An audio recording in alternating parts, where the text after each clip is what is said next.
This European Cricket Network event is proudly brought to you by HCL Software, Paramatch, La Junta de Andalucía, Victorinox, and our official timing partner, Rado.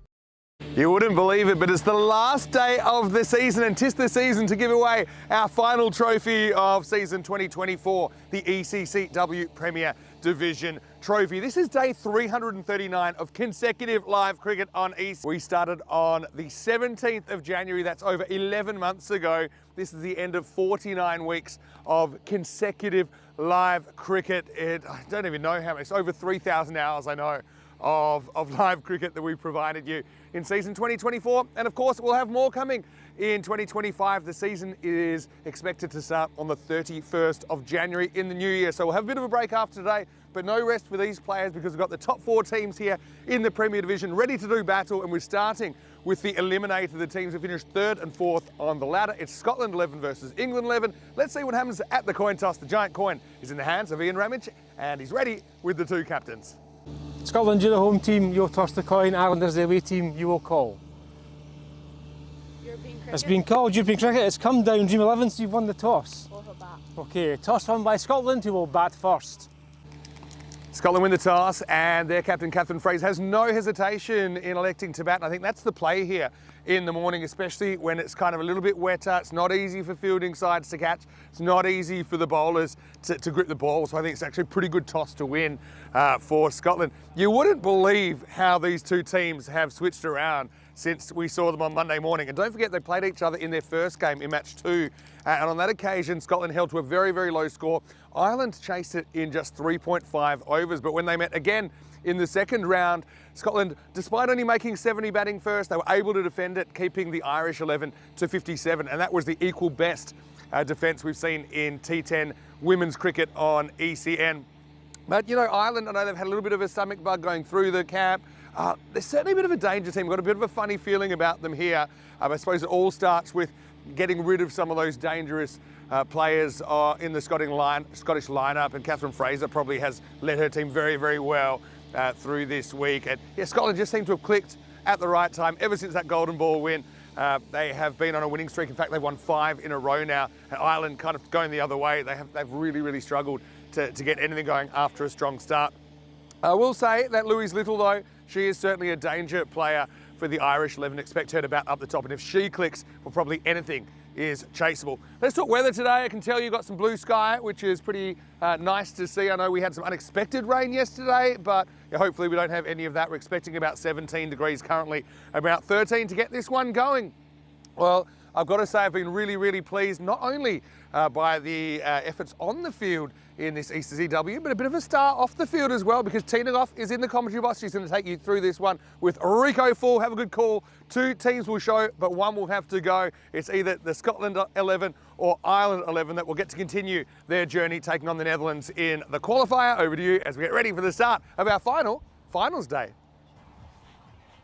Muy buenos días, mi familia. Hello, good morning, and welcome to, it is the last day of the European Cricket Network, and we get straight into what we saw yesterday before I can give you any more further greetings. 116 to 61 was the victory for England in match number 17, winning by 55 runs, and it was Beth Gammon, 54 not out, was the player of the match performance as England continued on their impressive run, and that win there meant that they should and did secure top spot. So we'll see them in the final today.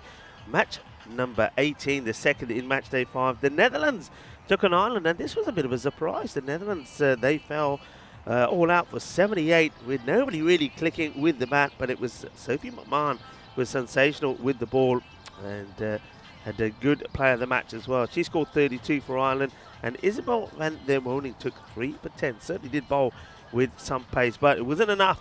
Ireland winning that one by 7 wickets with 7 balls to go.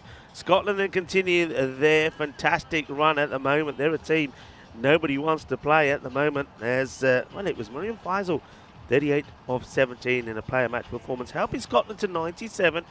And it was nice to see Hamanchi Daluwata with the ball for Italy. 2 for 7 she took, but still Italy put a great fight on trying to win their last match. Of course, we won't see them here today, but they bowed out in style, just falling 4 runs short, and we did see the best of Matanara and 39 of 18 from her.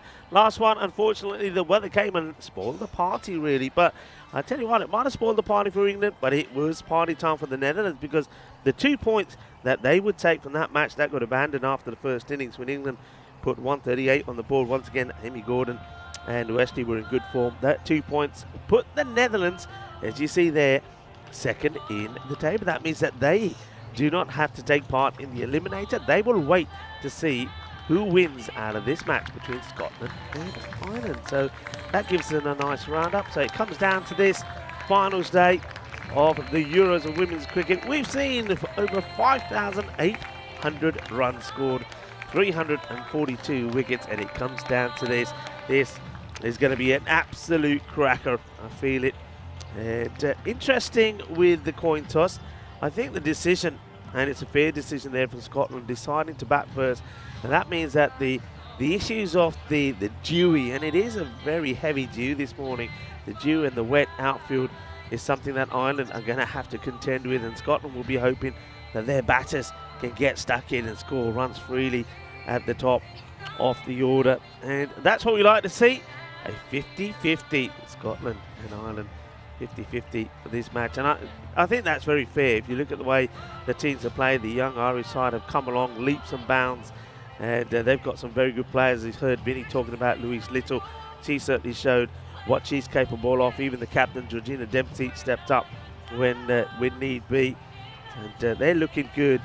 And Abby Harrison also has shown good form, and I love the bowling of Jenny Jackson. She will cause some problems, but will they be able to control this Grizzly first thing in the morning? And of course, catching becomes more difficult as well, not just because of the dew, but it's quite a strange one. The dew and the sun. The sun's come up, as Vinny was saying, it's a beautiful sunny morning, but that sun is certainly going to trouble the fielders right now in that mid-wicket and long on area. So looking forward to a fantastic game. Very good morning to everybody tuning in around the world, looking ready to go on this, of course, Peacock Friday. We are ready to go rock and roll.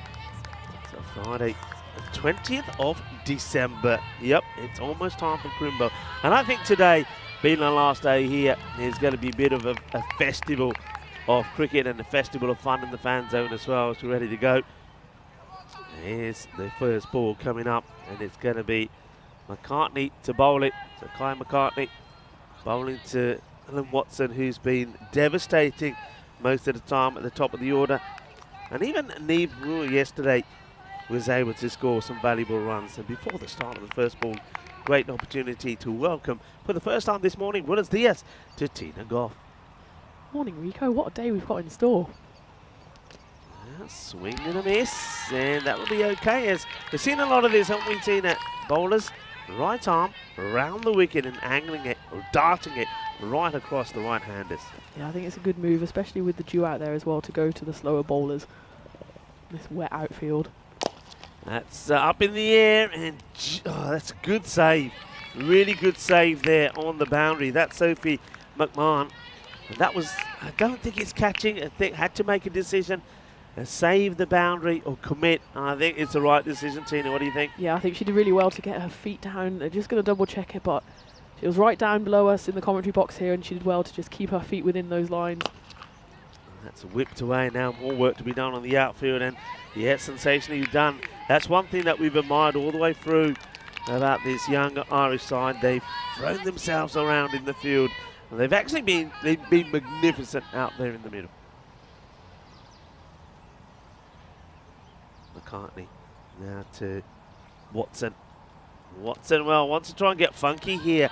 I think that's fair play. She knows that where the ball is going to go, but looking at the field, I don't know if it's the right shot to try and attempt. Yeah, especially where the sun is as well. You can see the long shadows on the pitch. See the Scottish coach there, Craig Wallace, also throwing his hand up. You want to go straight down the ground here, I reckon. And, well, doesn't get much of this, just stuffs it back to the bowler. So good start this. Just 2 of the first 5 deliveries, and you can feel already that Watson wanting and probably needing a boundary here. And not going to get one, as that sliced away. Good bit of fielding once again from the Irish this time is the captain, Georgina Dempsey, that throws herself at this and slides across this moist outfield. And she takes a couple straight away to bowl the next over. The first over done, completed, and it's a great start for the Irish as they keep it to just 3. Yeah, it's a great start there, and Scotland just need to get used to these conditions as we see the schedule for today. Of course, the winner of this goes through to the qualifier to meet the Netherlands, who were doing a bit of a rain dance maybe last night to get that point, or those 2 points for the abandoned game, which allowed them to leapfrog Scotland. So Scotland can count themselves a little unlucky, but they'll have to do the hard yards today if they want to get through to that qualifier and then through to the final, of course, against England. Asking the question, it's pretty straight. Well, umpire Jasmine having a good look and deciding no, the only thing she could be thinking is this is just going down the leg side. We have the advantage of having a look at it again, and well, it's one of those. I think that's probably, for me, it holds its line, and I think the bowler, probably like me, thinking it's going to go on and hit leg stick. Umpire sees differently. Now this one gets whipped away, trying to get it in the gap out there. They can't do it. It's just going to be a single. Great start this from Ireland. What about that move from Scotland then? I mean, they chased so well. Were you a little surprised that they decided to bat first? I was a little surprised. I mean, twice they've chased totals exceeding 120, but they defended just 70 for 6 against Ireland earlier in the tournament, so I think they do back themselves to bat first and put on a score. Flicked once again into the leg side, where the two fielders have been pretty busy, but they've not been passed yet. Yeah, a couple of things. I can understand the thinking from Scotland. It does make it harder for the bowlers with their control. And the Irish, they are young, but they've managed so far. I suppose both these sides probably used to playing in wet conditions, I would think. So it shouldn't be too much of a problem. And that's little paddle away. This will test the outfield first thing in the morning. Just slows up. And again, it's just a single. They're not being able to convert these ones into twos either, have they? Yeah, it's been a bit of a sluggish start from Scotland. Maybe they're still feeling the effects of almost having 1 foot in the qualifier last night, and now the early start and having to contend with the sun and the wetness of the ball. It's not easy out there. Oh, that's one that gets away. Georgina Dempsey, full delivery. It's a bit of a full toss really outside of that off peg, and Neve not able to put it away. I think Scotland probably already having a look at this start. I know Neve, that was only the 3rd ball that she's faced, but they might be just having a look already and saying, you know, are we thinking of making a change? That one just gets through and doesn't miss the stumps by that much, unfortunately. It's Joanna not able to take it cleanly, so they will get a bye. But again, it's a very subdued start. So 2 overs completed, and thanks to that bye, coming right at the end of that over, it's 7 without loss after 2. Yeah, this is a brilliant start for Ireland. You can see even just those 2 overs have brought the win predictor up to 58% as we see the table, and the reason why we are playing this game, the Eliminator 3rd versus 4th. You can see how close that was between the Netherlands and Scotland for that 2nd place, which of course means you can have a little lie-in this morning. You go straight through to the qualifier, so Netherlands will be happy with that. And then it's the big fish, England, in the final, waiting the winners of that qualifier. But yeah, Scotland, they'll be a bit disappointed with this start. They haven't lost a wicket, which is big, but having elected to bat, you really want to put pressure on Ireland early. And Ireland have done really well. They're contending with those conditions out there. You'd see after almost every ball, the towels are out there on the ball, and it's going to be a bit slippy on that AstroTurf. So Ireland have done really well so far. They'll want to keep up this momentum. Yeah, they will do. I mean, Scotland will know, though. Well, that was crunched, but unfortunately, once again, it goes straight to a player in the green jersey. Yeah, back. They had a close, low-scoring one, didn't they, with Scotland? Only got to 70, and they were able to get the win. That was a surprise. They were able to hold on. So we know that Scotland, they'll back themselves no matter what. It's quite an unbelievable victory for them. So these two, it's 1 apiece really, and both the. Oh, that's onto the stumps. Yeah, it is. You can see the bowler, I think, in the sunshine. Probably doesn't see this straight away as she's squinting, but this has been played on. And Watson, who just wasn't able to get going, will go. She goes for 4 of 9 deliveries. I actually think that could actually work out to be a bit of a blessing there as Laura McBride gets the wicket. Watson wasn't clicking, and if you're not clicking, you don't want to be tuning up deliveries. It's better to get out of the way. Yeah, for once, Ellen Watson really didn't get going. You can see on the replay she was quite unlucky. She just dragged it onto the stump. The bails almost took their time to decide whether they wanted to drop off. But she looked round and realised that was her game done, or her batting innings done. 3 off 9 deliveries, and that's a poor return for Watson after she's been so impressive throughout the week, both with her strike rate and her runs. But as you said, Rico, if it's not your day, maybe just go for it, which is what she did, and see if someone else can step up. Yeah, so 9 for 1. Well, I'll tell you who did step up in the last couple of days is this young lady, Abby Aitken-Drummond. Certainly did play some lovely shots. Wide again, as you can see that Laura McBride just trying to sneak this in. Yeah, but these two teams, when they played the first time, Scotland made just the 56, and Ireland got their 2 wickets down, and they did it with 23 balls to go. Look at the DJ Leon, by the way. I mean, it is Peacock Friday, and that is a stunning outfit. I think we've got to see more of that in the day. Leon looking the business. So, yeah, it was a low-scoring one first up.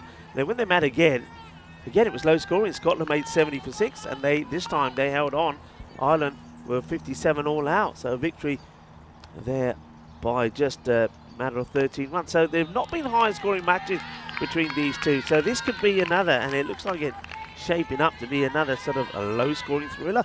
What a great start this is by Laura McBride.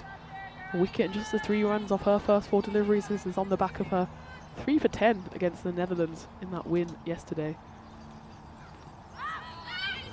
Get a bit of pad on this, so they'll run hard and take another leg by, but still no boundary in the innings. We're coming to the end of the power play, and they've only just got past the double figures here. 11 for 1. Great start for the Irish. Yeah, the sun is shining down on the Irish today, and they'll be super happy with this, having lost the toss, remember. It's up in the air, and a great save, really good save. That's why Georgina Dempsey is so key. She leads by example, the captain. I mean, that's the one, she's charged at it, and even though she can't make the catch, she smothers the ball and doesn't let it go past her. So once again, it'll just be a single. In fact, they don't even take the single. She was onto it so quickly, it ends up being a dot ball. It's 11 for 1 after 3 overs. Yeah, if we look at the overs so far, 3 off the first over and then 4-4, and of course that important wicket of Ellen Watson. Ireland really impressing with the ball and also in the field. Georgina Dempsey there highlighting what she brings to the table as captain, but also how willing Ireland are to just throw themselves around in the field. Cold fingers this morning on that wet outfield, but every single run counts, and she's rewarding herself by giving herself the second over as well. That's been played away nicely, but again, I mean, they've played a lot of shots in that area, but it's almost like Ireland, they've shut the door tight on that leg side. They haven't allowed Scotland to get any boundaries there. And it's probably fair to say, I don't think I've seen the shot played on the offside yet. Oh, and even more interesting, we've not had a boundary, Rico. We're into the boundary. 4th over. Again, in that area, which has been well patrolled, those 3 fielders have been busy and keeping it nice and tight. Just on this start alone, you look at the win predictor for Ireland, it's very early days, but it was 50-50 before the game, and that's swung massively. It's creeping up every time that ball doesn't go over the boundary. It started at 50-50, and now look at it. So Scotland, they need a few shots, and that's high. Is it going to go all the way? Gear, shaka, gear. We're up and running with the Maximos, and it is Abby Aitken-Drummond that drums this to the boundary, and the drums are playing down from Scotland. That's what they needed. They needed that boundary so badly, and this could be the momentum changer. It's a good, solid hit. Backs herself to get it away and nails it. 6 runs. Time into the pad. Probably that time is straying down the leg side. Good work behind the stumps there from Joanna Loughran. Gets there pretty quickly. Denies them any chance of a single. I must say, it's a stunning day today. It is Peacock Friday, and you have done us proud. Tina, you've done us proud. You haven't done a Corey on us. Gone. Beautifully bowled as this one gets through the defences of Drummond, who once again is trying to work this on the leg side, so a little bit too leg side orientated, and another wicket goes, and Georgina Dempsey maybe a little bit quicker. This one sort of skids through and knocks the stumps over. The stumps have gone for a walk, and it's another wicket that goes down just when they got started, straight through. Hey, I like the fact that the stumps have had a bit of a makeover as well. Look at them, they're into the festive season. I wonder if we can have a close-up of those stumps at one point and test out the zoom lenses of 2 circles. Yeah, I think the stumps have had a makeover. Abby did try, gets a big boundary, and then you can see that's a disappointing walk back. But if there's somebody that can change the momentum of things, it's the captain that comes out, Kathryn Fraser. Yes, she's going to have to put in a captain's shift here. She wants to dig her team out of trouble. They are in trouble at 19 for 2. Georgina Dempsey is bowling with so much control at the moment. It was almost a 2-card trick there against Abby Aitken-Drummond. So the ball before was kind of tailing a bit down leg side, which I don't think is the worst tactic given that they've got all of their boundary riders out on the leg side. But the next ball, I think Aitken-Drummond was almost expecting the same delivery, and that one just tailed away from her, hitting the top of off stump. So that was a really, really skillful bit of bowling by the Ireland captain, and it leaves Scotland in a lot of trouble. You can see their run rate is slowly creeping up, but those 2 wickets in the last 2 overs have left them at 19 for 2, and that's not where they wanted to be after they won the toss this morning. No, definitely not, and you've lost two hard-hitting batters as well, Watson and Drummond. And when Neve, she's had 7 balls and only scored 4 runs. She knows it's time to get going. And, well, she might be going the wrong direction. She will be back to the dugout. She gets a bit of a full toss. But once again here, Tina, they're trying to play everything on the leg side. And she gets squared up here. Probably hits the top edge of the bat and presents an opportunity to the bowler. And another one will go. It'll now be 20 for 3. And it's almost like Scotland have forgotten how to play straight. Yeah, it's the Mac attack doing the business here for Ireland. Lara McBride with the early wicket of Ellen Watson, and now Ellie McGee, first ball of her spell and straight into the wickets. She's had a great few days as well. She was 3 for 15 against the Netherlands yesterday, so it's the Irish spin attack that it's doing it for them. Meanwhile, Scotland, as you said, Rico, they just need to remember there's an offside to this pitch as well, because if we look around here, they've obviously got space on the leg side, but there's boundary riders at deep square leg, cow corner and long on, whereas on the offside there's a cover fielder out, but otherwise there's plenty of room there to hit the boundary. Plenty of room, and they're just, I think maybe just because you've got John and Loughran who is standing right up to the stumps, they're reluctant to go out a few steps and play straight, and they've always tried to flick on the leg side, and it hasn't worked. But Ireland, to their credit, this young side just continue to impress, and you're right, I think Ellie McGee has been superb. Every time she comes onto bowl, she creates problem for the batters. That's nicely played. So we do see John on the offside, and a single will be taken as Fraser gets back on strike. Now, it'll be interesting how she goes about things here. She knows she's losing partners. It's those wickets have gone down, and can they find a way to get clicking here? Darcy Carter is the batter that has joined it. She gets off the mark straight away. Fraser yet to get off the mark, punches this away, and the bowler gets there. No run. Pressure building here on the Scots. Yeah, well, these two out in the middle now, you think they'd be key to this Scottish batting lineup there. They're both, of course, very young, but very experienced. So that one goes high, very high in the air. It should probably drop short of Sophie McMahon there at long on, but again, a bit of a risky shot, and I'd like to see Scotland here use the facilities a bit more. It's cold, it's wet. Hit the ball along the ground, make the Ireland fielders really do some work. At the moment, they're not really troubling them. Oh, gonna have to hurry here. They will get there. I think it wasn't the best of throws, but it's going to be just another single. So it's a really slow start.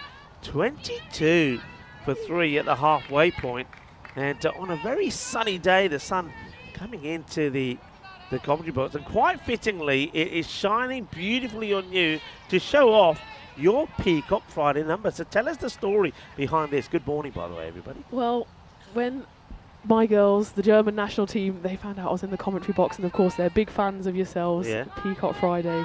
They didn't go for the peacock, they went for the pelican, but they knew I had to be looking my best on finals day. It looks stunning, and you've got the headwear. headgear to go with it. Isn't that great? Well, you have not let us down. Well done. Corey, that's the way to do it. And Nish, well, and that's another story.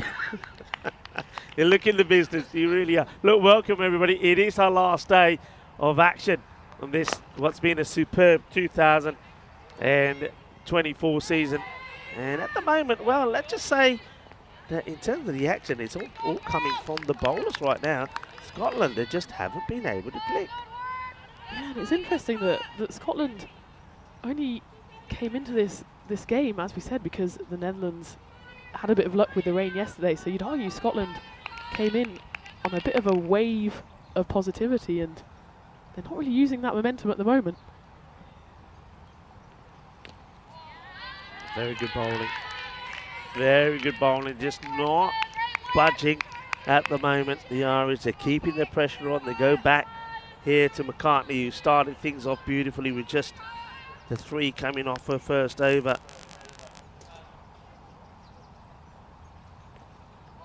This one gets away now. This might have the legs to go all the way to the boundary, and it will. So we finally see a ball make its way to the boundary, but it doesn't come off the bat. It's going to be the first 4, actually, off the innings, and it comes in buys. We've had a 6. Of course, Drummond smashed one before she got out, but that's the first 4 off the innings. Yeah, well, at the moment, Scotland won't mind in what form they come. They'll take anything. They just need to try and play themselves into a bit of form here. This one could be down the leg side. Yeah, it is. Yeah, that was a tight one. It almost an over leg stump, but it just about sneaked down the leg side, and you can see Kai McCartney after every ball's really mopping it up with the towel.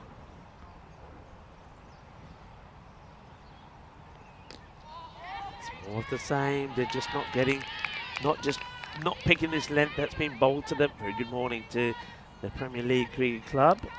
And John Heatham is saying, lovely shirt, he's liking your number. Thank you, thank so you. So is the Premier League Cricket Club saying, absolutely tremendous peacocking, they're saying. Yeah, I agree with that. Hello to Sky Quest. It's another extra here, looking good there, they're saying. And great effort, says Kevin. Great effort indeed. And hello to Alexis Hartley. Good morning to you. Hi, Alexis. Hope you're well. And settling down, not just for watching a great finals day, but for Christmas as well. And it's Scotland that need to settle down at the moment, because they just can't get bat on ball. And to be fair, that's also down to the skill of the bowling of Kai McCartney, who, look at those figures. She's got 1 ball left of her spell. She's gone for 6 runs. She'll want to cap it off with a wicket here. The length has just been superb. I mean, what I think the Irish have done so well here, and it's one thing that we always talk about when it comes to the bowlers, nothing's been the same. The variations have been great from all the bowlers. And just look at that over there from McCartney. So she's trying to get one just sneaking in on that wide line. All right, she misses it a couple of times, but when she gets it right. And then after going full, she then pulls the ball back slightly and gets a shorter one through. Super bowling. In Scotland, 29 for 3. They've got, if it's going to happen, it's got to happen now, right? And they still do have some batting in the shed. Mariam Faisal's down to come in next. She got 38 not out off just 17 balls in their game yesterday. So it's all about, do you stick or twist? At this point, I think one of them's got a twist. I mean, Kathryn Fraser really struggling, 1 off just 8 balls. Yeah, that's not like Fraser at all. She's at the non-strikers end at the moment. Short now. Okay, it's a wide, but I think that's the one you got to go for.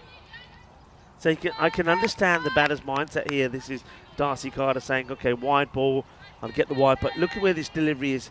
You've got to hit that one. I mean, she stops herself from hitting it, but you've got to crunch it. You've got to get the boundary. I think this is where you're at a point where you're saying, right, it could be a wide, but I need the 4. Yeah. Now, she does hit it this time. Long chase for the fielder, gets down but can't stop it, and that will be 4. So this time she does go for the shot. Same ball as the one before. It would have been a wide. So Jenny Jackson, who's normally pretty good with her line, normally comes left arm over, but I think she's gonna change to right. No, she's gonna stay over. That's sometimes an issue that left-handers can have first when they're getting into this spell, into their rhythm. The first few could be onto the pads or down the leg side, but I'm pretty sure she'll get it right pretty quickly. I think this is the over. Scotland really have to get the momentum going. That's better. She gets to where she normally is. Outside the off, sneaks one through, dot ball. Yeah, no, I exactly agree with you, Rico, that Scotland have to target one bowler here, and they've clearly struggled to get away the spin bowlers, and I'm sure Ireland must have been wishing they could have carried on with spin, but Jenny Jackson is a good option, the left arm seam, but Scotland, I feel, they have to attack her now. Short hit, high in the air, fielder comes across, can't take the catch, does really well to get there. It's a great effort. Came running in from the boundary. I've said before that those three have been busy on the leg side, and this one just doesn't stick. It's an excellent effort from Annabelle Squires. Yeah, Annabelle Squires is an excellent fielder out there. You remember in the game yesterday, we see it just slip through her hands. She's going to have cold hands out there. The ball's going to be wet. She had that amazing effort yesterday, which was called back, and that one does go through, and that's what we were saying earlier, Rico. Use the facilities. If you get in the middle of the bat and the ball goes away here, it's really difficult to stop it when it's skidding through on this wet outfield. This is a shot played under pressure. Before that ball, 8 deliveries for 1 run, and then given a little bit of width and played nicely. So you get the feeling here, you could be right, you know. I think the pace coming on could suit Kathryn Fraser, the Scottish captain. We know that if she gets going, she can hit it bigger than anyone. Jackson just composes herself, has to shade her eyes from the sun before she runs in. It's up in the air, won't carry to the fielder. They'll take just a single, so already a much better over for the Scottish. Well, there's going to be 3 overs left after this, and I imagine Lara McBride and Ellie McGee will take 2 of those. They've both gone, well, they've both got figures of 1 for 3 off their over, but that means there's 1 and 1.1 overs left that the Scots really have to target if it is Jennifer Jackson that's bowling those. Launched in the air, fielder coming across, takes the catch, brilliantly done, and it's Louise Little that holds on to it. The Darcy Carter, you can't blame her, had to go for it. Goes for the big shot, doesn't quite get it out in the middle of the bat, probably not quite at the pitch. And Louise Little does what she's there to do, holds on to the catch, and they lose another wicket here. That's the 4th wicket goes as Carter is removed for 8 of 8 deliveries. Yeah, it was the right shot, but it just didn't quite shape in that ball like the other deliveries did, and that meant, as you said, Carter didn't quite get to the pitch of it, and I think she was hoping to hit that into the playing tents, but as it was, she only picked out Louise Little on the boundary, so she goes for a runner ball 8, and you can see by the strike rates, that's actually the joint highest strike rate so far of any Scotland batter. It shows how much they've really been bogged down on this pitch. Yeah, and you can see when she comes back, I mean, the sort of body language of the camp says it all. There's not too much to shout home about at the moment. It's going to be the start of the next, and it's going to be Ellie McGee, who bowled a brilliant first over. This one's a bit down the leg side, but again, just the wrong shot here being played. Doesn't pick this early enough, Kathryn Fraser. You would think that she'd already be deep back in the crease, ready to work this away, but she doesn't. It ends up being another dot. I'll go through the over by over scores after this one, as this one is hit pretty well, put to the fielder. It'll just be a single. So first over went for 3, the second over 4. 4 also came off the third, so the power play score 11 for 1. Then we had an 8 and a 3, so at the end of the 5, 22 for 3. Then 7, and then we had 11 off the last, so the best over they've had so far. It's nicely played. I like the way that at least this time round that you can see Faisal gives herself a little bit of room before she plays that away. She was in good form yesterday. In fact, it's quite strange she comes in so low. She scored 38 of 17 in a player of the match performance in that win over Italy. So interesting that she's coming in here at number 6. Yeah, you'd think you'd pack your in-form batters, but it has been the case that Scotland have had scores throughout that top order. So Abby Aitken-Drummond, she scored that match-winning half-century. Ellen Watson, of course, has been in tremendous form, so they do have players who have scored the runs, but on this occasion no one has really taken on the responsibility of seeing their team to a good total. Yeah, it's ones like that that I think when you're in form that you're putting away to the boundary. That's Fraser there, and these are the sort of balls normally she's putting over the fence, and again she's only found the fielder. It will just be a single. Once again, creating room by jumping across the offside, but it goes just to the field. They haven't been able to get this away. I suppose it's fair to say that though they're trying to get the boundaries going, they just have lacked the timing. The timing hasn't been there. They are getting bat on ball, but they're not getting the desired effect. They're not getting the boundaries that they want, and that's a fantastic spell of bowling from Annie McGee.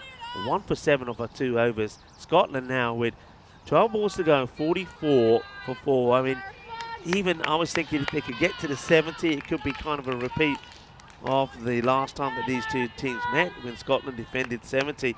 Ireland were 57 all out, but they may not even, I mean, the expected score at the moment around the 60s, 61. Yeah, and they still need a couple of big overs to get even there. It's just, we have to say it's down to the Ireland bowling. It's not a coincidence here that Scotland aren't getting the ball away, because Ireland have bowled excellent lines, really tight. They haven't given away too many extras, and this is why Scotland, you can see their concerned faces there in the coaching tent. They just can't get it away. They just need 1 or 2 boundaries to loosen those shackles. This was an interesting delivery. It's almost like Laura McBride stopped mid-air and then carried on.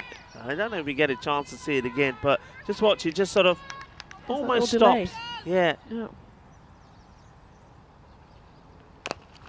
High, probably catchable. And taken.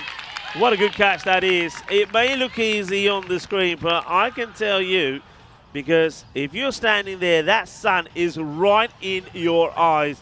And Sophie McMahon, no mistake. Great catch. This fielding performance from Ireland with the ball and the way they fielded has been world class. It really has. Scotland, they've tried hard, but they can't get anything going. And every time it looks like they're going to get away, the Irish pop up and hold on to the catch, and that's disappointment for the captain. Yes, that's the end of Fraser, who will go back with just 8 to a name, 8 of 16 balls. And I don't blame Kathryn Fraser there for going for it. At some point they had to go. They're just not finding the middle of the bat, and Sophie McMahon, that was an excellent take as well. We could see from our position here, it's right below us. When that ball was in mid-air, she took a step back and she felt her foot on the boundary rope, so she knew she was going to be tight. Luckily, the ball dropped slightly shorter, so she was able to take that step forward, but you could see on the look on her face that she was happy that one landed in her hands. That's more like it.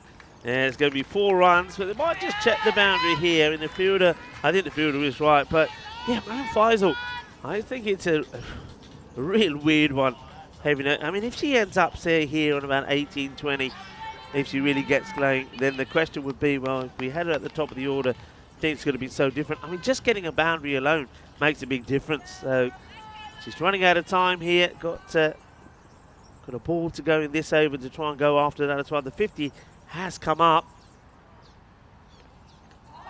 Just flights it up. Clever bowling, and this is what I've been talking about with the Ireland side. So this time around, I thought, right, I'm going to take all the pace off it. Just literally just, it's a bit like a moon ball. Just glides it up there, and it's swung and missed that.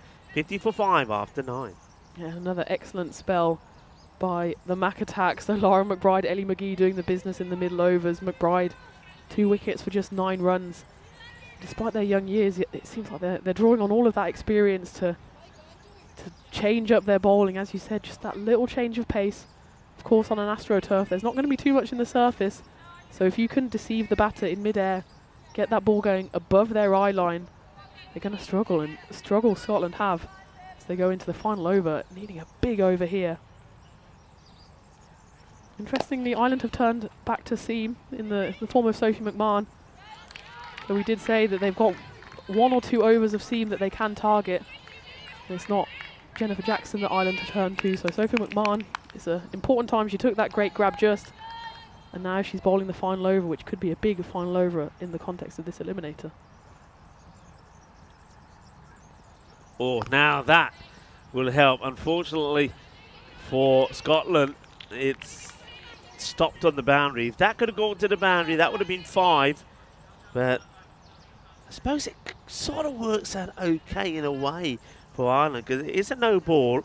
It's going to be a free hit, but because they've taken a single, it's not going to be the dangerous Faisal who's going to face it. So it's Scott who's got to try and put the free hit away. That one just comes out. Probably that's the moisture coming into play. Comes out the hand there of McMahon. So free hit.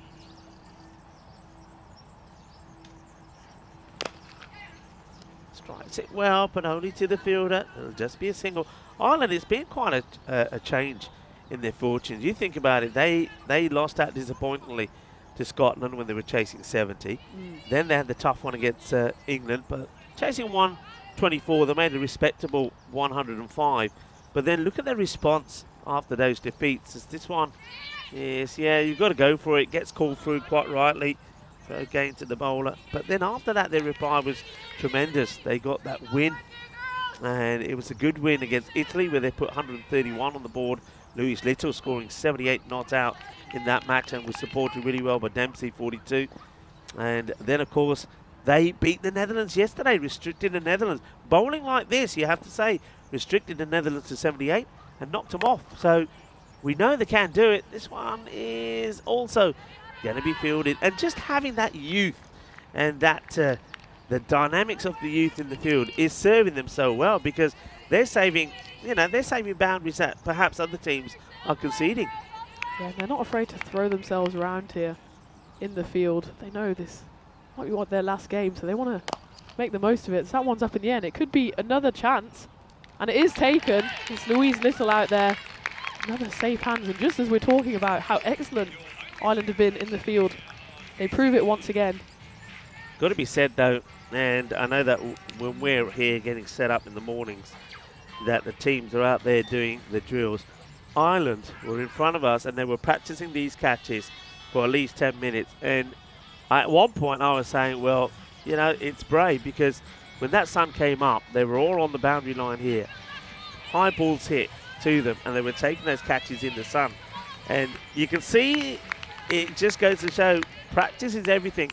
They practiced them before the start of the match, and now every catch that's come to them in that area with the sun right in their eyes, they've held on to it. So their preparations for this match were spot on. Yeah, and you can't be underestimated how difficult that catch is out there under the pressure, the wet ball. The cameras are on you, and they've stepped up to the plate here, Ireland. Last ball in of the innings, and it can't be put away as Molly Parker swings and misses at this one.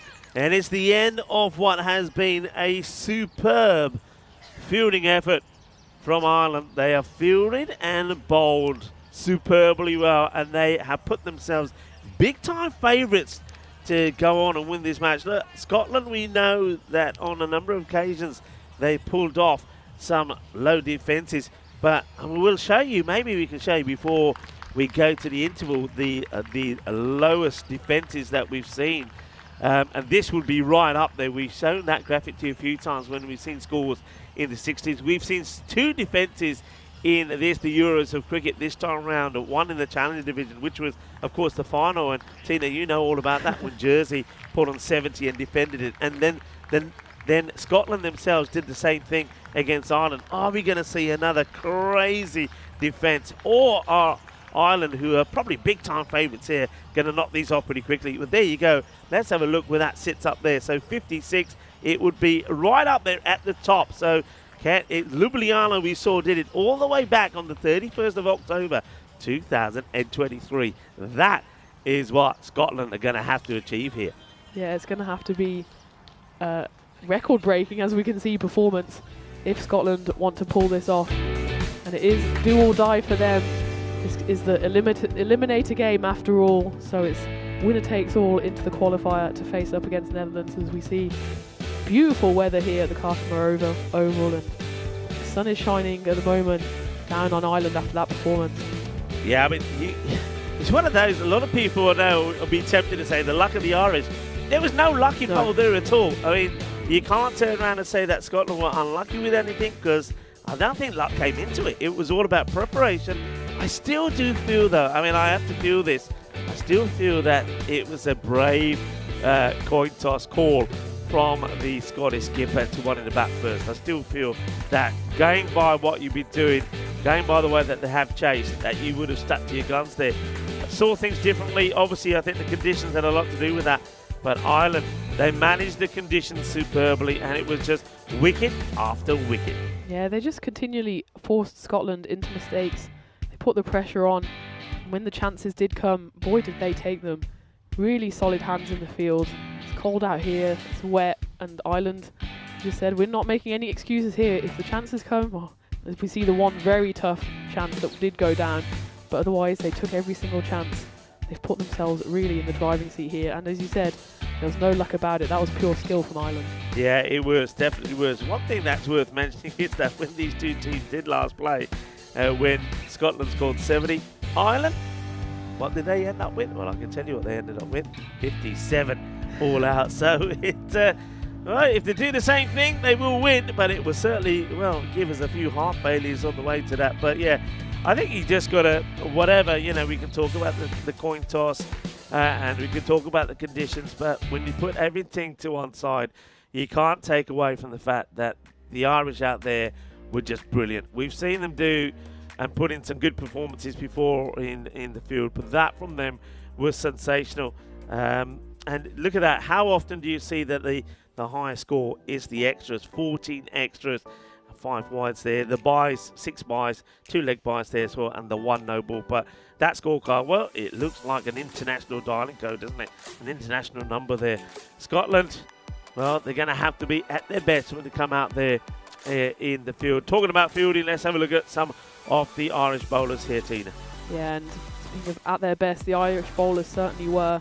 The pick of the two Mac sisters in the middle, McBride and McGee.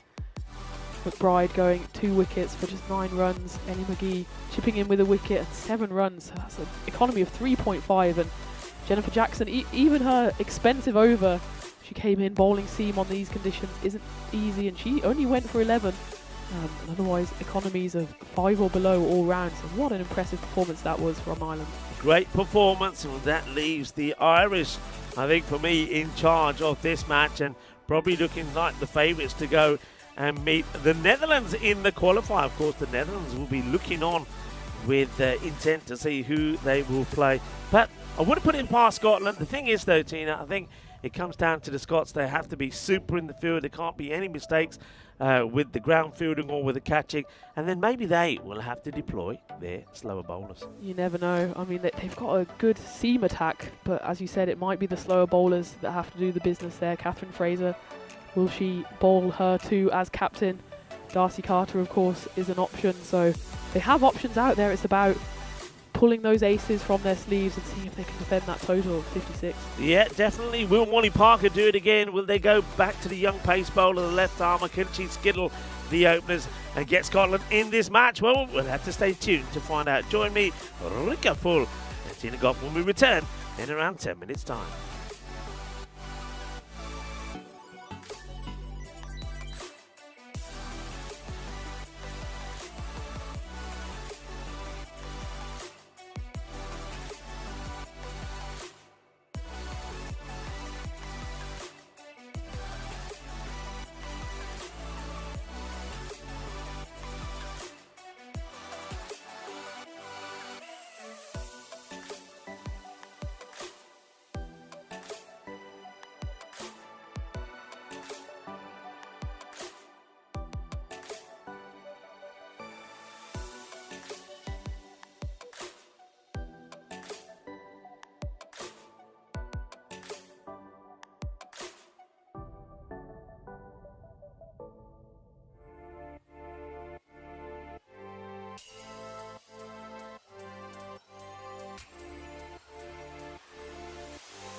This European Cricket Network event is proudly brought to you by HCL Software, Paramatch, La Junta de Andalucía, Victorinox, and our official timing partner, Rado.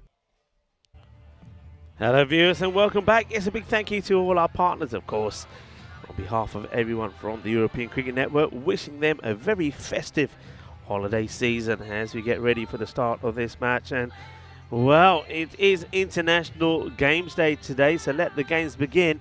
And at the moment, I think the ones that's having the fun is the Irish, because they have restricted Scotland to just 56 with an amazing performance in the field. And I think their plan is to allow the likes of Louise Little to go out there and just blast them to victory. That's their plan. Let's see how it goes. Here's the first. And it's a pretty good start here from Molly Parker, who has been superb all the way through this series. I've loved her energy. And, of course, her bowling has been great. She's got the ball in the right areas, and she's taken big wickets when her team have needed her to do so. Well, they need her to perform here, right now in the middle of the Cardham Oval, the field of dreams. And that strays onto the leg side and gets whipped away. 4 runs. And you can see that the Irish, they're not waiting that long to get their first boundary. Whipped away. Cuatro carreras. Marika Full, and joined back by Tina Goff. Yeah, it's interesting that Scotland have started up with seam. We saw how successful Ireland were with their spin attack. And Scotland do have a lot of spinners to turn to. Of course, captain Kathryn Fraser, Darcy can also bowl, and Cara Scott, who's got a few wickets in her last few appearances. So it's a tough task here for the young Molly Parker to open up. It's straying down the leg side, but that's good work, good fielding. We know they're going to have to be special in the field.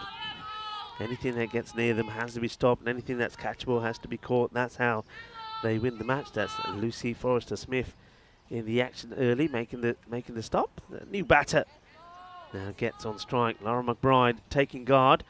And can Parker get that dangerous Yorker freeze of hers on the money? And not this time. Strays down the leg side. That's where she can leak some runs. We saw the same really from Jenny Jackson. It's an issue sometimes the left armers do have. Well, there's those lovely new stumps, by the way. Looking pretty dashy, and they've had a makeover for the festive season. Love that.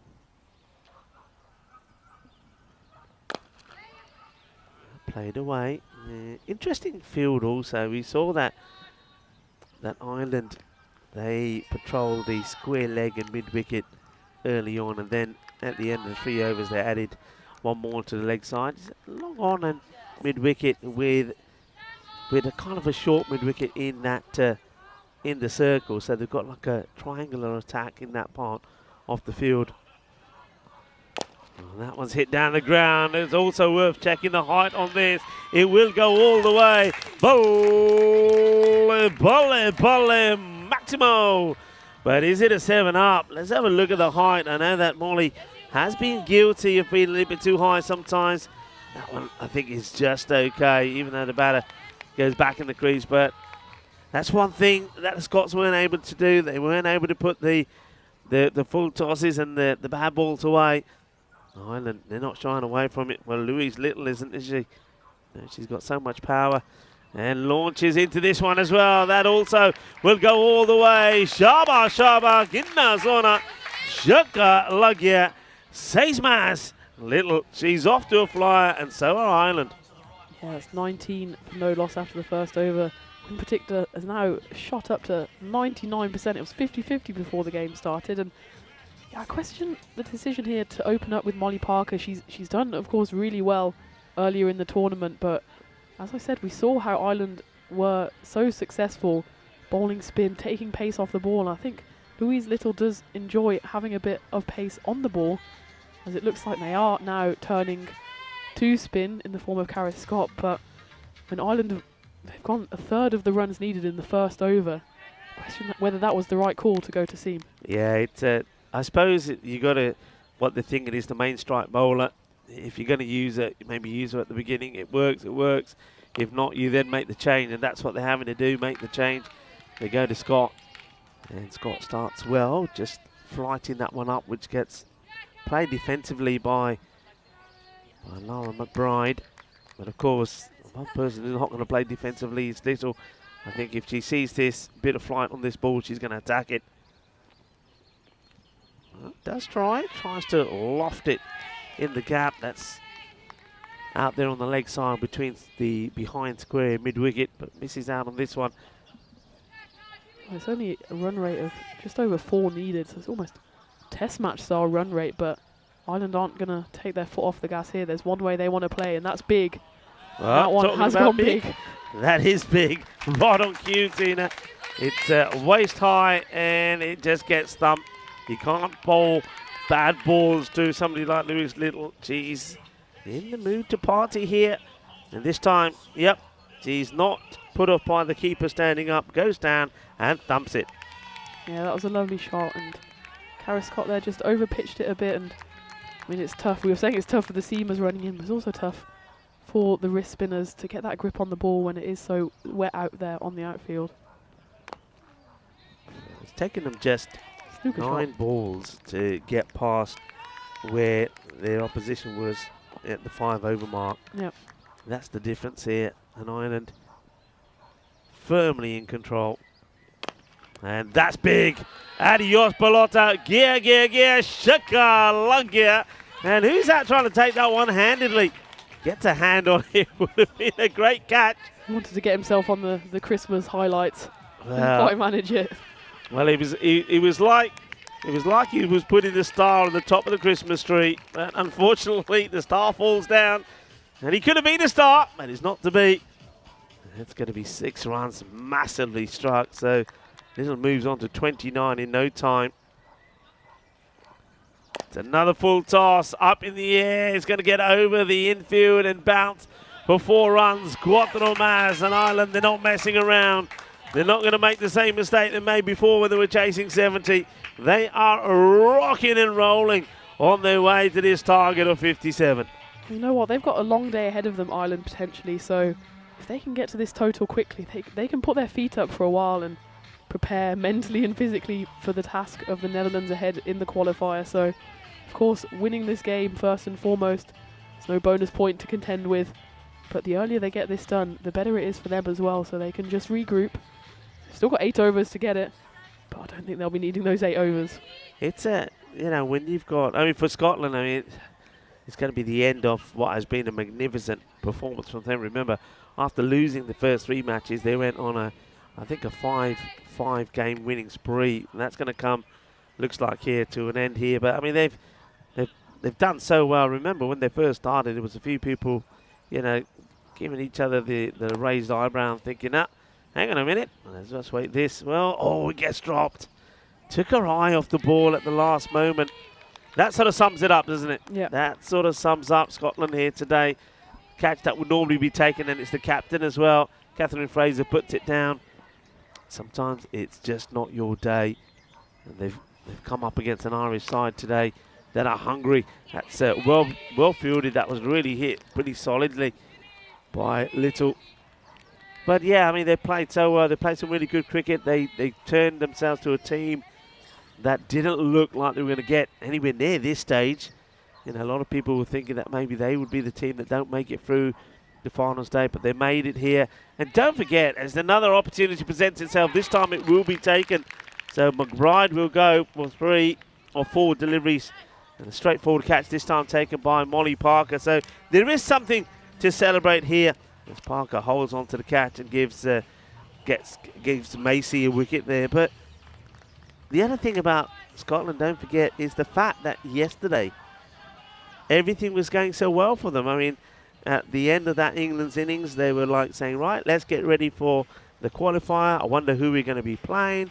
And then next thing you know, the rain comes and they end up playing the Eliminator when they were odds on, because it never looked like Netherlands were going to make it. They needed 2 points. It didn't look like they were going to get the win. It looked like they were going to possibly lose that match against England, and they would have got a point, and that meant that they would have been playing this fixture against Ireland. It ends up being Scotland, and it looks like they're going to go out at this Eliminator.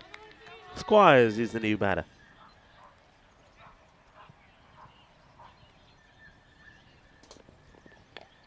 Yeah, maybe the events, they will scamper through a quick single. Direct hit would have been close, but yeah, maybe the events of last night, of course, no one can control the weather, but maybe we were just deflated by that a bit.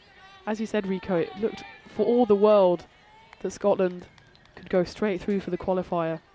Maybe they had their head set on that, and suddenly you find yourselves with an early start, playing potentially 3 games if you want to win. As that one is hit up firmly, a 1 bounce 4. It's a lovely shot by Little. It takes her into the 40s.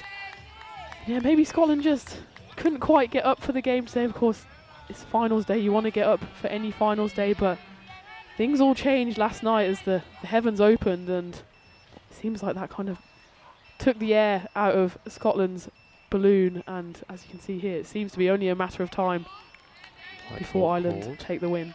We're looking at also, I mean, it's worth touching on the fact, I mean, you know all about this. MVP talk will be happening today as well. And this girl, Louise Little, she's now gone up past 250 runs. She's on 268 runs. So she's the top run scorer in this Premier Division. And this one, it'll be a great catch, and it is a great catch. Well taken, so Little will go, which gives, I suppose, a glimmer, and no more than that, a glimmer of hope to Scotland. A very good catch taken. Another wicket. They do remove Louise Little, but not before she smashes 38. So 38 she scores. So that's 268 runs to her. The next highest run scorer is from the Netherlands, who is Phoebe Mockenbaugh on 192. So, yeah, it's definitely already a contender for MVP is Little. Yeah, that was a nice catch out there by Darcy Carter, but Louise Little has done the damage here. She scored the majority of Ireland's runs that should take them to the qualifier, 38 of Ireland's total of 44. And as you say, she'll be right in the driving seat here for MVP, but there's still the qualifier to go, and all those runs mean nothing if you don't get your team through to the finals. So we'll see. It might be a battle of MVP candidates, Mockenbaugh against Little, and maybe whoever fires in the qualifier will lead their team to that big final against England later today. Yeah, good catch there also from Darcy. And means that 3 overs completed, 44 for 2. Yeah. So very good power play. And, on their way, even though there's another wicket that falls there. Yeah, let's just go through those batters. I've mentioned Little, I've mentioned Phoebe there from Netherlands. Next is Amy Gordon, who's third with 171. Not far behind is Tilly Kistevan, and that's out. Brilliant work, sensational. And it wouldn't be right for us to say goodbye to Scotland without talking a little bit about their captain, because I think she's been absolutely sensational. When Scotland have performed, it's always been around the work here of Kathryn Fraser. And Fraser, this is just top draw. I know it's early in the day, but this is already one of the plays of the day. And I think we could call this probably the HCL software early morning play of the day. This is just outstanding. Reads it well, gets there. The turn and throw, didn't have any time to even look at the stumps, knew where they were, and aimed, fired, and it's a bullseye. And she gets the wicket. Well done. Excellent work. Another wicket falls. So Ireland just losing a few wickets on their way to, well, what should be a routine victory. Yeah, that was captain against captain, Kathryn Fraser. Direct hit that marks the end of Georgina Dempsey, who I'm sure, if all goes to plan, will be back in the qualifier. But Kathryn Fraser has really led from the front. Even when Scotland went through that phase at the early stages of the tournament, remember they didn't win a game until their fourth game, which was that golden ball win against Italy. Even during those losses, Kathryn Fraser leading from the front with bat and ball. That one she drags down a bit. But she will be disappointed that her team, as it looks like, won't be making it through to qualify. But it's been a great tournament on a personal level for her. Yeah, it has. I mean, they answered their critics in the best manner, didn't they, when they put those wins together. And of course that golden ball victory is one that will be remembered for a very, very long time. And remember, it was the first time that we've had the new rules for the golden ball when it comes to women's cricket, where any batter and any bowler can, so any batter can bat, any bowler can bowl it. And it was Watson, remember, who was out but came back, and then got their little swivel on the shot and played it to the 45 and got the 2 runs needed to break the hearts of the Italians. Italy never really recovered from that, whereas Scotland went on. And well, we thought until late yesterday that they were going to make it through into the qualifier, but then the rain came and Netherlands partied, and Scotland had to prepare themselves for an early morning fight against the Ireland. But Ireland this morning, they've just been on another level, and I said that the Scots were a team that nobody probably wanted to play because of their run of form. Well, following on from this performance from Ireland, I think the Netherlands already are going to be very wary of the Irish. Yeah, remember the last time the Netherlands were on the field, they didn't have a great time of it as England were hitting them to all parts, so they'll have to put that out of their minds, come with a fresh perspective this morning. Maybe they were of course they were quite happy with the rain yesterday, but they'll want to also get out on the pitch and show what they can do, because I don't think they quite did themselves justice yesterday in that game against England, as we see Darcy Carter being brought into the attack. But I think she'll start with a wide. I would say this game is not quite done yet. We maybe need a Darcy Carter hat-trick or so. But Ireland have lost 3 wickets, and they'll have to put out those little mistakes going through into the qualifier. 48 for 3. That's cleverly played. Don't have to play any big shots. Smart cricket, takes a single, Annabelle Squires will go and strike. Yeah, it's a very good point you make about the Netherlands, because not only were they, don't forget, carted all over the place by the Netherlands, but earlier on they lost. They lost to Ireland. So it's going to be a repeat, really, that qualifier, that match number 18 yesterday, when Netherlands scored 78 and Ireland, and they knocked them off. And that is going to be well stopped. And the batters will come back for 2. So they're getting closer and closer now to that target as they bring the 50 up. 51 for 3. Yeah, this is sensible cricket by Squires and McMahon in the middle, as we see this good piece of fielding by Maisie Masiera on the boundary. Did well to push the ball away from the boundary rope. But the 2 girls in the middle here know they can just push around singles. That's all they need for victory now. It's played away, but it could be 4, and it will be 4. So that means that just a couple of runs now required for victory.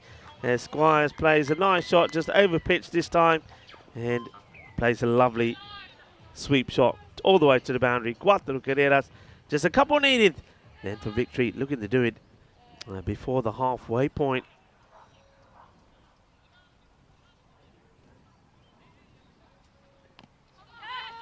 It's going to be another single, so scores are tied, and Ireland have come out firing here today. They've looked hungry, the hungry of the 2, and having been put into the field, they restricted Scotland. There we go, and dot balls are trying to take it as deep as they can. Oh, we've seen 2 games, I think, already this week finish on a wide, and that was close to being one there. I'm sure McMahon will want to finish this game off from the middle of her bat.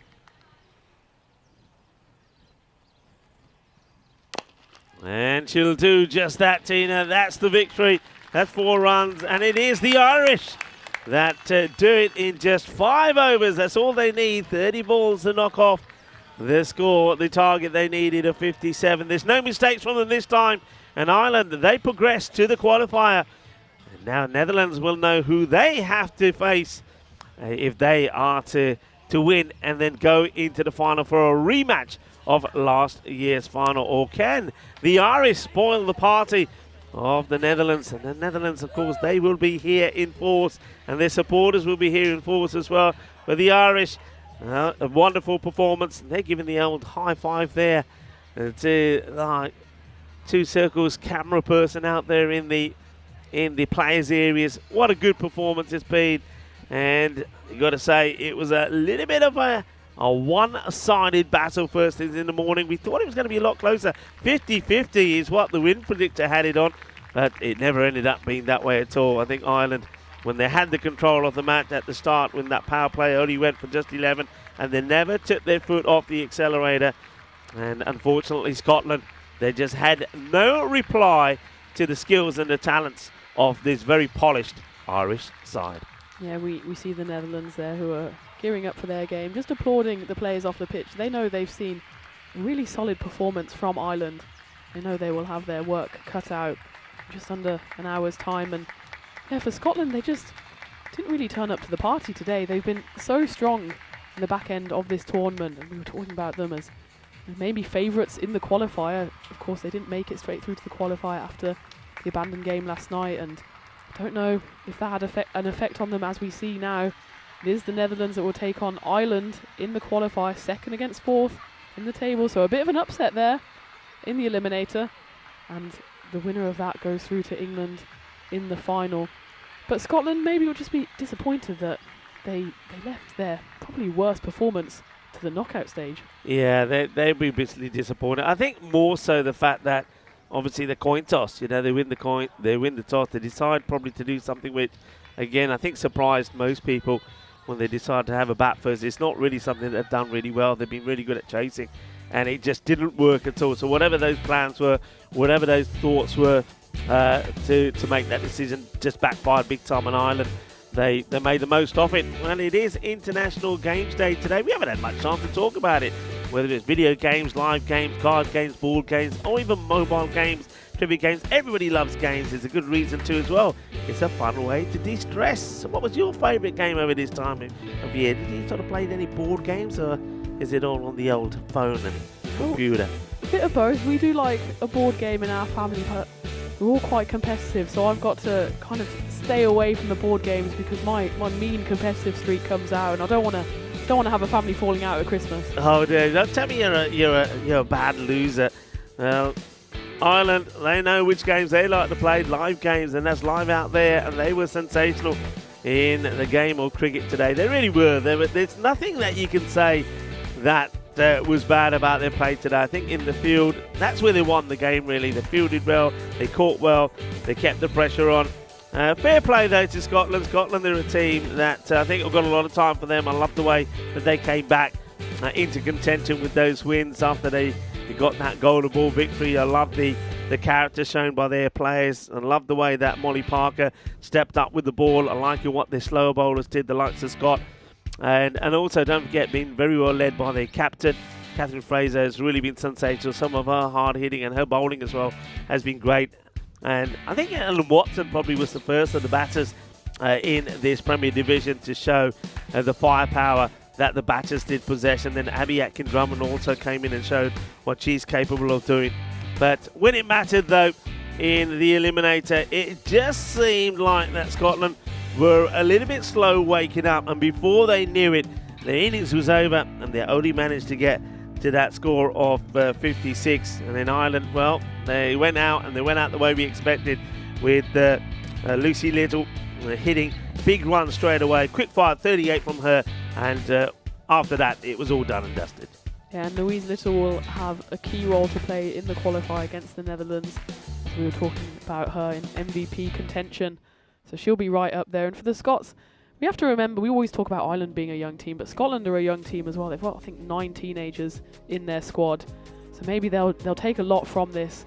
Maisie bowled well for her, 2 wickets, 8 runs. So that's a sneaky performance there. Did well there, but obviously not enough to defend such a low total. Yeah, so the match is completed pretty quickly. That means we've got some time now before we have the qualifier. So time to reflect, time to mingle with the players. And one thing, though, you make a very good point. I mean, you're right. We focus a lot on the age of the Irish team, but Scotland, a lot of young players in there. In fact, across all the teams as well. But what really the point that you touch on there, a lot of young players, and that always tells us one thing, that means that the future of cricket, and particularly women's cricket, is very, very bright.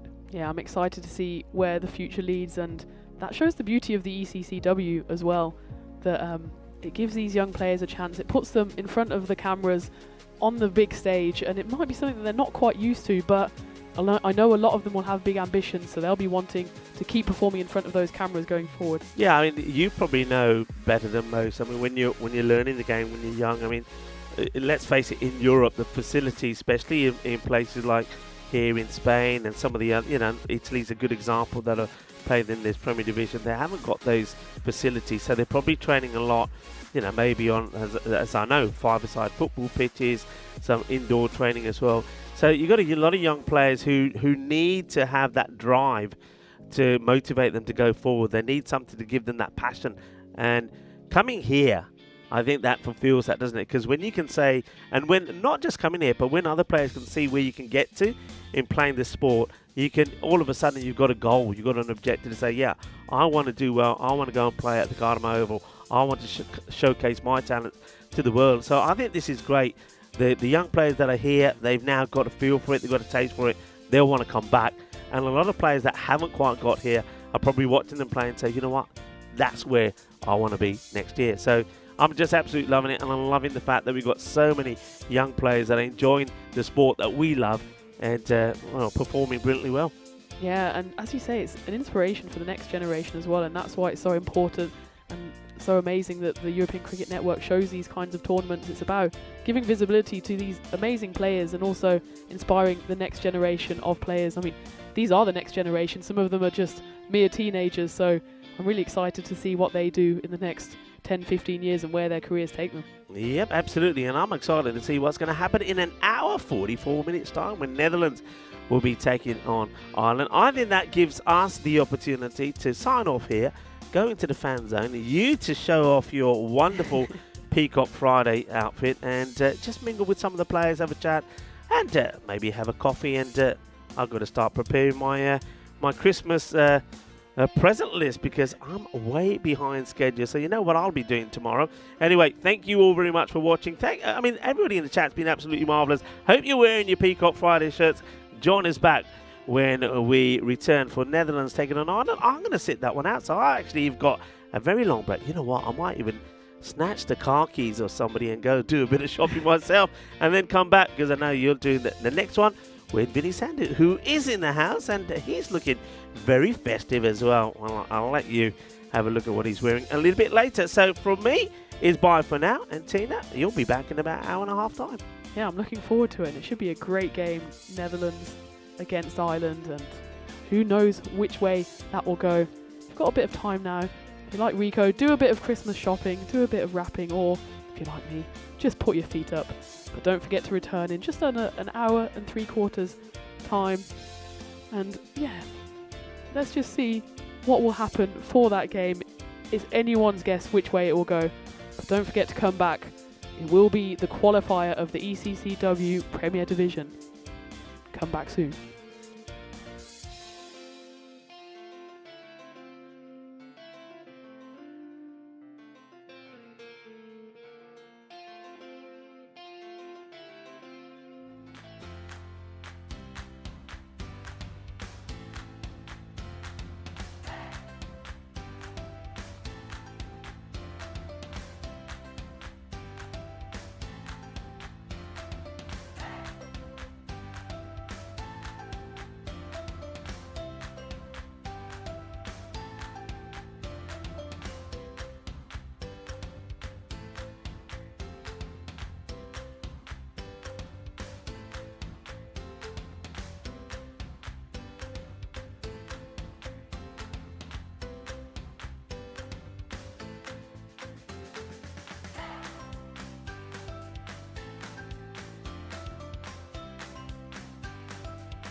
This European Cricket Network event is proudly brought to you by HCL Software, Paramatch, La Junta de Andalucía, Victorinox, and our official timing partner, Rado.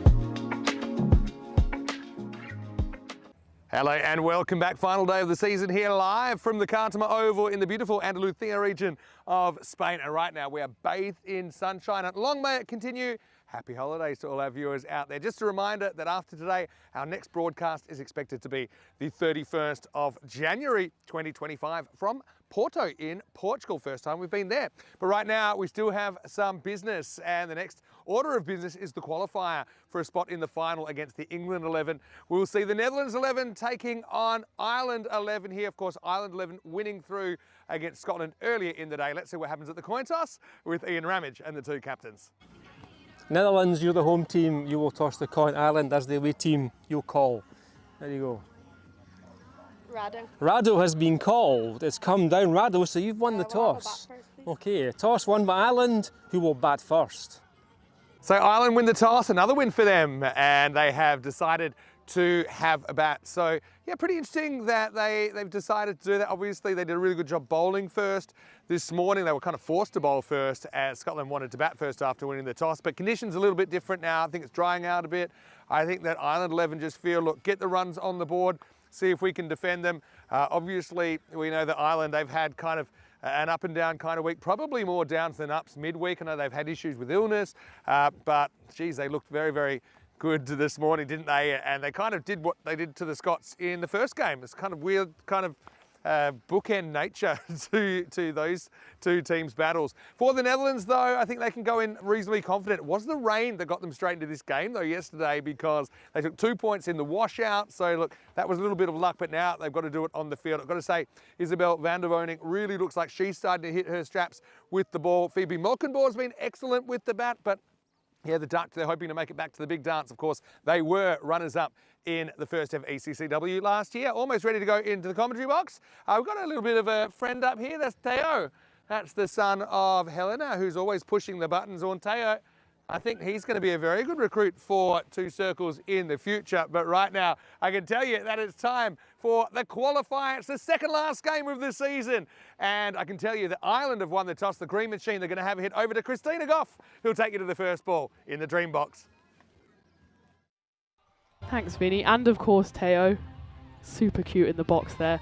And welcome back to this sun-drenched Cartama Oval after a bit of a longer break. And the reason we had that long break is because Ireland won the Eliminator in some style, chasing down Scotland's low total, losing just 3 wickets in the process. So this qualifier is between the Netherlands and Ireland.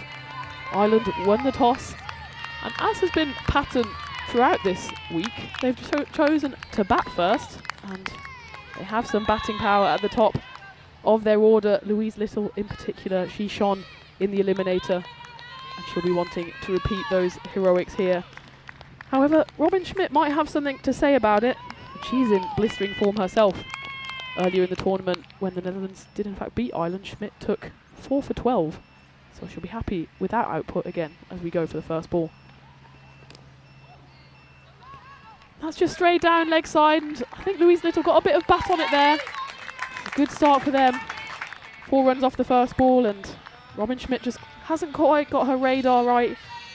Little just eased that away through to fine leg.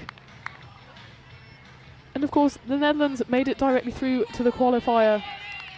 Missed out on the Eliminator this morning because they finished in second place in the table, despite having a bit of a poor showing yesterday against England. Going for a quick single here. England put on a big score into the 130s against the Netherlands yesterday in the final game of the group stage. And the weather gods rained down on the Cartama Oval, and I think the Orange Army were doing a bit of a rain dance because those 2 points for the abandoned game made sure that the Netherlands qualified in second place in the table and took them straight through to the qualifier and sent Scotland to the Eliminator. Half appeal there, but I think it was going down leg side. And if you joined us this morning, you will have seen that Scotland, maybe their spirits dampened by the fact, yeah, it's going well down leg, dampened by the fact that they didn't get through in second place. They were quite comprehensively brushed aside by Ireland. So Ireland will be hoping to use that momentum from this morning's win into this game now. That's well bowled by Schmidt. She's been on the money all week. She's definitely up there in terms of the leading bowlers for both the Netherlands and indeed in the whole tournament. You can see she's just wiping her hands. It was very wet and dewy this morning, but it's dried up beautifully. The sun is baking down on the players. It's probably more sweat she's wiping off than anything else. They'll scamper through a single to the keeper, Rosalie Lawrence. If we look at the win predictor, the Netherlands are up at 60%, Ireland at 40%. Of course, this morning, the Scotland-Ireland game, before that game, it was 50-50, so these things can change very quickly. The Netherlands probably coming through as slight favourites by virtue of the fact they did finish second in the table.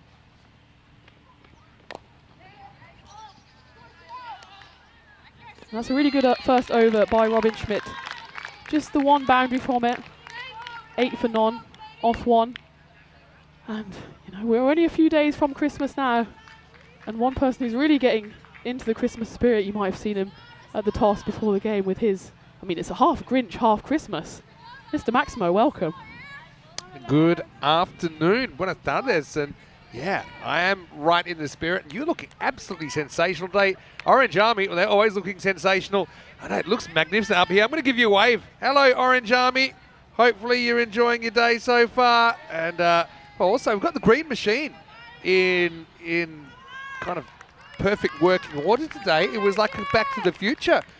Going back to Monday morning, they swept the Scots aside, as this will be Lara Lindhuis, who's going to bowl over at number 2. But yeah, I mean, I had a bit of a funky feeling that the Irish might be able to do a number on the Scots again, and that's exactly what they did this morning. Yeah, I mean, it looks like they're coming good just at the right time in this tournament. And of course, in the middle of the group stage, they went 5 games on the bounce, losing those. But they're coming back strong, and that was a strong shot. That's going to go all the way. That's a lovely shot by Louise Little, picking up where she left off in the Eliminator, clears the rope. That takes her on to 12 in no time at all. It wasn't a bad ball, to be honest, but Louise Little went back in the crease, gave herself a bit of depth, and dispatched it over the rope. Lovely shot. Really good eye. Yeah, that's something that's really, really obvious about Lulu. She tries to go again, doesn't quite get a hold of that one. She forces McBride, who's out there with her in the middle, into a bit of evasive action. It's just reflecting on the whole ECC-W, and yeah, in the men's ECC this year went to 2 divisions, and it created this just another dimension. Yeah. You know, and actually the 2 divisions in ECC-W has done much the same, even better, you could argue. This should just be a single out to Riker. But yeah, just the standard here and the unpredictability of this week. I mean, the one thing that I think we know, especially in the women's game, because it's at so many different levels in different countries across the continent, is that you need to get a grouping of teams that each one can beat each other.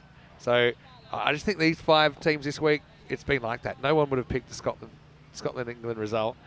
Even yesterday, don't forget, Ireland did a number on the Netherlands as well. So, I mean, they have every reason to be confident here. But, yeah, no Hannah Landier in the Dutch lineup, unfortunately for them. But, hey, Moose, decent job so far.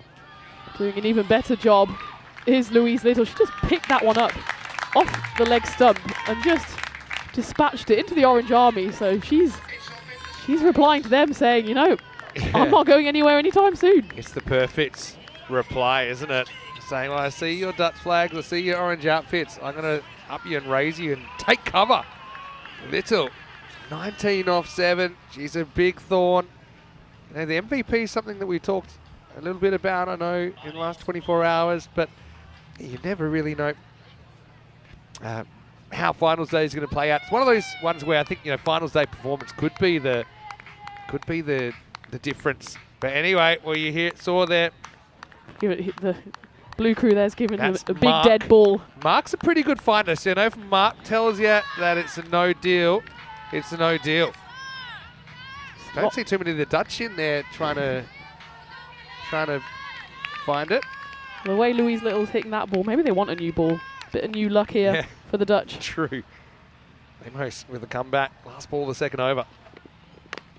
She goes again. This one's high. Should be taken at square leg, and is. Louise Little throws her hands up in the air. She knows that was maybe not the right shot. It's the end of the second over. Ireland 23 for 1. There was one ball left, and Louise Little had such a good over so far. Maybe that was just one shot too many. Maybe, but I mean, it was asking for it, wasn't it? It was a fraction short from Lara. Deep in the crease again. Hit high on the bat. And that's the former secret agent 3-1-1. Phoebe Melkenboer, who couldn't believe her luck. And she gets swapped by teammates because I think they know that's a huge moment in this game. A new ball, new energy for the Dutch. Little has to walk back for 19. Cruel game sometimes. She was hitting the ball so well. But the Irish 11 now, 23 for 1. It was that change of the ball, you know, like Stuart Broad switches the bails round. Clearly the Dutch, they just want to change the ball, and the new ball gets a wicket straight away, and Louise Little drags herself off the pitch. Is it the biggest ball switch scandal since the boxer balls in the Ashes in the 5th Test last year? Last year? I don't know what year it is anymore. Who knows? I think it was last year. But anyway, it was the right Grizzly for the Netherlands. End of the over, 23 for 1. Here's Isabel van der Woning, who just every time she comes out to bowl, she looks even better. I think these conditions suit her. Maybe bowling with the assistance of a slight breeze, but bright sunshine. Here we go, over number 3. Starts with a bit of width, and just crept over that wide line. Signalled by umpire Mida, who's in a penultimate game. So it's worth a shout out to Mida as well. That's true. It's been a big stint. Mida's been a key part of our blue crew, kind of off the field as well, obviously, as a project manager here. And I know that we're going to miss her a lot, but I still think we're going to see her around the traps. Yeah, I think so. No one can stay away from the ECN family for long. Very good umpire. And that one's just going to drop short of Robin Riker. There's a chance for a direct hit. Would have been close. I think it would have been out. It's a classic. Both were on the back foot here because McBride was on the back foot playing the shot, and then Riker knew she had to kind of move backwards to take, but if she could fire a throw off in time, would have been out. And I think if this hits, it's curtains. It was a nice pick up and throw. Did almost everything right, but just a couple of centimetres the wrong side of the stumps. But this is a good start from van der Woning, and she's been great throughout the tournament. And commentator's curse, as always, that'll be a no ball. Completed the whole set in your commentary stint, even though it's been a short stint so far. That's a classic curse. Yeah, that was instant karma for me there. I mean, now he gets a nice look at some of the silverware. That's thanks to our partners at Rado, the MVP watch, also, of course, the MVP trophy and the winner's trophy, the gold and the silver. Yeah. I'm wondering where's where your my watch watch? is. Where's my watch? I've got to thank Rado for the one watch that we got. We'll take it. Not cheap. That's a lovely gonna be shot. 4. Yeah, I mean, how's that? Just flat bat smack. And I hope that Izzy's all right there. She stuck out the foot. I tried to change direction, went out awkwardly for it. That'll be 4 runs. Yeah, van der Woning, she's not quite hit her stride yet. I mean, yesterday, of course, these teams played each other just yesterday, and Ireland won that one by 7 wickets, so maybe got a bit of confidence from that. But van der Woning in that game, despite being on the wrong end of it, she did get figures of 3 for 10. So she's a dangerous bowler for the Ireland batters. It's Annabelle Squires now, who is on strike, and looks like she wants to get straight down to business after that 4. Good counter-attack there from Squires. That'll just be a 1. A quite wristy shot there from Squires.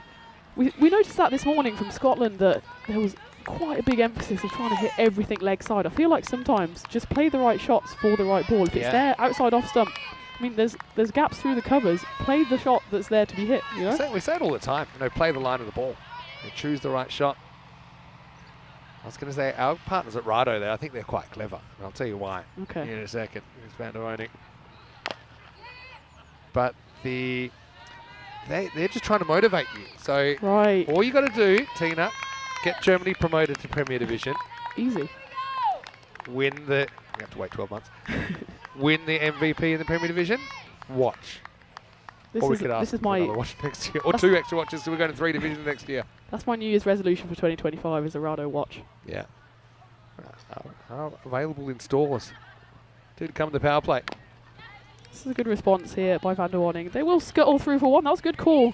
You don't often see those cheeky little quick singles, but that was good partnership from Ireland. They're both switched on, these two. Lose the hesitation, find runs. I mean, it's obviously something the more you play, you're more comfortable with. You're also, willing to accept if there's a perfect piece of fielding. Okay, for example, Riker had a shot at one stump for a run out.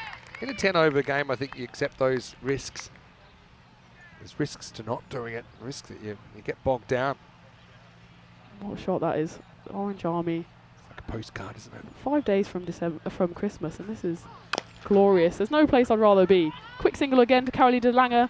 Direct hit would have been close as well, but Ireland are playing quite a smart game now. If they're just saying to the Netherlands, if you pick the ball up, throw down the stumps, fair play. But 9 times out of 10, they're backing themselves to get in. Yeah, so busy power play really. 34 for 1 off 3. It's hard to say who wins that power play. I suppose if you just look at the figures, you'd probably say the Ireland 11, but I think that the Netherlands, they're happy enough to concede 34, knowing that they have that big wicket of Louise Little.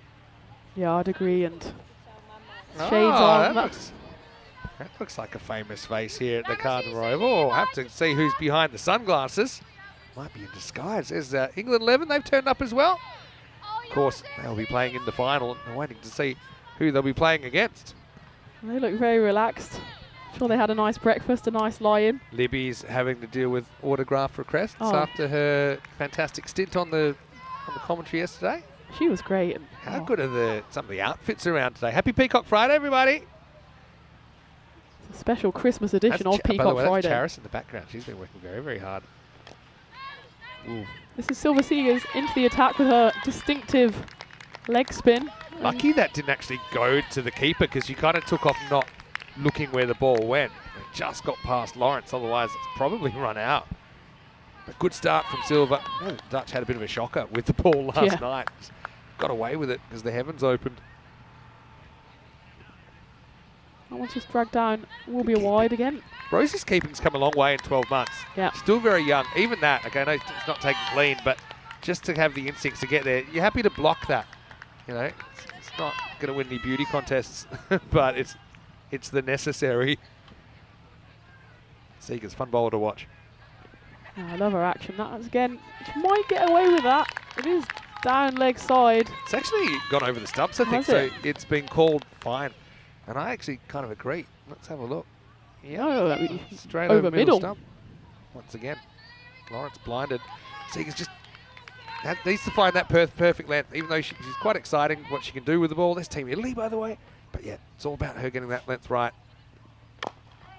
Yeah, it's nice to see Italy in the building. Of course, they would have loved to be part of finals day, but I'm sure sitting down, watching a beautiful game of cricket unfolding in this Spanish sunshine a few days before Christmas, I'm sure there's worse places for them to be. You're right about it. It's 5 days to Christmas.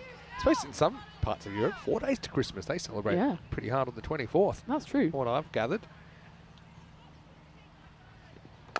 Just the one out there. Yeah, that's the beauty of being half English, half German. 2 Christmases. Oh, yeah. 24th. Tell me some German Christmas traditions. So German Christmas is not quite the big party that maybe an English and Australian Christmas is. So it's more, shocking. Well, Germans like to party. They like to party, but maybe it's more of like a... The Oktoberfest has taken all the wind out of their sails. Exactly. They need a couple of months to recover from Oktoberfest. So it's a bit more of a family affair. It's called Heiligabend, so it's holy evening. Okay. So it's more in the evening on the 24th. Just a bit of family, they usually just celebrate like with a firm handshake. A good eye contact, bit of duck, maybe a bit of goose, and something for everyone. It's been a really good over by Seegers. It has. 1 left of the 4th. Uh-oh. I mean, that's your fault, Vinny. That's your commentator. That's all right. She's fine. It'll only be a single. But I was going to say, until that ball, she had that length perfect. The perfect length for her is to draw the batter forward and into a mistake, but not quite a full toss. That last one was filthy, but it'll be a good result for the Netherlands. Just a single. And Ireland 11 just quietened a bit in that 4th over. 39 for 1. Hi to everyone in the chat. Of course, there's only 2 games left of this season. Yeah, So I've had a bit of FOMO this morning. I've been working pretty hard on the 2025 schedule now that we've got a bit of an idea about it. But here, hello to Ian Smullen, hello to Paul Camping, Steve McVeigh, I think is on the way to the ground at the moment. Hello to Lance from the Isle of Man, hello to Dave B, to Little Alan. I think Jacob's in there from Estonia. Tere, Jacob, hopefully you're well. Nice to see you. And yeah, Ian watching from England, as I expect he would, from the Premier League Cricket Show. Colin Mustafa watching. Let's get back to the action. yeah, Lara Liamhouse back in for her second over. And Ireland at the moment, they're just kind of missing out on these poor deliveries from the Netherlands. There's a few drag downs, a few going down leg, but they're not quite getting it around to the boundary. Isabel van der Wonning there at deep square leg, backward deep square leg. She's having a lot to do there. But it's good field placements from the Netherlands. They've left a massive gap out at mid-wicket. And that one's up in the air. It's a chance. Oh. Well, two things. Wasn't really running the right line there, Meryl Deckling, and also was wondering if she was going to get cleaned up. She did get cleaned up. It was only Karana, so it wouldn't have hurt too much. But yeah, just a bit of a lucky moment there for the Irish. That could have gone anywhere. Oh, we saw that Karana was all over the field yesterday. Karana's Quite in the right place that time. getting her steps in. This is good bowling by Liamhouse, and the Netherlands are kind of setting a cheeky little trap here. There's such a big gap at mid-wicket, but if Liamhouse keeps up this line outside off stump, then she'll be more than happy to see Ireland trying to heave it across to the leg side. Telling him to go fetch. Yeah, so the good question that I liked, I just spotted it from Lance, and it was, has an ECL-W been considered? Now, Big question. some people get confused with all our tournaments. A little bit of invention tempted then. She's a bit furious with herself, is Lara McBride there, because she did all the hard work, got in the right position, and then just didn't quite make contact with the ball, or did, but not quite enough. And she knew that would have been a 4 if she got any more contact on it. And Yeah. Christmas stumps there in all their glory. Yeah, so the ECL is the Champions League of European Cricket, of course. It was our first tournament we did on ECN in 2019. And so it's the champion clubs from, well now it's I think 33 countries. And of course last year's finalists, so we've got 35 teams in the ECL. Of course, as you probably gathered, we would love to do an ECL-W as well. But I suppose at this stage, we're kind of concentrating on the national teams because in some of the countries, they just don't quite have those national leagues up and running, those club leagues.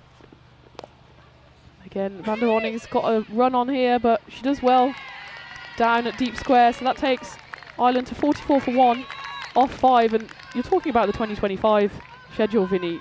Tell me some of your highlights that you're looking forward to next year. Yeah, well, I'm certainly looking forward to 2025.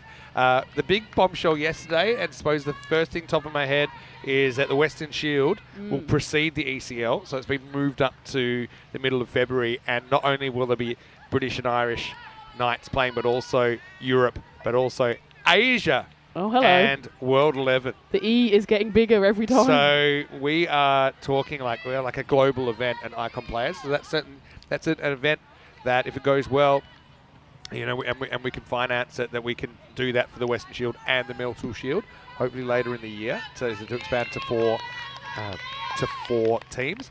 Also, of course, just the expansion of the ECC-W again to go to 3 divisions next year. Excited for that. Of course, Czechia were relegated from the Challenger division, so they'll go into the new emerging division. I'm curious to see which teams get picked. And I still think, give it another year, we can go D-League. We can go development. Anyone that knows social sport knows like D's where the action's at. Always. And that one, the action is back on the field because it's the first ball of Van Boyke's spell. It's been dispatched to the boundary. That was a nice hit. It's a welcome boundary for Ireland, who have been struggling to hit the rope the last couple of overs, thanks to a lot of good bowling by the Netherlands. But that does take them to 48. Yeah, first one just goes wrong. I think Rosalie took that one in the grill. I think it's a glancing blow. I'm sure she's all right, but we have to check a bit of a head check, though. I think you're right. This was a bit of turn and bounce on this one. It was a great reply after the first ball. Oh no, she did get it flush in the face. Took it full on in the schnoz, but then she's answered the questions correctly, and she's good to continue. That's some speedy question answering as well. Well done her. She had the answers written on her hand. Oh no, gloves hopefully. That's true. So, yeah, highlights for next year, obviously some new places that we're planning. Again, not everything is locked in yet, but that's the draft plan we're working with. Things can change. Obviously going to Ireland actually is one of those things. You've got to take that suit to Ireland, just saying. Yeah, I think it would go down pretty well in Ireland. You look like an oversized leprechaun. I feel like it, especially after quite a good Spanish dinner we had last night as well, wasn't it? Emphasis on the oversized. Yeah. But Netherlands is another place we'd love to have a European Cricket Series next year. I know it's not the program. Just still, obviously the Netherlands have quite an abridged season, so it's tough, you know, to find a window for it. But I'm hopeful we can get back there to show some T20I cricket again. I think that was great. It's exciting plans all round. I've had a sneak peek at the calendar. They're going to, no, I'm thinking about 2 sent back. Yeah, so many different places, so many different teams. I've never been to Finland, although we have had a European Cricket Series in Finland back in 2020. So I imagine they have quite a tight summer. They don't have too much of the old sunshine. Where else? Jersey, obviously. We talked about Jersey. First time we'll be there. Porto, start the season. Well, that was so funny because I think she saw it coming and then she was spooked and then she put it short. Then the batter was spooked and just kind of bunted it. Spooky season. It's Christmas season. She almost blew her toe off with that Van Boker, but she'll get away with the end of the 6th over. And it's 52 for 1. Quite an evenly balanced game so far. Obviously, the loss of Louise Little at the top of the order would have been a blow to Ireland. She'd go for 19 off 8 balls. And McBride and Squires, they are building a partnership, but it's been heavy going for them so far. Not hitting the boundary too often, but they know they've got the likes of Dempsey and McMahon to come. So you imagine with 4 overs left, one of them, they're having a long chat out here in the middle. One of them's going to have to go at some point. Yeah, I think so. I mean, you've got 9 wickets in hand. Ireland probably have a few spooks about you know, what might happen if it goes wrong. They've had some collapses in the tournament, but hey, you know, they're tracking okay. Just feel like 85's a bit light on. I think you're looking 100 plus as a minimum against the Dutch. Dutch bat pretty deep as well, don't they? Van der Boning back to bowl out here in over number 7. That's a good start. And you have to remember that Hannah Landheer has been a key part of the Dutch bowling lineup. And if she's gone home to sit some exams, so she misses out. Too smart. Yeah, so here's the 2025 draft calendar. What else? I'm excited to get back to Sweden again. We weren't there this year, so I've been to both Malmö, probably the Landskrona ground as well. We'll go there. And Stockholm's on the EC in July. Double England, back to Belgium and Germany, which is good as well. That one's dropped short, and it's clubbed, and it will go all the way. That's a big 6, very helpful 6 in Ireland's run chase. Run setting. What do you call it? Run set. Run set. I don't know what you call it. You don't really the opposite of run chase. I mean, yeah, whatever it's called, it was a good 6. They're setting of the target. Yeah, it's not quite. They're setting it, and then it's up to the Netherlands to chase it. Well, we might have a retired out situation here. Yeah. Right. So I think McBride has been retired out. You wouldn't expect it actually after a boundary, but she's at the non-striker's end. She doesn't look hurt, so I'm guessing that's a tactical change. She's dragging herself off the pitch. We haven't actually seen it, I don't think, in the whole time. I mean, maybe she is kind of, she's got the limp on. That's pretty smart in case she wants to come back. But yeah, maybe it's a retired hurt situation, I'd say, just judging by the body language it is. I mean, she wasn't firing on all cylinders, but she was building a little partnership with Squires, and of course, if Squires is at the other end hitting 6s, then McBride was doing what she had to do, but as it is, she hobbles off, and in comes captain Georgina Dempsey. Maybe get more information on that. Of course, McBride is actually, it's been recorded as retired out, so that is a tactical retirement. Maybe the limp was then retired, like hurt pride a bit. You know. Oh yes, look, I'm glad you took me off. To be honest, I think that's brave, but it's the kind of call I think Ireland felt they needed to change something. And so now Dempsey, the captain, gets a run. That goes high rather than long. It probably dropped short. Yes, it will just drop short of Riker. You had to put the brakes on. A few people might be saying, "Oh, that's crazy. What are you doing?" But it's something we've seen happen actually more and more because, I mean, there's nothing unsportsmanlike about it because you are giving up a wicket. It's a calculated gamble, and you're hoping that whoever you put in or the batters to follow can score a bit quicker. And you know, cricket's one of those funny things. It's a bit unscientific. Sometimes you hit them well, sometimes you don't. Obviously, McBride wasn't really finding the boundaries the way they would have liked. McBride will be important with the ball as well, so maybe they're just thinking, let her put her feet up. If she's not doing it with the bat, make sure she can do it with the ball. Didn't score a boundary in 17 balls faced. Yeah. So they make a switch. Probably just one little advanced coaching thing is I probably wouldn't have retired her out until she was due to face, just in case, let's say, Dempsey comes out non-strikers and gets run out before she can face. Just little things like that. Also, if she's kind of on borrowed time, might be able to push for a run that might not be there otherwise. That's well bowled. This is turning out to be a good over from Van der Warning, and that is the end of the over. It's 62 for 2, Good off spell. 7. Yeah, good spell. Number 21 of 2. I want to ask about this. So there's excitement in the comments. Simon Walsh, for example, excited that you're going to Ireland. Yeah. And Wimbledon in July. There's usually another sporting event that happens in Wimbledon in July, but I feel like this is the bigger one. This is the bigger would that one. be just after it finishes? I've always wanted to go to Wimbledon, the tennis. I've always wanted to go. Do you think the ECN's big enough for me to, how does Mick Jagger get tickets to Wimbledon? is that who you're benchmarking yourself against, Mick Jagger? I've always wanted to go. I don't fancy. I've got tickets. Lining so up. if you're, do you get tickets? My mum gets tickets because she plays tennis. So who you know, wow. Vinny. So Tina's mum, welcome to the broadcast. My new favourite viewer. Yeah, again, not 100% locked in, but that's the best we got. We wanted to share it with you because obviously you're valued members of our community, and we want you to know where we're at with the planning. I think if you know ECN by now, sometimes things do change. Sometimes there's things out of our control. Obviously, you don't do 339 consecutive days of cricket like we've done this year without there being a few spanners in the works. For example, we were meant to go to Greece earlier in the year. Fortunately, couldn't quite be organised in that window, so we went to London instead. Went to Wimbledon.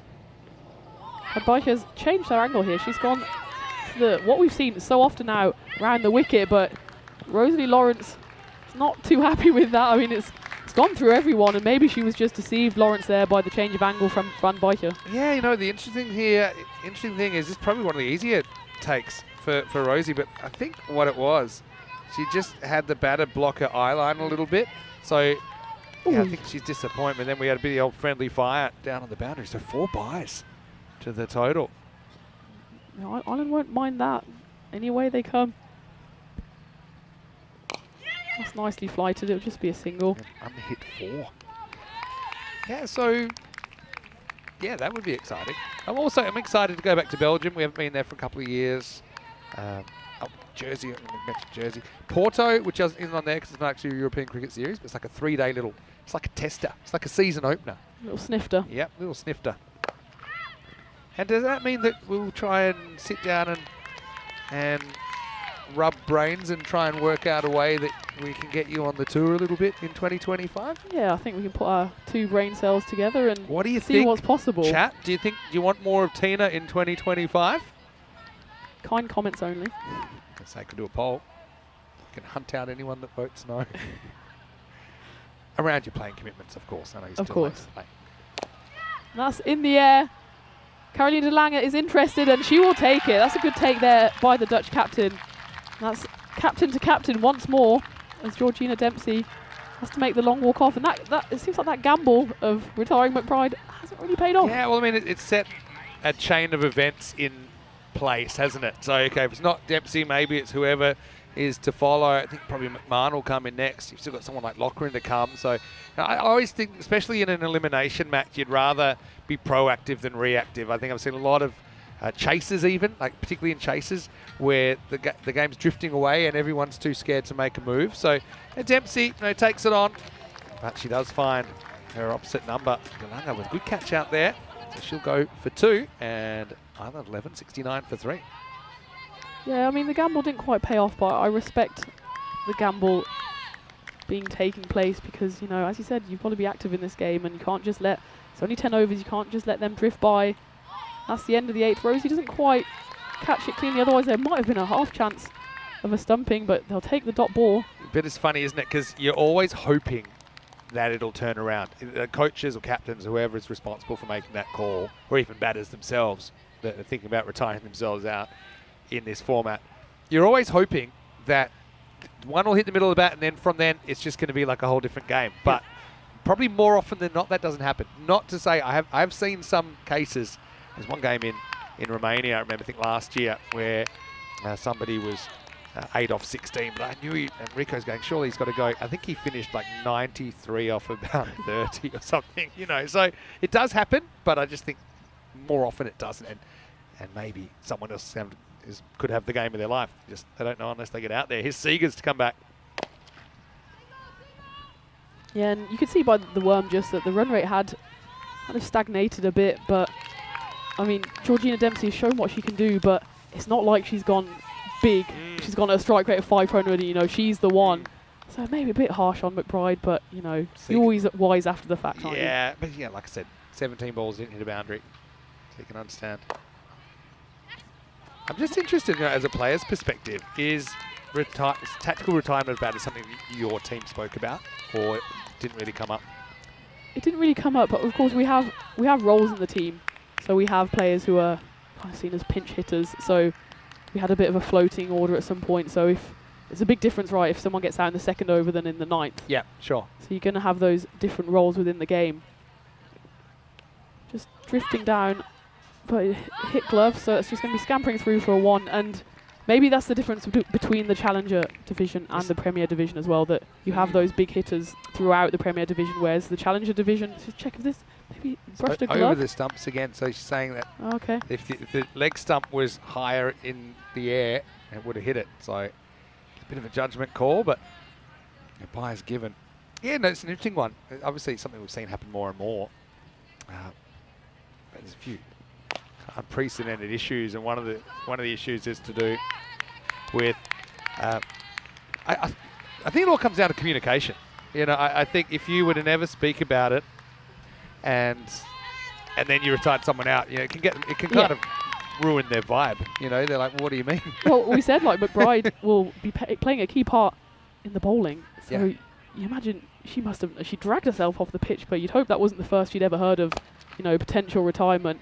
Not just specifically for her, but as a tactic throughout the whole team. But I've seen good coaches have a conversation before a T10 tournament begins and say, look, just so you know, we might do this at some stage. It's not a knock on your batting or anything. It's just that we feel, just from watching it from the outside, that there might be someone that's better placed to score us more runs. Sometimes it might even be that you're going to run a ball, but that's not really enough. That should be out. Will be out. Second attempt, but Lawrence a bit annoyed with herself that she maybe didn't take it as clean as she would have liked. But that's a great over by Seegers, and that gets Ireland to 74 for 4 off the 9th, and that was a good bit of glove work. Batter went so far down the crease that Lawrence had about 2 or 3 bites of the cherry, but got there in the end. Yeah, it's one of those ones where you just need to make sure that you take it cleanly. Eventually, she did get hold of it, and so stumped by a fair bit. That's the end of McMahon. She goes for 2 as well. So again, the batters that are replaced, McBride so far haven't fared a lot better. Combined 4 off 9. That's the 4th wicket to fall. It's 74 for 4. Yeah, so having that conversation, saying, look, it's something we might do, and then saying to the other team, look, if someone does get retired out, they're obviously not going to be feeling great. Get around them. Yeah. And next time could be a different story. So. And that's something we definitely spoke about in the Germany team, is if something doesn't go to plan, someone tries something, it doesn't pay off, get around them, be supportive of them, because none of us are professionals. Most of us are not professionals, and no one's playing badly on purpose. They're all trying their best. They don't want to look bad on the camera. So if something goes wrong, give them a little pat on the back and tell them, you know, next time. The feedback's coming on you, by the way. Dear. I'm just scanning it. I like this. I've got several favourites. Okay, well, Ian saying, of course we want more Tina. Thank you. Steve B saying, please come back, Tina. TPL Cricket Club saying, Tina is the new Charlie. I don't know if Tina or Charlie are impressed with that. Which one of us should Charlie, of course, has that? landed a good gig with Leicestershire next year, Yeah. so I'm thrilled for Charlie. And obviously, this I suppose lifestyle, or the schedule, it's something that most people will probably feel a bit more stability after a while. It's Robin Schmidt, by the way, bowling this final over, and she's had great figures throughout the tournament. She hasn't got a wicket in this game yet. She's a Smoky for MVP. Yeah. She's played a bad game. Decided not to let her hand be taken off by that one, but Van Boyke scoots around from long off to restrict to just one. Tell me more nice comments, please, Yeah, do you want more nice comments? I do. Elsboy saying, Tina sounds like she's been commentating for years. Is this really her first week? It is. First proper, like, I know Yeah. you've done bits and pieces, right? But First proper week, yeah. there's one that I'm getting to that I like the best, though. Okay, and we're going funky, as Rico would like to say. It's gone straight over the keeper, and that's our old favourite, Sanya Karana, round from fine leg. I to get pick the that one up. thought, but the fielder was there. So Yeah. I mean, actually, she actually tries to slap it like dead backwards. It's quite an unusual one because you knew like a little dink wasn't going to get the job done. But 11, they might end up in the Grady 80s here, you know.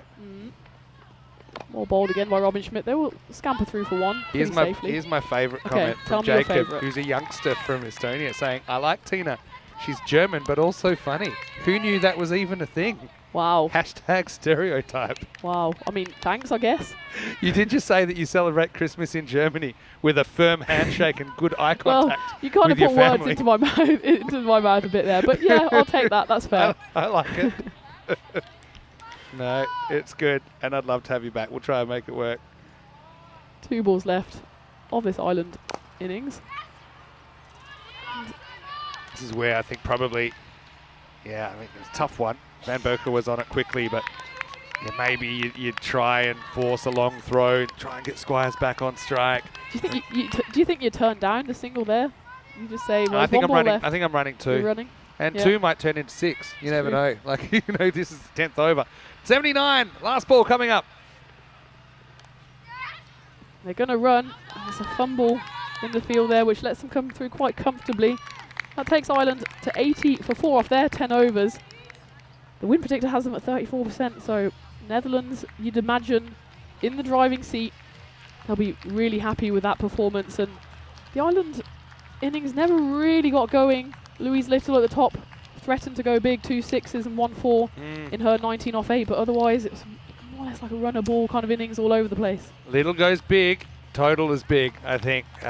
As it is, it's a defendable total, I will say that, but the Netherlands, I think, do deserve to go in hot favourites. Given their batting lineup, I mean, I look at some of their batters down the order, kind of 6, 7, 8, you know, still kind of very, very capable, although, you know, it's a must-win game. And so Ireland, they'll know, you know, we've seen 70 defended a couple of times in this series. They did hold Scotland to 56 this morning. But, hey, you got 10 overs to split them. Wow, not bending That was the a funky camera. laws of physics there. But why don't we go and look at the first 10 overs here with the Irish side. Winning the toss and electing to bat was the second team to win the toss and bat today. They've probably not quite met their expectations. Yeah, I think they've maybe looked too much into the way the toss has gone this week and maybe not kind of concentrated on what they do best. And Ireland, as we said, they threatened to go big, but the Netherlands held on to their chances mostly. A few easy catches thrown up. And as it is, I think the Dutch will be happy. The fans are happy. They're enjoying the glorious sunshine out here, the great cricket on display. And yeah, for Ireland now, they're going to have to pull out all of their reserves in their bowling attack. Of course, the Rado match watches up for grabs for the MVP. For the first time in the ECC-W, we also saw a tactical retirement. Yeah, we did. I'm not quite sure if that one paid off. But I mean, the question is, okay, the batters that replaced McBride ended up with 7 off 12. But to be honest, that's about the same strike rate she was going at. So, yeah, it's just that the boundaries were pretty dried up, weren't they? We saw Louise Little with 2 6s and a 4. We saw Squires with 2 4s and a 6.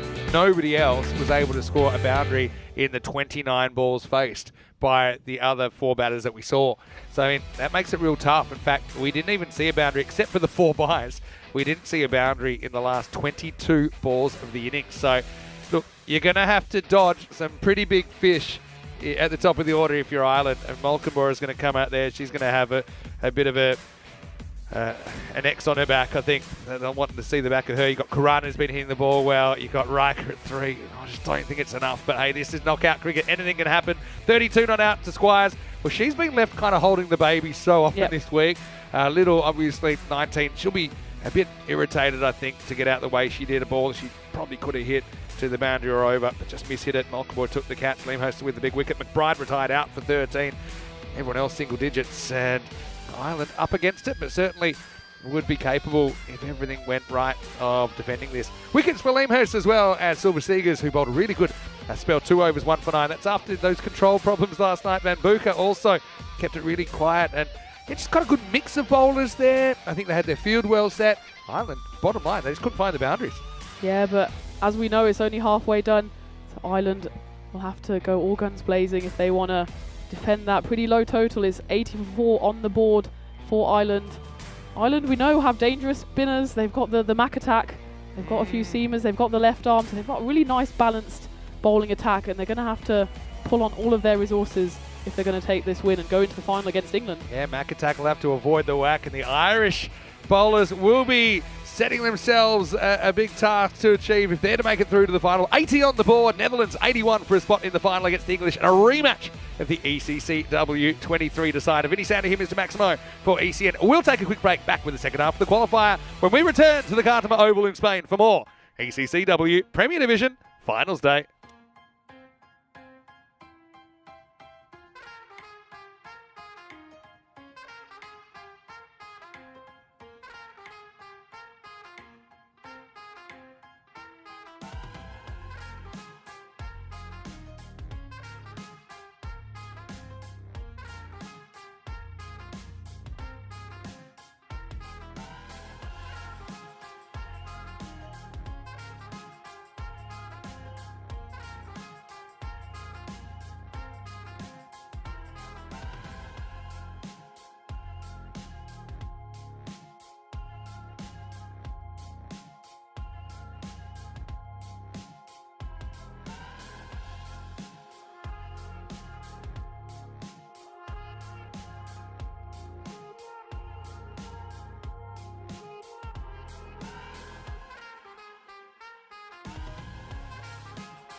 This European Cricket Network event is proudly brought to you by HCL Software, Paramatch, La Junta de Andalucía, Victorinox, and our official timing partner, Rado.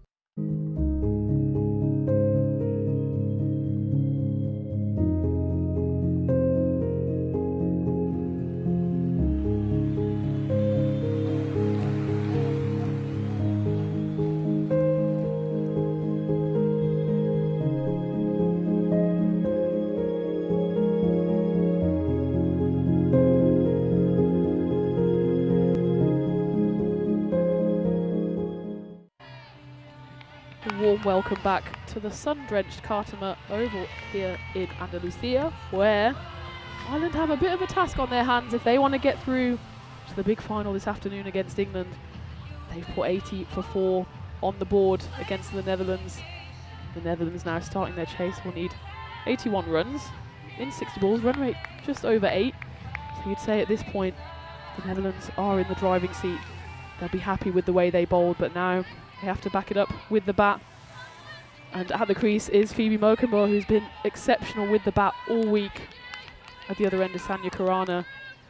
And it's Kaya McCartney with ball in hand, who's also been one of the star performers with the ball.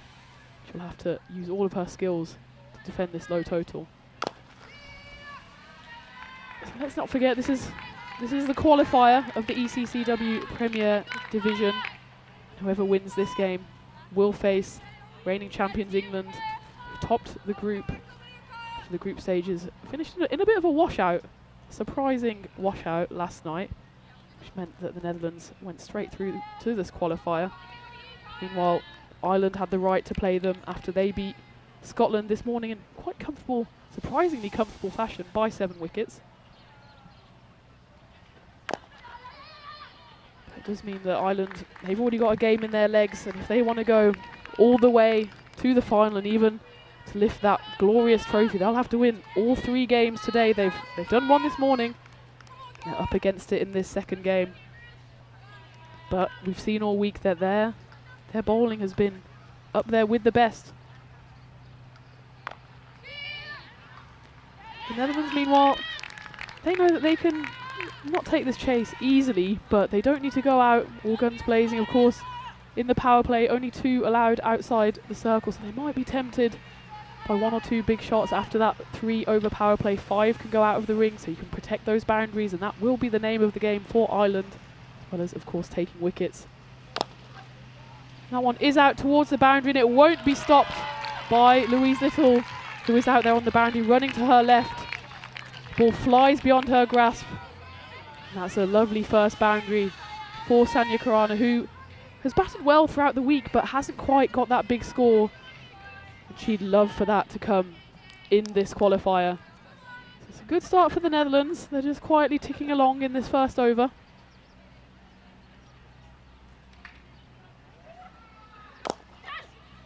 And that's a lovely shot. That's going to go all the way for 4. Khurana sees the mid-off. It's quite wide on the offside. And she just hits it straight past her all the way to the boundary. It's already 11, the Netherlands, so they're already well above that run rate, which was around 8. And now, because of this over so far, that run rate has dropped to below 8. It's a great start for the Netherlands, and Ireland really needs to pull something out of the bag here. Oh, and that's gone, I think, straight through everyone. Kai McCartney pulled that one a little short. Umpire Miller does signal byes, so that's 4 byes to end the over. Joanna Loughran couldn't really do much about that. As you can see, it was dragged short, and Khurana, I think, put off Loughran, and as a result, flies through to the boundary, and that's a great start for the Netherlands. That takes them to 15 for none off the 1 over. And joining me in the box for his penultimate game of this crazy season is Vinny. And yours, because don't worry, Mine. I'm going to get you back in the final. All that feedback. All your friends have come out in the chat. Are these all relatives of yours? Maybe. You had amazing feedback. Are they flogging Wimbledon ticket? I'll take it. 13 matches since Golden Ball. Well, funny things happen with the number 13 on ECN in particular. But hard to see it happening here, especially the unhit 4. That hurts you, doesn't it, as well? Just a bit too much bounce. Got past Loughran. Khurana, she's a proper pocket rocket, isn't she? Really slams the ball. She's got a good technique. His back grip's not as easy as you think to get on. Anyway, Dempsey gets the ball over number 2, guided away. It's classy shot, really well played from Malcolmborg. Well, she's not all kind of crash and bash. That's a very intelligent shot, using the pace, minimum effort, but still a boundary. Yeah, that was a beautiful shot, and that shows why Malcolmborg has been one of the form players of this tournament. Just guided it through backward point. She's got to be up there in the MVP conversation, doesn't she? Especially if she guides her team to the final here. Definitely. I think final stays make MVP in this tournament, at least in this series, because there's a few you could throw a blanket over at the start of the day. Were you very good at putting the grips on the bat, or awful? Really? I don't think in my entire life. Do you just look at it and look confused and then give it to someone else? And the problem is, I need a good grip. That's going to be, it's straight towards the wide line, but it's going to be a dot ball. I need my grip to be on perfectly. You know, some people come out and their grip is ripped and they've got string everywhere. I hate it when it's got bumps in it. Yeah. Actually, you've just reminded me, John Stiglitz of Austria, her grip. Tried to fix hers and may have split it. It's the last time she'll ask you to do anything. Just trying to help. Oh, that's the problem. This guy's away to the 45, but it's a good pickup. They'll scamper through for 1. It's a very good example of good running, because hesitation kills, and if Karana waits even for a second, then this is out. It's a perfect pickup and throw, but she does everything right. She's backing up, batting the correct hand, just all the fundamentals that still have a home. It doesn't matter what the format is. Despite the ball hitting the stumps, she's in fairly comfortably. Fielding though. Umpire Meader's running back to her spot as we see that replay. Georgina Dempsey really needs to grab the ball by the horns here if she's going to guide her team to the final. It's been a good start for the Netherlands halfway through the second over. That's a good ball. Need more of those, a few more dot balls, and that's how you put the pressure on the Netherlands. If you're not getting wickets, you need to get dot balls. Yeah, got to start winning overs. Basically, you're looking at keeping it to 7 or less in an over. And Dempsey might be able to do that if she doesn't concede boundaries, concede 5 or 4, but yeah, it's tough when you feel like you're so far behind in the game, but you just got to start winning some little battles. Set yourself an achievable target. Don't go for a boundary twice, and you pretty much win the over. Karana tries to give herself a bit of room there. She's looking like she's getting a bit impatient. I just want to tell her, you've got so much time. You need 61 off 49. I think also, though, the instructions would be, look, go out and bat as if you're batting first. If you're batting first and we bat well, we're making more than 81. So part of that would be attacking the power play, and we've still got, I suppose, 7 balls left in the power play. Karana just wasn't able to make contact with that one. She goes again. She makes contact with it, but it's going to be a half chance, and it's a good stop in the end by Sophie McMahon there at long on. She looked like she had a sniff of taking that on the full, taking the catch. It's actually amazing fielding, because she basically risks it all for the catch, but the universe looks after it, kind of hits her trailing leg.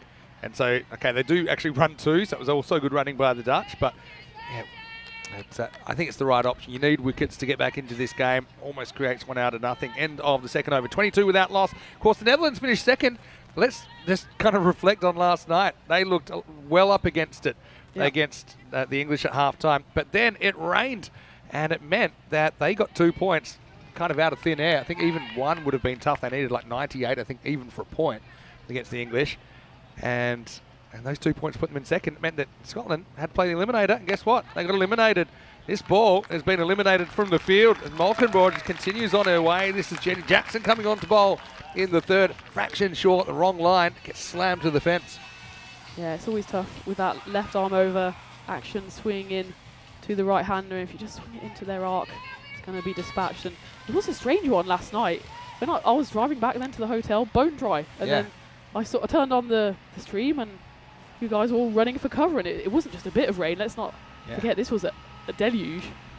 Just straying down the leg side. I'm sure the Netherlands, they're used to a bit of water in the lowlands there in the Netherlands, and they must have been absolutely, like, Christmas had come early. It's such a microclimate here in the mountains, isn't it? And you're right, the rain was pretty specific to here. I mean, we're not obviously right in Cartama. We're kind of halfway between Cartama and Coen here at the Cartama Oval. Jenny Jackson's just struggling a bit here. She takes a tumble while she's bowling that, drags it short, and it's dispatched to the boundary, and she's having a bit of a limp here as well. I don't know if she's hurt herself on that fall. classic day 6. You know, Yeah. there must be a few tired bodies out there. Jackson, someone that she has impressed me with her bowling this week, but just kind of not having a great start to the over. Already gone for 2 boundaries, and they've both been kind of fairly hittable balls. Ockenborough making light work of this so far. That's a much better delivery by Jackson. It's well fielded there. The backward points there will just run through the 1. Yeah, it's important to remember this has been a long, long week for all of these players. That they're young players, and you know, away from home for a week around Christmas is not the easiest, even when you know the sun is shining here. And it's been a heavy workload. I remember last week when we had those 2 rainy days. I was secretly like, oof, at least I've got a day to rest. I think Yeah. had we played all 5 games in a row, or days in a row, by the final day I probably would have been held together by masking tape. So that probably is a good little segue into all of our ECN crew, and that includes everyone kind of in the Zurich office and everyone obviously that does the events. This is day 339 of consecutive cricket. And since the 17th of January, it's been a big effort from everyone this year. And that's in the air, and it's caught by Sophie McMahon. Mokamore just throws her head up in the air. She didn't quite get a hold of that one. It was the right shot, in all honesty, but she just caught it a bit high on the bat. Maybe she was just rushed a bit by the pace of Jennifer Jackson, and all she can do is pick out Sophie McMahon at a wide mid-on. Yeah, Jackson comes up with produces a batter malfunction, doesn't she? So that was a little bit short. It's just neither one nor the other, was it? Just wasn't able to get the elevation on it. Simple catch taken there, McMahon. She dropped that, and writing was on the wall. But it's a small window of opportunity because Mokamore's a good hitter, but a bit like Little in the first innings, kind of makes the start, isn't able to go on with it. Phoebe out for 16, and the Netherlands 11 are 33 for 1. Yeah, I think maybe what the Netherlands can hope for here is that they've got a lot of batting depth. They've got Robin Riker, who's come in now, last year's MVP.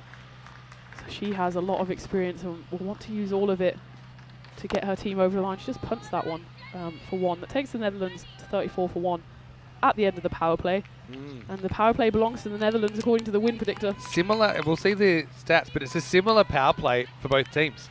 Both lost a key batter and both scored about the same amount of runs. We'll have a look at it. In the first innings, it was 34. No, in fact, it's exactly the same, 34 for 1.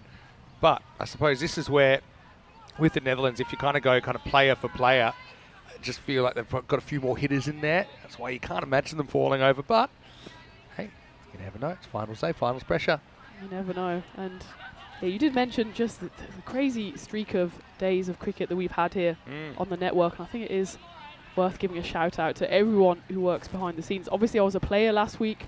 I enjoyed the luxury of just turning up. I was going to say, what's it like as a player? I know you have played on ECN before in the Vleda Cup, but obviously this is an ECN T10. This is Lara McBride into the attack. McBride, of course, was hoiked from the batting lineup. Tactically, the coaching staff seemed to think maybe she was batting a bit too slowly, so she's got a point to prove here. She wants to get those key wickets. Mac attack enacted. That was almost a slow motion kind of. Bowled it from about 24 yards. She does this sometimes.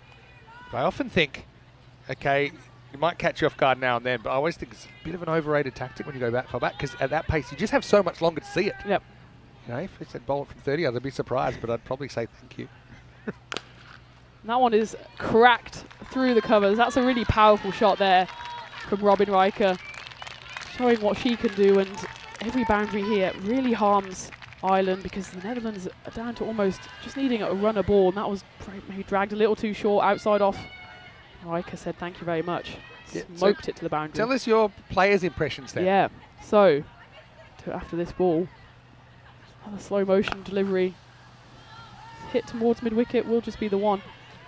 It was amazing as a player, so I know I've had some experience of playing in big games, but whether you were playing, and I'm sure it's the same next year, you're playing a game in the third division, you're playing a game in the top division, you're kind of treated like professionals. You have the whole setup.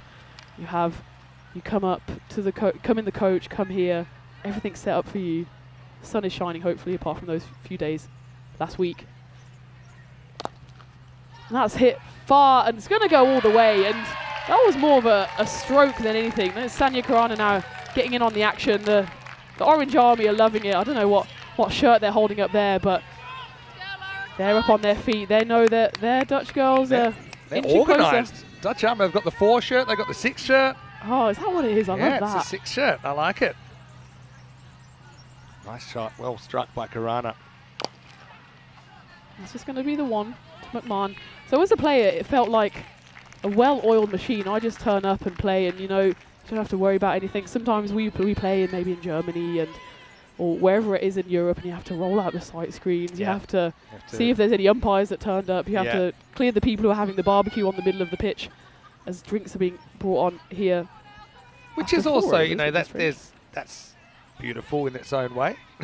But I will say that the kind of machine, if you like, you call it a machine, well-oiled machine, it is. After over 6,000 matches now on ECN, we want to make this, and this is what it comes down to. When we started the first ECN in 2019, the idea was to make players' dreams come true, to meet their dream destination. That's also a pretty dream outfit from Leon. Yeah, he's just missing lost the jacket now. It's too hot, but the blazer makes it. No commitment. Leon, you got to wear the jacket. Let's see the jacket. I want to see it. What do you think? That's right. Leon's not quite ready for the commentary box. That's why they pay you the big bucks. Doesn't matter how hot it gets. The jacket stays on. Let's get back to the action, though. Stop ripping on Leon. By the way, he's been amazing, hasn't he? Incredible. Here we go with McGee. Mac Attack Part 2. Yeah, Leon's been great, and I didn't realise how many songs I know, but every time he plays a song, I'm bopping along, and I know the fan zone have been loving it as well. It's just been a great party atmosphere, and that's why it was so fun as a player last week, just to soak it all in. But this week has been really eye-opening for me. It's a well-oiled machine, but the reason it's so well-oiled is because all of the parts work and all the people work incredibly. There's Leon. There's Leon. Speaking of working incredibly hard, he is absolutely throwing the shapes around. Hopefully that suit is breathable, because it's quite a scorcher today. No naked flames near him, I think. And that's it. Straight down the ground. 1 bounce 4. That's a lovely shot by Sanya Karan, who's really hitting her stride now. That takes her to 25. Takes the Dutch to 54 for 1. They just need 27, less than a run a ball. So if Leon's going to dance, we're going to dance as well, because it's last day of the season. Peacock Friday. Happy Peacock Friday. Not necessarily a good dancer. Tell you what they do need, though. Here's a breakthrough. They might be dancing a different tune, Ireland. That's a little win, though, for McGee. Yeah, all right. We've got a dance-off going on here. Always, so they could dance off without music, though. Back to live action. Yeah, I mean, this is unfair, because Leon has the music and we don't, so we're just vibing to the sound of our own voices, which no one needs, let's be honest.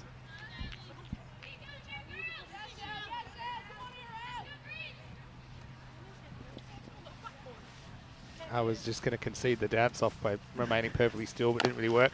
That's 6. It's a Gundy ball, really, from McGee. Maximo!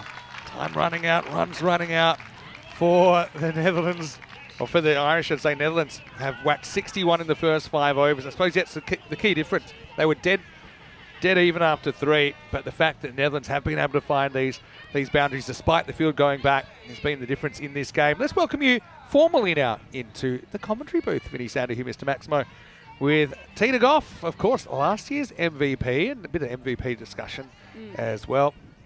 Karana's got to be kind of around the mark as well. I think she hasn't had too many bad games. She struck the ball really well, brilliant in the field.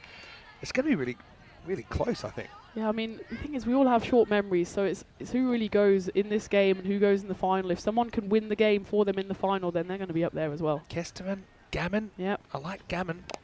So do I. It's quite a nice dish. But that's up in the air, and it's going to drop. It's the little holy trinity of fielders running towards it. It'll drop square in the middle of all of them. It's very Christmas themed. Yeah, we do. That's another 3 wise men, 3 wise fielders. We haven't had too many of these, but yeah, the Bermuda Triangle's pretty famous on ECN as well. Yeah. But I do like the Holy Trinity. Given the ho Holy Trinity. You are just go to the head of the class. No need for commentary school for Tina. He's given out the lectures. This is McMahon, second ball of her spell. And that's just a beautiful little ramp by Riker. She's come to the party. It's been a bit of a slow burn all week. She, in true MVP style, steps up to the mark when her team needs her. And what a beautiful shot this was. Just deposited over the keeper. One bounce for. And the keeper up just makes it a little bit less risky to play that shot. If you bat, you might kind of make a meal of it. You might a little edge. You might clunk it off your gloves. You might get caught. But keeper up, any sort of deflection, you're going to get runs, probably 4 of them. But Riker, 18. She's kind of a bit of a sleeping giant of this lineup. She actually saved her best for the final last year.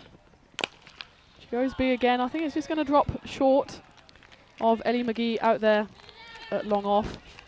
But the Netherlands now, of course, there's no bonus points up for grabs. It's a pure shootout eliminator. Qualifier, the eliminator was this morning, but it's just about getting to the final to have the right to try and take down the reigning champions in the form of England. So the Netherlands here just need 14 off 27, so they don't need to do anything risky, but the form Karana's in, she'll back herself to hit it anywhere. And of course, when you're in good form, also get a bit of luck as well. And that one just squeezed away to backward point, just the one. Riker last year in the final, they were actually chasing 123 to win. She got the Netherlands to 105, but she put 69 off 33, unbeaten, and really saved her best innings in a sense for last. In the end, that was the innings, I think, given the context and everything, that got the MVP, despite, Iris Villing had a really good tournament, did score a couple of tons in there.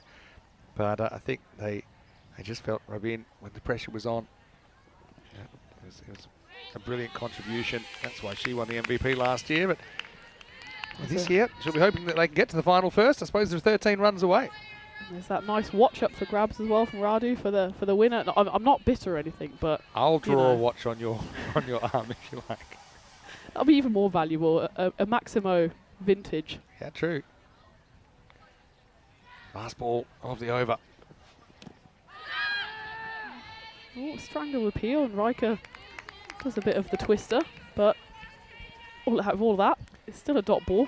Just going down the leg side by a bit. Well, it did kind of straighten a little bit towards the end, didn't it? So maybe if that hit her on the full, it might be. It was definitely worth a shout. But as it is, 68 for 1 after 6, and it's the top order that have done it for the Netherlands so far. They're in a very strong position. They've still got the likes of Diekeling and Schmidt in to come if they're needed, but it's only 13 runs to win now in 24 balls. You'd say the Netherlands have 1 foot in the final. Orange Army are loving what they're seeing. Yeah, there's the Italian team, amongst others, there in the fan zone. Sort of slice away, but pretty well fielded. I mean, ground fielding, I think, has been brilliant. Tight second, but they'll get there. They creep closer. It'll be fun to see the Italian team in the Challenger division. Obviously, we become friends to enemies next year, but I'm already looking forward to this time next year. Germany, Italy, they've had some good battles here at the Gardner Oval. I'm excited that they'll meet in the women's game next year. And that is absolutely smoked over cow corner all the way for 6. And that was a lovely shot. She's just pure timing. Just waited for it, got her front foot out of the way, just hit it all the way for 6. Got a beautiful just free swing in the bat, doesn't she, Karana? Just a reminder that winner of this game will go through to play the England 11. That game's about an hour and 45 minutes away from a start. Right now, just 5 to win. Netherlands on the brink. And it'll do Karana a world of good here to stay even unbeaten if you can, just to take that confidence into the final against England. I'd say England is just a step up in terms of quality, and that's of course why they're reigning champions, why they went straight through to the final. So Karana will need to be on top form against that England lineup. That's just squeezed away, probably a little fumble in the field, but just the one, so 3 runs needed now. The biggest thing is you've got some very, very good young cricketers at this tournament, and just the experience they'll take out of this as well. How to respond to pressure, just some of the situations that have been thrown up, probably just looking at the game of cricket in a slightly different way, kind of breaking it down to its parts. That's up in the air and should be taken by Kai McCartney, and it is. That's, I think, Tina's commentator curse number 53 of the week. Just as I said, Karana would do well to stay unbeaten going into the final, but I think she'll be more than happy with her contribution. 37 off just 21 balls. The Netherlands do lose their second wickets. High fives for Kai McCartney, who has been one of the pick of Ireland's bowlers this week. Yeah, definitely. He's been used typically at the end of innings. I suppose here it's being used towards the end of the game, but Karana shows no signs of nerves there. Maybe she batted 3 in the final last year. And she's a player that's really stepped up into a bit of a void that's been left at the top of the order. Obviously, Iris Spilling not in the side this year, but Karana does a really good job for 37. I think we'll be seeing her again in the final. Just 3 runs to win, 78 for 2. Meryl Deckling has one chance to finish it off here. Would you go for it first ball? Yeah, he might not get another go. It's true. Here we go. 3 to win. She just doesn't even want to take the single. I think Robin Riker says, I'll take it. I'll show why I was last year's MVP. Just 3 to win now. That takes the Netherlands to 78 for 2. And in all likelihood, it will then be the Netherlands against England in the final, which is at 14:35 GMT, 15:35 our local time. And just 5:08 in the evening, so prime time. That's in India, in the subcontinent. It's 8:35 p.m. in Bangladesh. What more time zones? All of them. Tell me more. On the west of Australia, it'll be 10:35 p.m. And on the east of Australia, Sydney and Melbourne, at least, it'll be 1:30 in the morning. I'd say stay up. Come on. Stay up. What are you doing with your life? It's the weekend. It's the last game of the season. It's the last game no of the season. sleepsies. Yeah. Enjoy it all together. Plenty of time to sleep between Christmas and New Year. Dempsey comes back on, and Riker can finish this game with a boundary. 3 to win for the Dutch. Just squeezes it around the corner. I think Robin is showing why she has all that experience for the Netherlands. She doesn't want to do anything stupid now. Just ticking down the runs, just 2 needed now for the Netherlands. And I like this. Georgina Dempsey also saying, you know what, I'm captain. I'm going to bowl. Yeah, I like it as well. Deckling. She'd love to finish it off. She does get another chance. Next we're heading for another England-Netherlands final, same as the last 3 men's finals and the last year's women's final as well. They've had some good battles. And to be honest, Dutch, a bit of a drought. Haven't won a title here at the Carter Oval since 2022 in the ECC men's. That must be another one. A chance for a run out if there's a direct hit. And there is a direct hit. And that is out. Umpire Mida has called it out on the field. I don't think we even need to have another look at that because Sophie McMahon has absolutely destroyed middle stump. Nice little flourish for Ireland there in what might be one of the last balls that they play in this ECC-W tournament. Good highlight though. And this is middle stump. Take out your frustration on something. Just launches it. We think we knew this hits Deckling's a goner. And well, again, every cloud has a silver lining. And although Deckling has to go without scoring, we do get to see Peacock Friday duck for the first time. And Meryl's going to get run out for a duck. She'd probably rather it be now than in the final. But she's the 3rd to fall, and the score 79 for 3. I was a bit too far away from the screen there, and I thought Derek was wearing a Russian hat. And I thought, what is the significance of that? Don't make me fire you on your first week. All right. And that will be the end of the game. Hit for 4. Robin Riker says, let's finish it off. And she duly obliges. Big hug for the 2 batters out there. Schmidt and Riker stay unbeaten.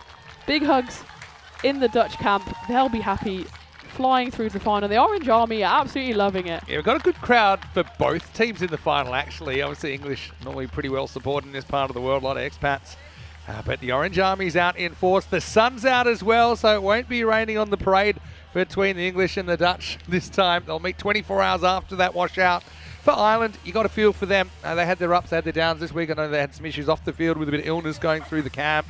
It's, yeah, the fist bumps are out. That'll be Martha. She loves to hand out the bumps.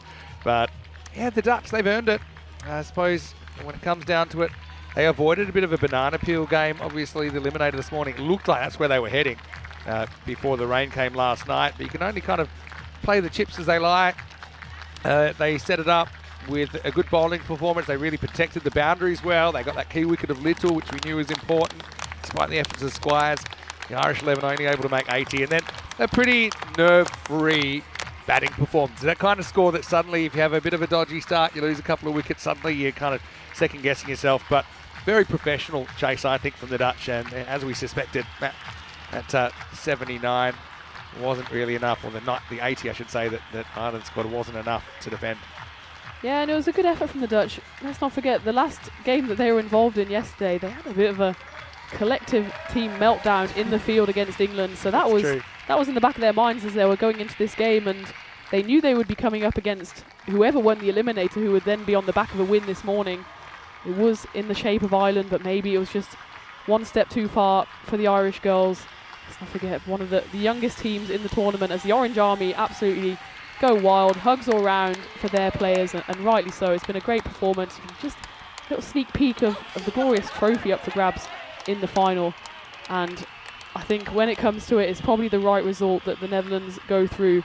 But they'll have their work cut out against England, as you see there. The final coming up is 1 versus 2, so no big surprises thrown our way today, but what a final it promises to be. Yeah, definitely. And don't forget, if you come a little bit earlier, probably 10 minutes before that game starts, so in about an hour and a half from now, set your timers.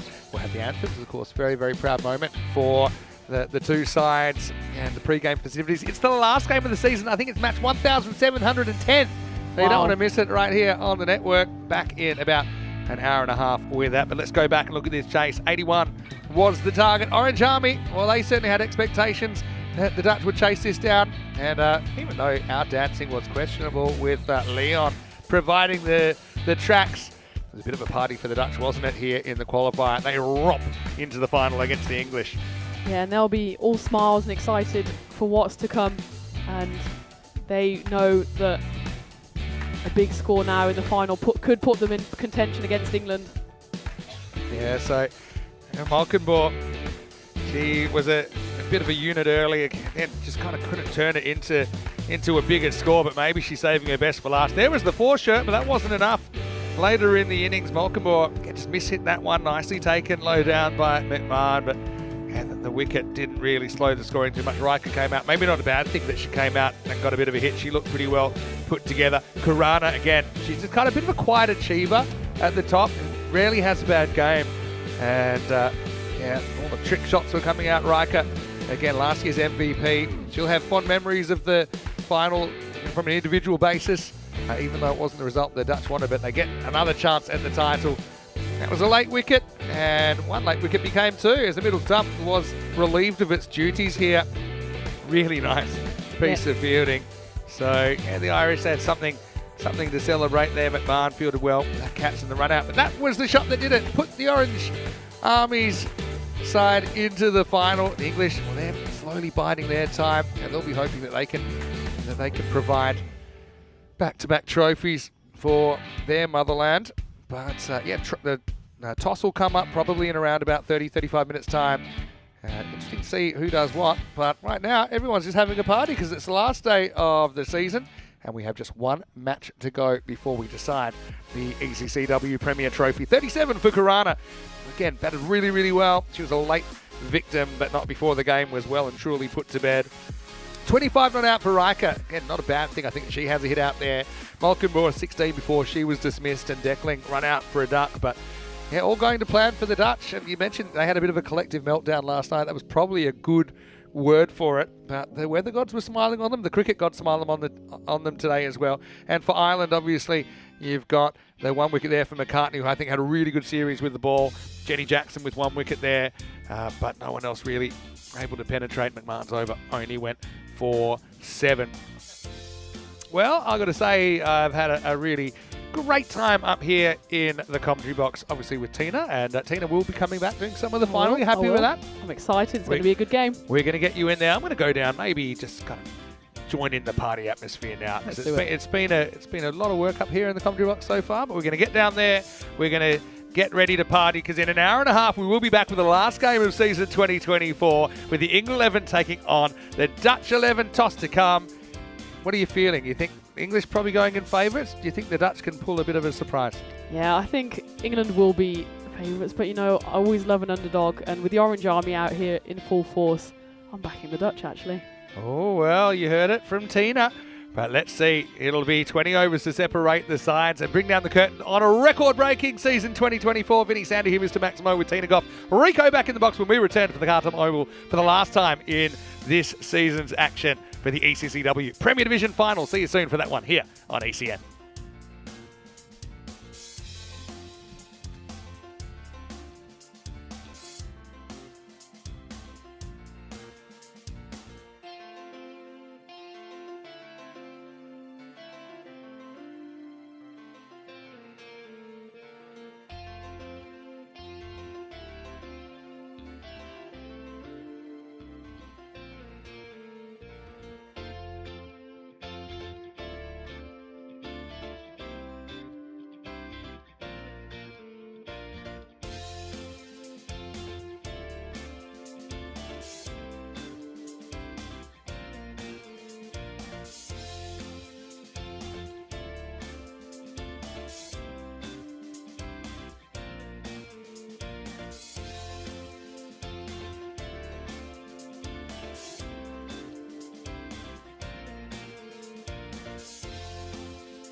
This European Cricket Network event is proudly brought to you by HCL Software, Paramatch, La Junta de Andalucía, Victorinox, and our official timing partner, Rado.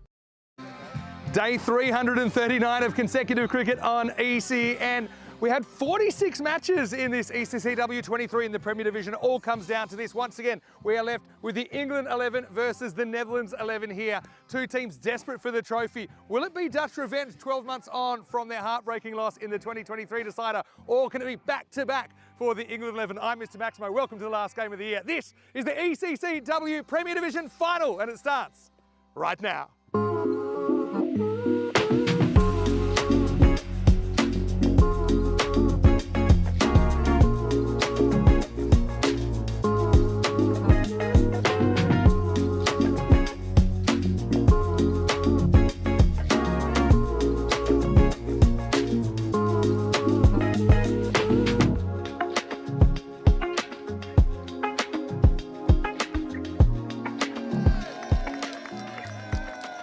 Hello to you wherever you're watching from around the world, and welcome to the final game of season 2024 here on the European Cricket Network. Crazy stuff, really. Day 339 of consecutive cricket. This is match number 1,710, and it's going to be an absolute Class A banger.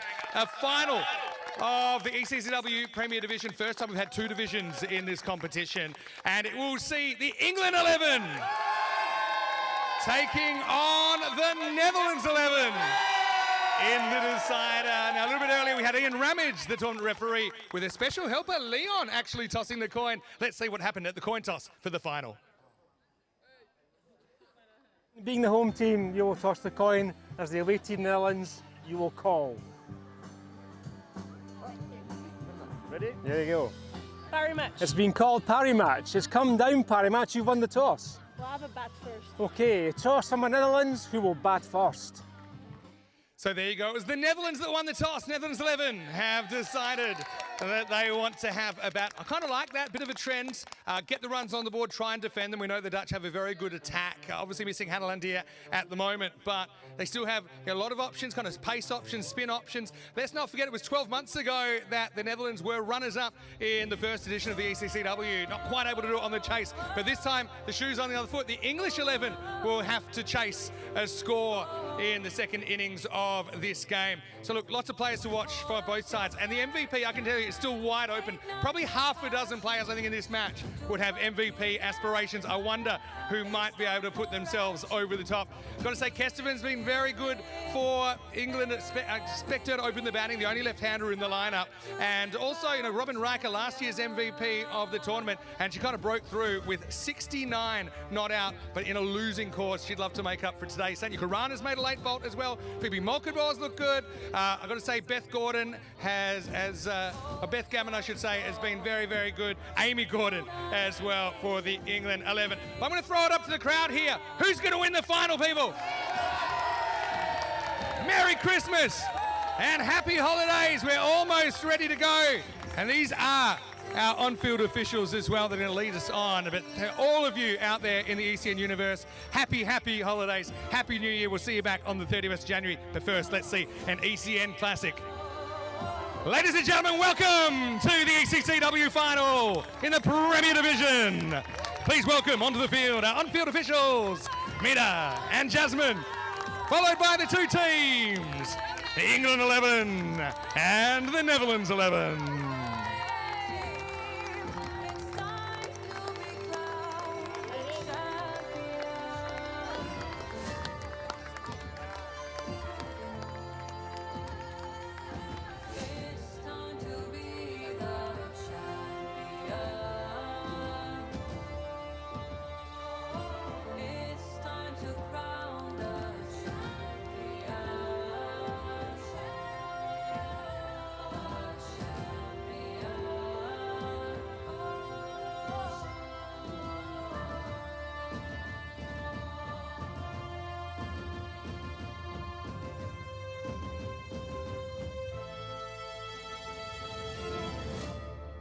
Welcome once again, one and all, to the final game of season 2024. It's the ECC-W Premier Division final between the England 11 and the Netherlands 11. Please now, if you can, be upstanding for the anthem of England.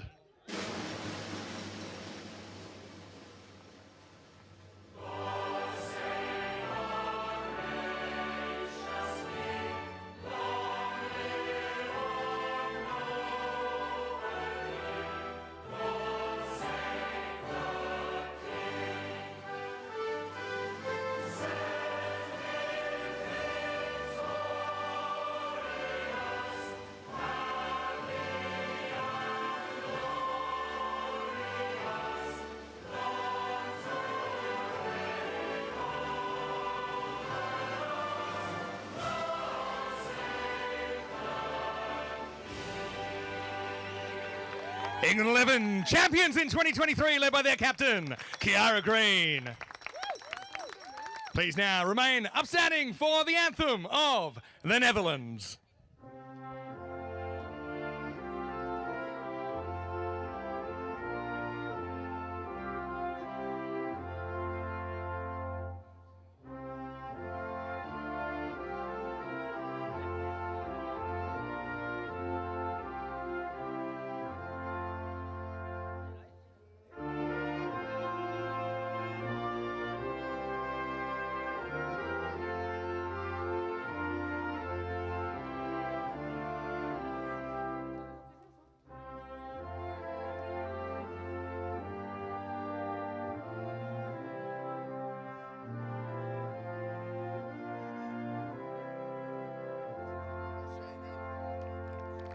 Netherlands 11, your runners-up in 2023, hoping to go one better this year, led by their captain, Carolina de Lange. Netherlands winning the toss and electing to bat in this one. Well, I cannot wait. This is a game that's been 12 months in the making. Will it be the same old story? Will it be another trophy going to the English? Or can the Dutch win their first ECC trophy in either the men's or the women's since 2022? Well, Rico Full is in the commentary box. A couple of minutes to go until the first ball. History about to be made here. Final game of the season. Time to party. You ready to start? I'm ready to start. Let's get ready for the ECC-W final. Over to Rico Full in the commentary box.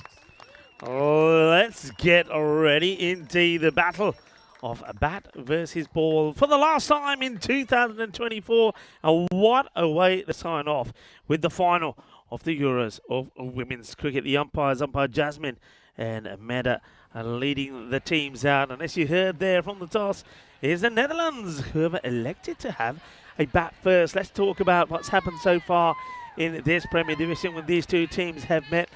The Netherlands, they made 96 in match numero uno in the Premier Division. And England, though, knocked them off with 16 balls to go. Rio Facro was the player of the match that time around. And of course, there was that match yesterday which started but never got completed when England had the upper hand, scoring 138 for 5 with Amy Gordon going big and Jasmine Wesley.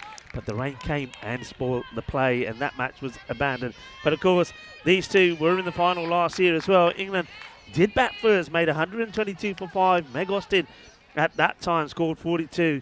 And, well, Netherlands, they fell short, only getting to 105, despite a fantastic effort from Robin Riker, who made 69 of 33. But which way will it go this time?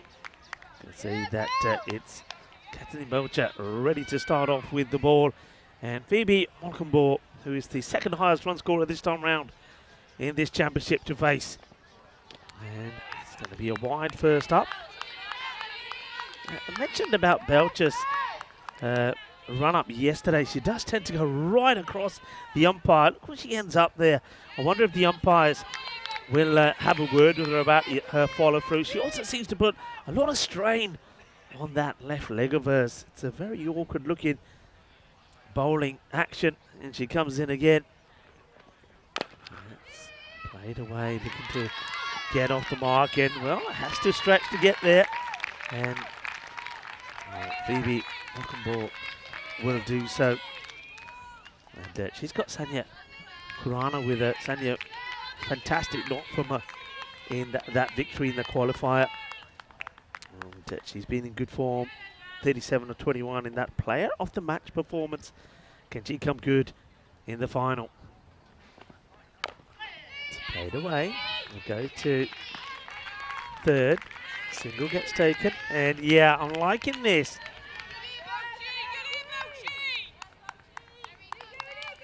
The umpire does talk to Belcher, and we didn't see this the other day, but this is good from umpire Jasmine.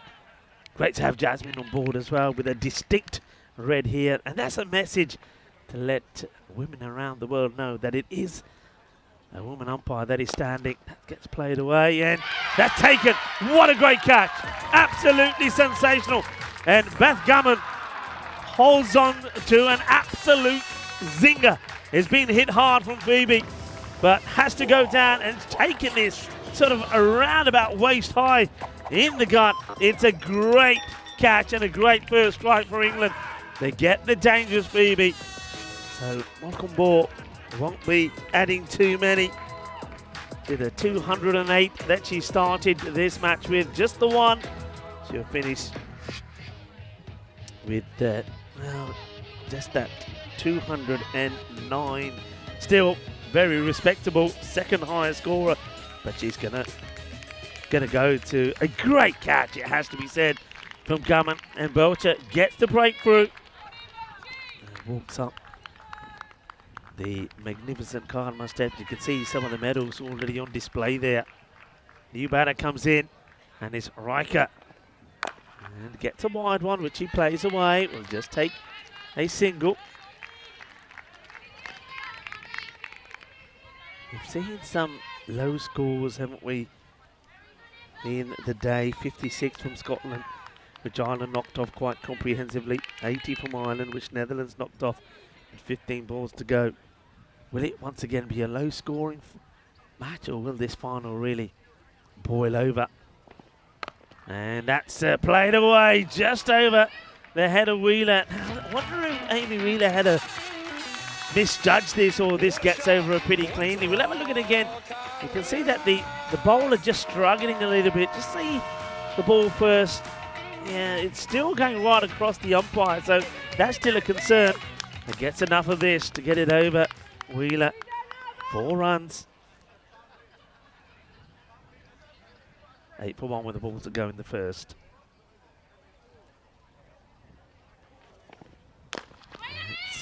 We're taking on the arm here. In comes the throw. She's always struggling a little bit. I think Sanya here probably chases what may have been a wide delivery. I guess we'll never know, but what we do know is that's the end of the first over. And 9 come of that one from Belcher. And tensions, of course, will be high early on. Netherlands will be looking to get into some kind of rhythm. And if they can, then they can get to a big score. This is the way the day's looked so far. One man who's seen most of the action all the way through is Vinny Sandu, who joins me back in the commentary position. Yeah, it's nice to be back, and we're super excited. A bit emotional as well, I think. If you think about all we've been through this year, the highs, the lows, the rain, sunshine, everything else. But yeah, what a great way to bring down the curtain on season 2024. More matches than we've ever done in a year, over 1,700 matches. A record day streak that I don't think will break even us anytime soon. 339 days of consecutive cricket. Anyway, great to have you with us, and let's just sit back and enjoy. Big wicket as well with Malkenborg, who found Beth Gummon. Hasn't she been fantastic? I think that she's definitely run my towards the top of my list for MVP. Yeah, Netherlands hitting a few balls hard, but straight to field, as that would have been out as well. Karana having to roll the dice a bit. Gets a bit lucky to survive. Single to start the second over. What a start. First of all, what a catch. And I think that catch for me, Vinny, it sums up the standards that we've seen in the field from all the teams. I think the fielding has been exceptional. I know most people I've spoken to around the ground, and even back at the hotel, have said they've been amazed and stunned by the fielding. It's going to be guided away, and we'll take a single. Sanya's not the quickest in between wickets, is she? Well, she was running up Mount Everest there for a sec, but luckily she gets in. Karana's a bit of a key now. She's been hitting the ball really well. I called her a bit of a quiet achiever before, but probably nothing quiet about some of the shots she's played. She's really timed the ball well. Let's look at the field here. They've got long on back. They've got deep mid wicket back. Offside's open. That's the way she goes. She finds the gap and finds the boundary. Excellent shot from Karana. Beautiful shot. This is exceptional, right out of the textbook. Well, that'll bring a smile, not just to her face, but to many. Times this to perfection, uses her feet, gets to the pitch of it, and crunches it through the gap. 4 runs. I always liked this field because it means you can kind of play with a straight bat and get value, which is what she looks to do the first time. Second time, kind of swings across it. So, I mean, you also know Kiara Green, she's probably bowling to angle the ball across you. So if you're going with that angle, then you've got value on the offside, because they only have 4 fielders actually on the offside. The alternative is Green might kind of try and cramp Karana and kind of bowl into the pads, but then that's a dangerous strategy as well. How good is Kiara Green, though, as the captain of this England 11? She's perfect for the role, isn't she? Gone, ran down and missed it. Karana has to go. Green kind of tosses it up, tempts the Dutch opener into the shot. But the angle completely does Sonia, and that's a double early strike now in just the second over. Netherlands 11 are 15 for 2. Once again, we've seen that angle coming around the wicket, going right across the right-handers working. Sonia wants to go forward and attack this. He feels the need to do so, misses it. But look at Maddie Ward. Hasn't she been sensational? She's been the star behind the stumps for me. She's been absolutely super, and that's a sad sight for Sonia Karana after playing a wonderful stroke a bit earlier. He just felt the need to keep pushing on, and I think she chooses the wrong one. And it's I feel it's a slightly quicker delivery there from Green as well, and that's what beats Karana. I think she had just kind of done in the flight, really. Hey, I'll throw another name into the MVP, Maddie Ward.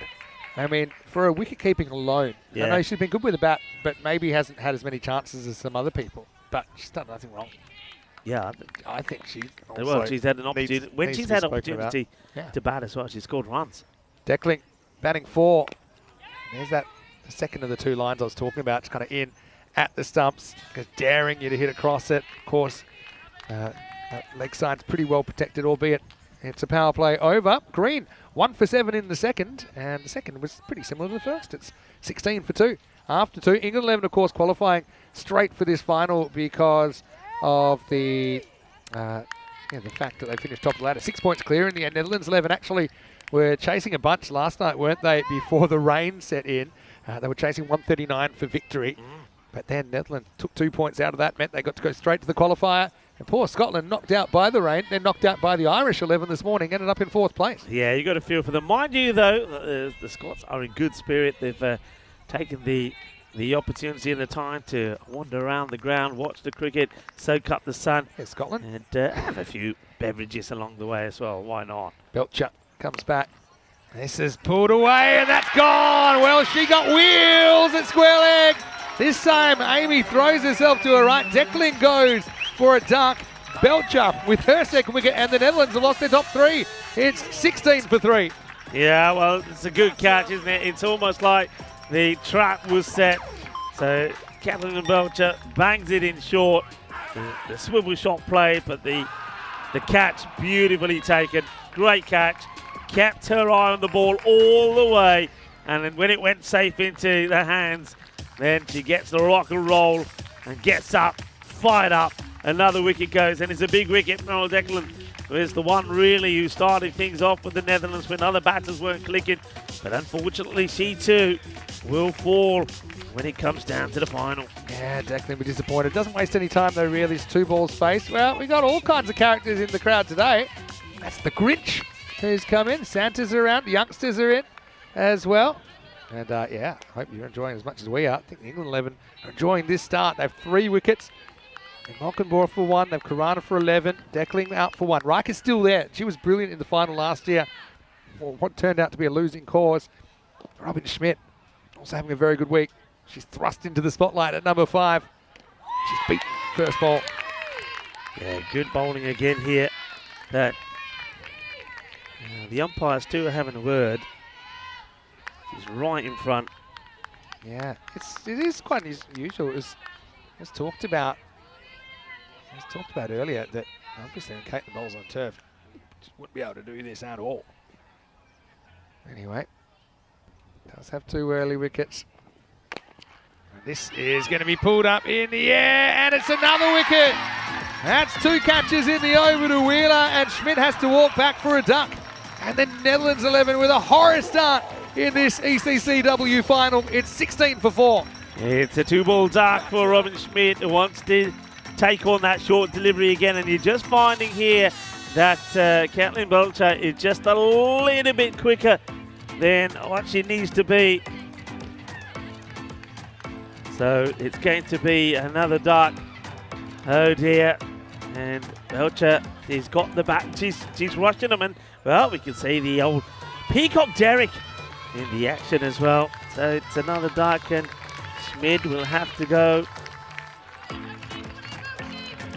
Disappointment. And the Netherlands, look, you're right, they still got Riker there, but Caroline de Lange, the captain, now comes, and she's under a lot of pressure. 16 for 4. We're still inside the power play. This is in the air and almost carries back to York's green. There's 4 as Caroline de Lange comes out. Look, I'll say one thing that's in Netherlands' favour is there's still a lot of time in this innings. So, okay, they've lost a bunch of wickets. They lost 4 of their top 5 now. But, you know, there's still time. Green was kind of in 2 minds. Does she go back and kind of take it on the bounce? Does she attack the catch? Probably understand her going for the catch at this stage. I mean, wickets are going to cripple the innings even further. Yeah, I think you're right. I think if it's on, you take it on. You try and create the pressure. It's maybe worth conceding for trying to take that catch. That's up in the air. That's been pretty well belted as well. And that's going to be, or just bounces before the rope. And will be 4 runs. 4 carreras. It's a good hit. It's a good fight back from the captain. The captain, I like that actually. The captain decided, you know what? I'm not going to sit back and be intimidated. And what she decides is to go hit forward. She doesn't get tempted to play the pull or the hook shot again and take on Amy Wheeler. She decides to go down the ground. And straight away, I see that a fielder gets deployed on the boundary. So they push back Nolan Davis. That means that the mid-wicket does come up.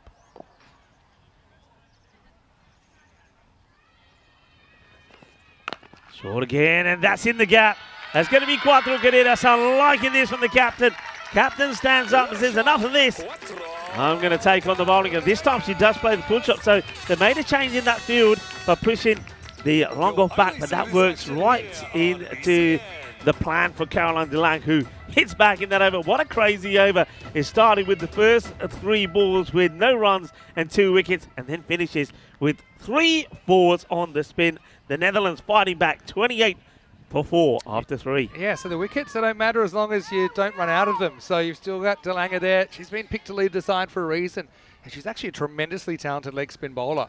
But at the moment not able to bowl because of an injury. So she's playing as a captain and as a bat, the middle order bat. So this is the kind of situation you need your middle order to step up. 3 boundaries to finish the 3rd over. And, you know, normally I wouldn't be pinning my hopes on someone that's never hit a 6 in their life. But de Lange, she's made a good start. Let's see if she can keep batting through these middle overs.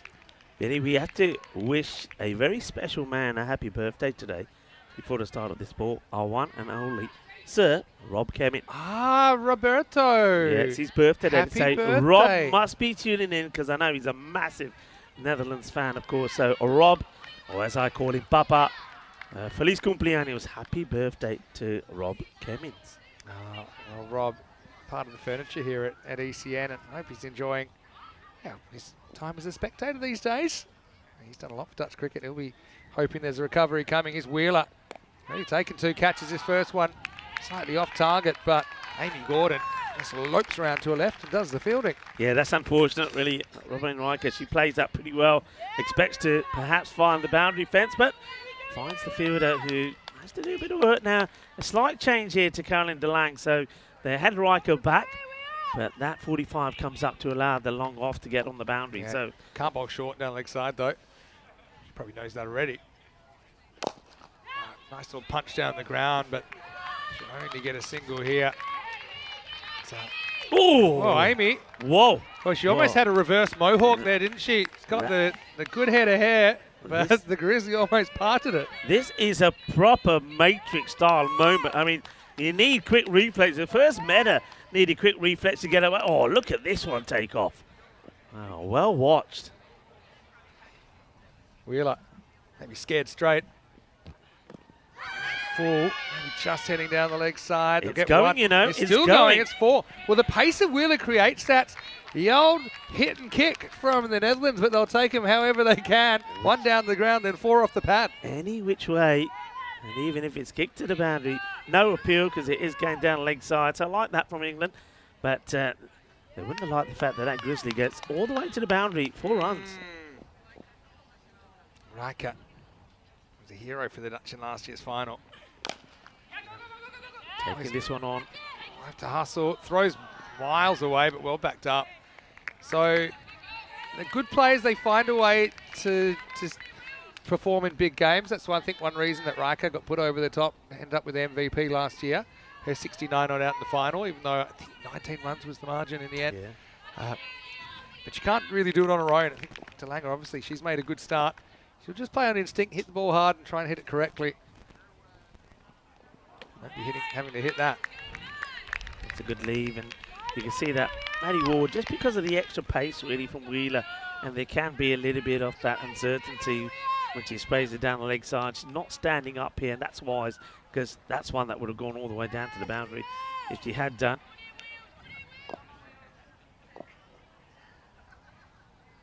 Hush around the ground.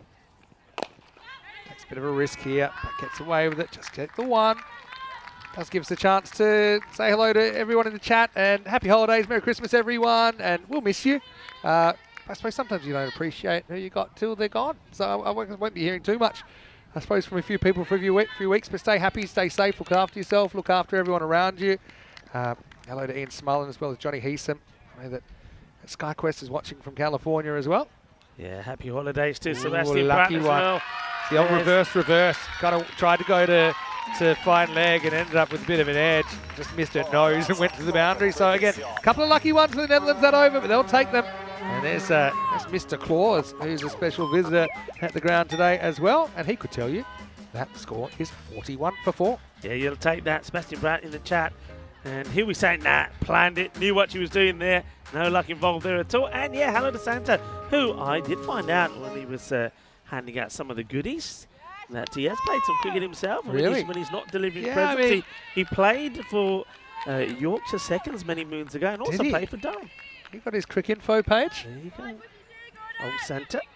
Wouldn't mind. I mean, it's tough to get throwdowns from the reindeer. That's probably one of the tough things with the 4 legs, no arms. But Mrs. Claus probably has a pretty tight arm, you'd imagine. Equipo Italia enjoying the cricket. Oh, that's not a good delivery. And, well, I think here Ward does ever so well to get anything on this. I mean, some of the body on it, but stops it going through to the boundary, I think. At this point, she doesn't stop the run because that's the kind of standard she sets for herself. Walks and Yorks this time, Riker. Just quickly, Dave B, Paul Kempin's in there as well. Of course, Ian from the Premier League Cricket Club. It's been great to see you all year as well, to Lance. And Julian Dawson. Anyone I've missed, I'm going through the chat. Daniela watching from Romania. Christopher Ward. I think John Gray's in the chat now as well. Golam watching from Bangladesh. To Ivan, great to have you. And yeah, it's the time for family and friends, and certainly we appreciate our ECN family and all the joy you bring into our lives. If I could give all of you a cuddle just like that cuddle there, I would. Couldn't have gotten away with that when we started working together. Give him a... I'll give you a cuddle on their behalf. Yeah. Shot. It might get the gap. It does. It's going to be 4. It's an excellent effort. Yeah, well, when the DJ's playing the music, it's never a good sign. That he's already getting 4. She actually does well. She pulls this back, but she pulls it back from the beyond. So have a look at this. Great effort from Belcher. See, that's sensationally well, actually, to get on this. I mean, it's just unfortunate because the momentum of her body is going forward. It does carry the ball forward for too long before she's able to flick it back. So that is cuatro carreras. Great umpiring from Leon in the DJ booth as well, who tossed the coin. And he's very quick to give that 4 as well. Despite being on the other side of the park, that's going to spin towards Belcher. Has been kept pretty busy. They think a 2, but this is a dodgy 2. And, well, you would never believe the England 11 would mess that up. Delanga suddenly thought she was Usain Bolt and came back for 2. Good throw, had her goose cooked, but She'll survive. Well, yeah, she will survive, and maybe that's the next track that the DJ may play. I will survive, because I don't know how she does, but she does. She makes it back. It's a number of errors as we go back to the live action. This is being played out onto the leg side. It should this time. I say should, because you never know. It should just be a single. All right, so Vinny Sandy here, Mr. Maximo, got Rico full with me, and guess who's coming in to do a stint in the final? Tina Goff, not far away. Tina, would you like to do the honours? We've got to do this. Yeah, it's day duck 20. time. Come on, let's open it up. Open an advent calendar. Oh, is it, you got sausage fingers like me? Because it's not so easy, is it? Well, how What about have we this? got? We've got all sorts here. Don't step on the... All right. You get the... All right. There's the duck. I'll see what fell on the floor here. Yeah. I'll just stand here It's some awkwardly. funky shades. It's Look got at that. like the heart sunglasses and a Christmassy scarf. You've got some shades here for it as well. I'm going to go out on a limb and say, player of the match of the final, they get this duck. Agree? That's a good call. Yeah, Cool. I like that. All right, cool. Well, Rico, I know you're going to step aside because Tina's going to come in for a little bit, and you can make the duck look nice and pretty. Anyway, the first one's edged into the ground, into Ward. They'll get one. It just was a bit of a risky two there, DeLanger. Last ball, last over, ended up getting there. It wasn't an easy throw for Ward. It bounced in front of it, pulled her away from the stumps. And it's my pleasure now, after the duck unveiling duties, to welcome Tina Goff into the commentary position. Well, it was a bit heavy-handed from me. I panicked on camera. I just ripped that. That was like me on. That's a preview of me on Christmas Day, just ripping up everything like a monster. That duck will need counselling, I think. But anyway, are we agreed? Player of the match? Yeah. The duck with the scarf and the... It's not quite local lifestyle trophies or medals, but we'll do our best. Rycup faces up. And wide, full delivery. What do you make of the final so far, Tina? Well, we thought for a while it would just be all one-way traffic. England coming in as favourites, reigning champs, and we thought they would just brush the Dutch aside. But this is a good fight back, led by Captain DeLanger, and also Robin Riker. She's going at one a ball, but she'll need to go big if the Dutch are going to fight back in this game. And obviously these extras, which is unusual from England, they're usually so tidy in the field. Well, Maddie Ward doesn't even go for that one. Yeah, I mean, she just assumed it was an easy run. I'd be curious to see this from side on. Again, doesn't quite get over there, has to kind of go with the hands. I mean, tight, probably just home. It's been a bit sloppy from England in the field after they got off to an amazing start, the first 3 or so overs, but the last couple they've let it slip a bit. Rhiannon Noling-Davies. Well, this is lifted up, won't quite carry. First bit of luck, actually, for a while. But yeah, look, it's we talk about all the time, though, don't we? The fact that if you lose early wickets, you just got to keep trusting that someone's going to get going. Obviously, DeLanger's been a pleasant, I don't want to call it a surprise, but typically plays as a bowler when she's playing for the Netherlands, but obviously has a slightly different role this time around. She's 23 already. Riker playing second fiddle, but faces up here. She goes straight, and she gets a piece of it, and it's going to completely doodle Amy Gordon. Well, it's the old Katama Tortuga coming in. It pitched in the grass. She overran it. Amy couldn't double back, and another bit of luck for the Netherlands. Yeah, they've got to cash in on their luck here, and it was a lovely shot by Robin, but really it should have been cut off by Amy Gordon there. She kind of didn't put on the brakes quickly enough, and it bamboozled her. The Newtonian explanation for that, I'll give it to you in a second. But first, Riker this time hits it towards Amy. Would have got the Bronx cheer if he was playing in certain places around the ground. But because you're running so fast, and then the ball basically decelerates quicker than you can, so you assume the ball's going to maintain a constant speed. But Amy, fortunately, overran it. Good final so far. Yeah.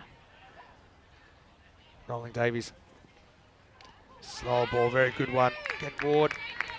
Very good keeper. Should be a bit annoyed, I think, that he hasn't gloved as many clean as she would have hoped. It's clever bit of bowling, though. Good change of speed by Rhiannon. Yeah, and it's delicately poised. I mean, it says England 70%. Say the Netherlands, if they can get another good few overs in, get up to, well, expected score 97. If they get to 3 figures, they'll be happy. 100 plus, get it on the board. There's a back of the hand, kind of almost a rolling leg break there from Noling-Davies, and it'll be knocked away for one. DeLanger will retain the strike. She's 24, Riker 14, and after 6 overs, 62 for 4. It's been a great experience having you here in the box. I know you'll be here for this innings and a little bit of the second innings as well. But yeah, it's been a really awesome day, hasn't it? Yeah, it's been a great day, and I'm loving the party atmosphere in the fan zone. We've got all the colours. We've got the Italian back in, but we've got the colours of the Dutch. We've got the England fans. We're trying to think of a name for the England fans. I was thinking the Wami Army. Wami Army. Got a mixed response. Tepid response. But they're great, and even great to see all the other teams here. Yeah. Obviously, the Scottish and the English eliminated earlier in the day. Team Italy eliminated yesterday from the competition, but yeah, it's a festival, and we're so excited that you can be part of it. And you, Tina. Anyway, here's Jasmine Wesley over number 7. 4 overs to go. Again, Netherlands dragged themselves over the 100. Little back cut here. Riker still kind of has another gear she hasn't gone to. She was brutal, actually, on the English bowling last year. Bet she'd love to turn it on the last 4 overs. Yeah, it's interesting to see her playing second fiddle to Caroline de Lange, but if that's a good sign for the Netherlands that Robin can maybe still go up a few gears before the end of this innings. Basically makes up her mind. She wants to sweep this, has to fetch it. She'll only be able to manage a single. Looking at who's to come. Van Boker is listed next, and Rosalie Lawrence. So just feel like Netherlands need to squeeze as much as they can out of this pairing. Been a good over so far for Wesley, just the 2 singles coming from it.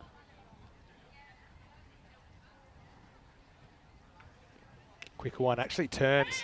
I said it was kind of novel how Wesley spins the ball for a spinner. Something that might have gone out of fashion a little bit, but she does get a genuine kind of left to right turn there, doesn't she? Yeah, we've seen a lot of really excellent spin bowling throughout the week. A lot of skills on show. You obviously don't have too much to work with on this pitch, but they've really made the most of it. Ireland, their 2 spinners, 3 spinners were impressive, and Kathryn Fraser, of course, for Scotland, and the leg spinners that we have for the Netherlands as well. Riker might want to dance here. She won't get the chance. Quicker one beats her.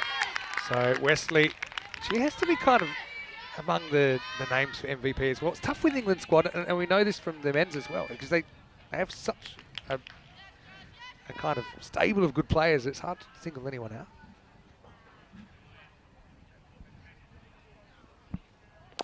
That was the one that was tossed up a bit. Riker does dance it up again. She's frustrated. Yeah, the fact that she's only able to get 1 for that. Yeah, you named a few players earlier, Beth Gammon, Amy Gordon.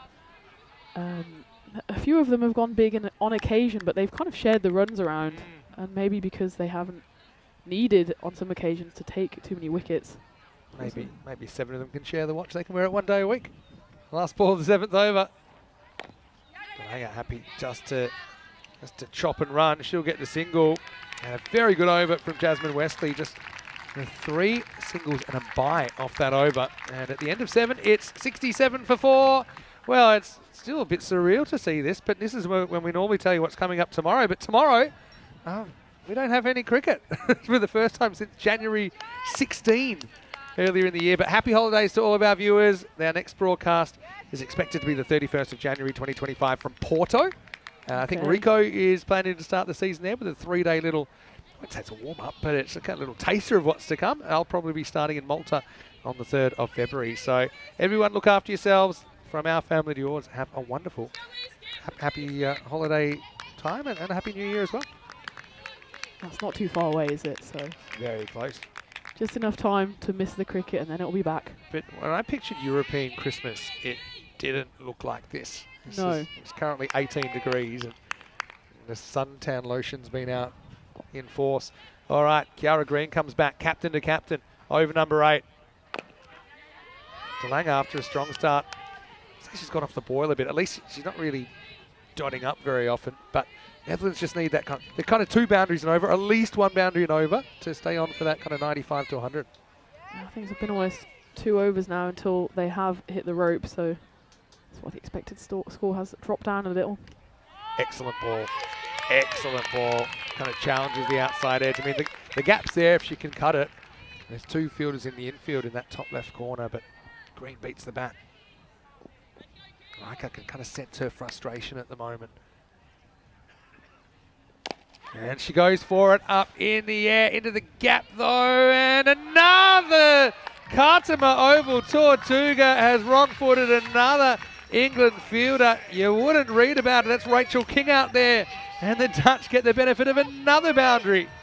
Yes, action replay just in the other direction again. Doesn't quite put the brakes on. Needs to brush up on her physics. The deceleration. Sometimes in life you can be too fast. And that's twice. We've seen that happen. Now this is pretty much straight up in the air. Feel like it should be caught. It's not caught. Well, you wouldn't read about it. And that looks like Gordon down there ended up just going the one hand of hope. Another fortunate moment. This partnership seems unbreakable at the moment. Yeah, it's no wonder they're having a laugh about it in the tent. They're really riding their luck here, but that's what you need. That's what you need in the final. You need a few of these moments to go your way. And Bocup forcing a smile. As that's lifted up in the air, it's going to get over the infield. This one is fielded well. Good bit of team fielding here. That could be very, very close. I got a feeling this is out. It's Riker who's trying to hustle back. They like it on field. Yeah, she's running wide of the crease again. You have to ask, why is she running that wide? She's probably covered some extra distance. Let's have a look at it. Don't run in the quicksand. Or maybe she's just back. I think she's back. There's a good bat slide there from Riker. Big stretch of her left arm. I think she's in. Oh, and if she's in, she's just in. She's almost made it difficult for the umpires because she's so wide off the pitch. The line's run out of chalk there. Yeah, you actually look at the shadow of her bat and then the line. The shadow's just below. So I think be not out, but direct hit's always interesting. What about the little kind of offload, the rugby style shovel? Well, she's seen two of her teammates, as Rhiannon Knowling-Davis, fly straight past the ball, so she was like, I'm taking no chances. I'm just going to roll it back to you and you do the rest. And a centimetres call, again going the way of the Netherlands. De Lange eyeing off the field. Two very experienced campaigners going head-to-head here. Last ball of the 8th over. She wants that fine leg boundary, hit and run. Gordon jumps on it. End of the 8th. What a final we've had here. Green finishes 1 for 16. And the Netherlands 11, 76 for 4 after 8. Yeah, England seem a little spooked in the field at the moment. They're kind of slip and sliding all over the place. They've run past a couple. I mean, they've done a good job just to put the brakes on the Netherlands a bit, but as you can see, that run rate is kind of hovering around just under 10. There was just responding in the chat, Ben saying, that catch that Gordon put down, is that a keeper's catch? But I think when you're up to the stumps with their helmet and there's a top edge, you can't see it. So you just have to accept that. And so I don't think in that sense it was a keeper's catch. You can't catch what you can't see, unless it's some kind of virus. End of the 8th as we move into the 9th. Wesley bowls out. Pretty nice looking cover drive, but just a single to start it. We move up to walking 677. Yeah, and that moves the partnership between these two batters to 61 off 34. So they're going a strike rate just under 200. They would love 100 here. And just, look, we've got something to bowl at. It could have been a lot worse. Obviously, when they came together, 16 for 4 after 2.5 overs. It was looking pretty dismal. Again, she's just looking for that kind of pick-up drive shot that hits the middle and run, just sails over the ropes. Just hasn't been happening for Riker. In fact, we haven't seen a Maximo in this entire final as yet. I really want to see one because I have made a vow to myself, if a Maximo happens, I want to call a Maximo. But it needs to be authentic, Wrestle me for it. Anyway, that's a pretty good shot. That's going to slice away from the fielder. Excellent piece of work on the boundary. It's been something that's kind of been a bit of an issue for some of the England fielders. I thought off the bat this might have what it took to get to the rope, but well done to keep it down to 1. She did well there to put the slide in, but more importantly, keep her hands in front of her body so she could see where the ball was, and did well to slide and pick it up. Just haven't been able to get hold of Wesley, have they? Straight over middle stump.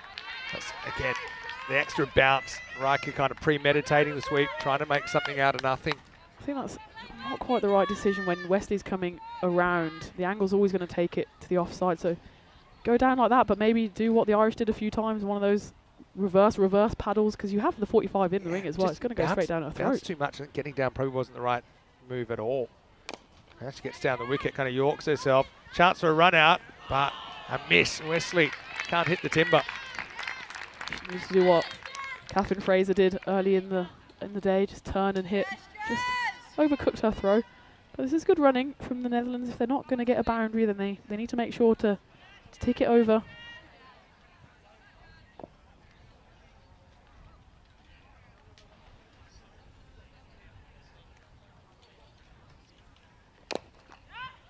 This is going to go leg side again. They're only going to be able to get a single here. So Wesley, yeah, she was pretty much unhittable. Doesn't go for a boundary in her 2 overs, and just 5 singles off that one. At the end of 9, it's 81 for 4. Yeah, great set of 2 overs from Jasmine Wesley. Economy just 4.5, and looking who they're going to turn to for the final over. They've got a few options. If they go for the pace of either Wheeler or Nolan Davis, or the spin of Amy Gordon, and it looks like it will be the latter. Amy Gordon coming into the final over, and the expected score at the moment is 90. But the Netherlands would dearly like to move that as close as possible that they can to that magical 100 mark.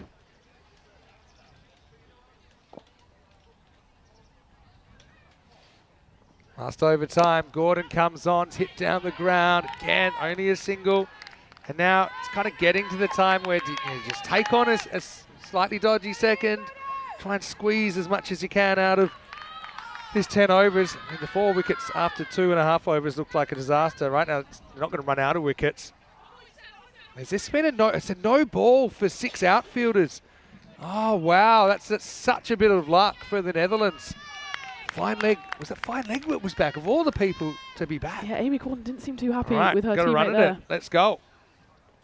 Hits it pretty hard, and that's a brilliant stop from Nolan Davies. He might as well take on the 2 here. Good throw will be out. It is out, so it'll be 1 and done. DeLange unselfish. You love to see that from your captain. Yeah. Trying to get Riker back on strike. Riker, I suppose, in theory, is the more recognised batter. But, I mean, really, even though it wasn't too far from the fielder, I thought it might go for 4, but Nolan Davies knocked it down, fight a throw back. So it'll be 1 and a run out. It'll be 84 for 5. Spectacular piece of fielding by Nolan Davis. That was hit at some rate. She got a finger to it, picked it up, and then accurate throw. Amy Gordon didn't have to do anything, really. You can see how much that meant to Amy Gordon. I think she was maybe a bit ticked off about the free hit. Of course, then it would have maybe gone against her bowling, but as it was, the Netherlands didn't quite punish that mistake from England. Yeah, DeLange, I really liked her innings. She was fearless. She went out there, even unselfish to the end. Runs herself out, just trying to squeeze another run out. Let's see if Riker can repay the favour by sending one out of the ground. Annemijn van Boker is the new batter. Really, it's time to hit the go button. 5 to come. Well bowled. Really good bowling. Gordon, she's definitely my MVP conversation as well. Having to bowl this 10th over. Riker, I think because she hasn't been able to score too much in orthodox fashion, she's tried to premeditate sometimes and guess. This is one that she walks at, but again, field's well set. Gammon is going to do the fielding, and they're going to have to settle for 1. So see how Annemijn van Boker takes on Gordon with just 3 balls left in this innings. It's more or less a free hit here, or get the 1, get Riker on strike. I don't think that's the right shot to play there.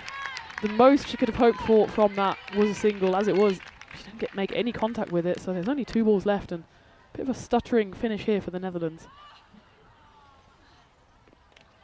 Rather wide, I think. I think it hit some of the line, or was there a bit of bat on that? Actually, it was a bit of an edge. So it just kind of popped away from the gloves of Maddie Ward. So last ball coming up. One thing's for sure, Riker wants to hit the first 6 innings right here. Last ball time. Won't get 6, will get 1, and I just don't think there's any chance they can go for 2. So 87 is a famous number where I come from. It's something to bowl at. Of course, we saw 70 win the Challenger final. Sorry to remind you of that. Again, Vinny, don't remind me. You know, the Netherlands 11, the challenge has been thrown down to their bowling unit to see if they can get the key early wickets. A bit like they lost in the first innings, and essentially restrict some of these heavy-hitting England batters. Look, I'd say probably 3 times out of 4 for me. England win from here, but still there's that chance for the Netherlands. And the thing is, they didn't get rolled. They've got something on the board that, if you actually look at the numbers in the tournament, it's probably only 7 or 8 less than par. So Dutch will have to be above par, but they could still potentially do it. England 11, though, I think they'd have to be favourites after that first innings to go back-to-back ECC-Ws. Yeah, well, as we saw from the Italian side yesterday, England's top order can be got at. Italy reduced them, I think, of 16 for 4 yesterday, so the Netherlands will have to repeat that, do something similar to put England really under pressure here. And what a start to this game. What a final we've had. The sun is out, the crowd is enjoying it, and yeah, the Netherlands went with all good intentions, but got off to quite a poor start. The England fielding at the top of the order, at the top of the innings, was top-notch, but England then clawed it back, and a few misplaced shots. That was a great catch there as well by Beth Gammon. And as a result, the Netherlands have got probably just about under par score, but they'll have to do all they can with the ball to see if they can wrestle this trophy back from England. Yeah, no doubt. It's one of those things that they just tried to be aggressive, but it just wasn't happening. It was one of those things where England seemed to have their field set, and actually there was just a bit of an epidemic of catches going to Wheeler, and of course you saw Karana get stumped just before that. Good to see young and old out here following the final match of the season. That was also well caught by Wheeler. So, okay, that was 4 down. It was actually 16 for 4, and we're only 2.5 overs in. But then there was this kind of weird period, wasn't there? There was a kind of early attack from De Lange, who hit 4 fours, but 3 of them came in the first 3 balls she faced. And yeah, some of these boundaries, there were 9 fours in total. Didn't see a 6 in the innings. You don't win too many games without hitting 6, though. I have seen it done. Yeah, but some of these fours were actually quite fortunate. They kind of tattooed around these English fielders, and it was uncharacteristically sloppy, I'd say, including that one as well. But England, I suppose if you offered them 88 chase at the start of the match, they probably would have taken it. Yeah, I mean, if England are honest with themselves, they should be chasing more like 70 if they took their chances, if they stopped the ball in the field. So the Netherlands, maybe they're a bit above par from what their batting actually suggests, and De Lange, she put in a good shift. I thought early on that she went all guns blazing. I thought she might go big. Yeah. Didn't quite happen for her, but she did anchor that innings, especially when some of the batters were falling around her. It was a funny old innings from Riker. You can't accuse her of not being aggressive enough. She finishes 26 off 24 batting at number 3. But she was kind of upstaged in the beginning, right, when Carolina came out and hit 3 fours. But then I think also you got to hand to the English bowlers. They didn't give too many kind of hit-me deliveries, did they? They had the field well set. They had the outfield well protected. Even a couple of kind of face-palm moments like the no ball for the illegal field in the last over and the couple of balls that kind of went around fielders to the boundary. Didn't hurt them too much. 3 for 21 Belcher I thought was brilliant. And Kiara Green had a wicket in there. But for me, best of the bowls had to be Wesley at a time when the Netherlands were trying to increase their scoring. She just wouldn't let them get away. Yeah, that's probably the best shift from a bowler in this tournament without picking up a wicket. Her 2 overs just going for 9, and those are really important overs, really put the stops on any momentum that the Netherlands might have had, and that's what stopped them getting close to that 100. Yeah, so we'll take a break and we'll be back in just a few minutes for the final innings of the season. 88 for the England 11 to go back-to-back and hold on to the ECC-W trophy. Or can the Netherlands get revenge 12 months in the making and defend a famous 87? Vinny Sander here, Mr. Maximo, with Tina Goff, and Rico Full will be back as well for the second innings when we return to the Cardamom Oval for the exciting conclusion of season 2024 right here at the ECC-W.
This European Cricket Network event is proudly brought to you by HCL Software, Paramatch, La Junta de Andalucía, Victorinox, and our official timing partner, Rado.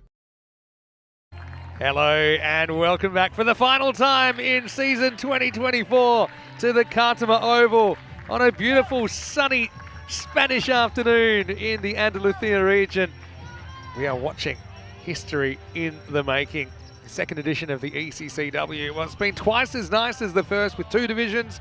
Already we saw Jersey promoted to the Premier Division for next year by winning the Challenger Division. We've had 23 matches in the Premier Division. It all comes down to this, with the English 11 coming out defending 87 for their second ECC-W title. Can you sound to hear Mr. Maximo in the box? And Tina Goff with me for the start of the second innings. And Tina, well, it looked like it could be disastrous for the Dutch early. They lost 4 wickets in the first quarter of the innings, but did recover to at least put a competitive score on the board. Yeah, well, I went bold before the game and I said I'm backing a Dutch win, and it's looking like a bit of a silly prediction after a couple of overs, but the Dutch, they did well to fight back, put on a respectable score, and we've seen, as you said, in last week's final, we've seen lower scores defended, so they'll have to pull out all the stops if they're going to do the same again now. Great to have your company wherever you're watching from around the world.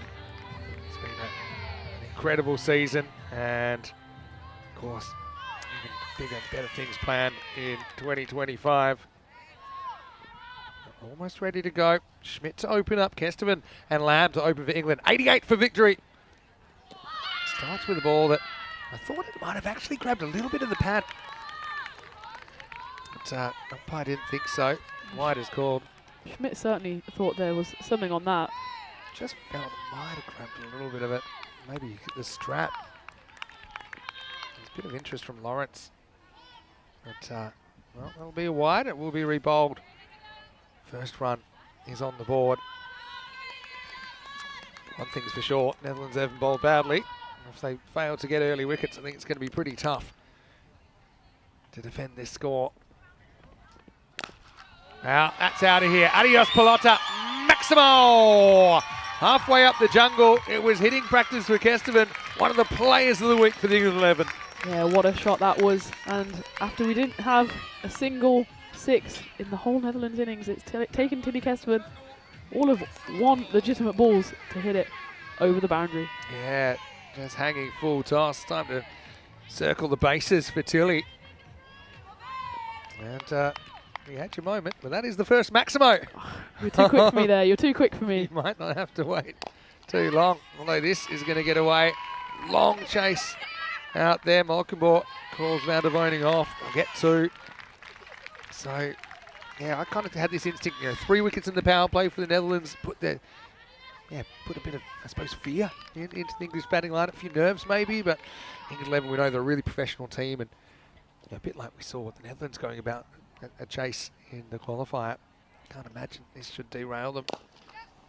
It's hit pretty well as well, but Karana's back there. She's been a brilliant player for the Netherlands all week. Seems to be everywhere in the field. Yeah, she's really got her steps in around this oval. It looks like England here are just playing with no fear. Of course, they hit the Netherlands bowling attack for a good few runs. It was into the 130s yesterday evening in that abandoned game, so they'll have no fear facing this Netherlands attack. So it's really on the Netherlands to see if they can pull out an ace here. That is driven. Oh, Malkenborg makes a bit of a goober, but I suppose could have been worse. Doesn't go to the boundary. Does go for 2 though. This has been a good start for England. The Dutch need to just keep themselves in the game as much as they can, as Phoebe here just deceived by the spin a bit there. The Dutch just need to keep hanging on in there. 1 or 2 wickets and this game could change. Drummond Schmidt. Better ball that time. Up in the block hole. So if you're captain of Netherlands, or if you're the coach, what are you saying kind of at the half-time interval? What are you saying to your bowlers and your team in the field before they go out? Well, I think you just got to say, keep hanging in there, because as we've seen throughout this week and last week, low scores are sometimes difficult ones to chase, and England haven't been put under too much pressure, so I'd be saying just put them under pressure as much as you can. They're going to go for a quick single here.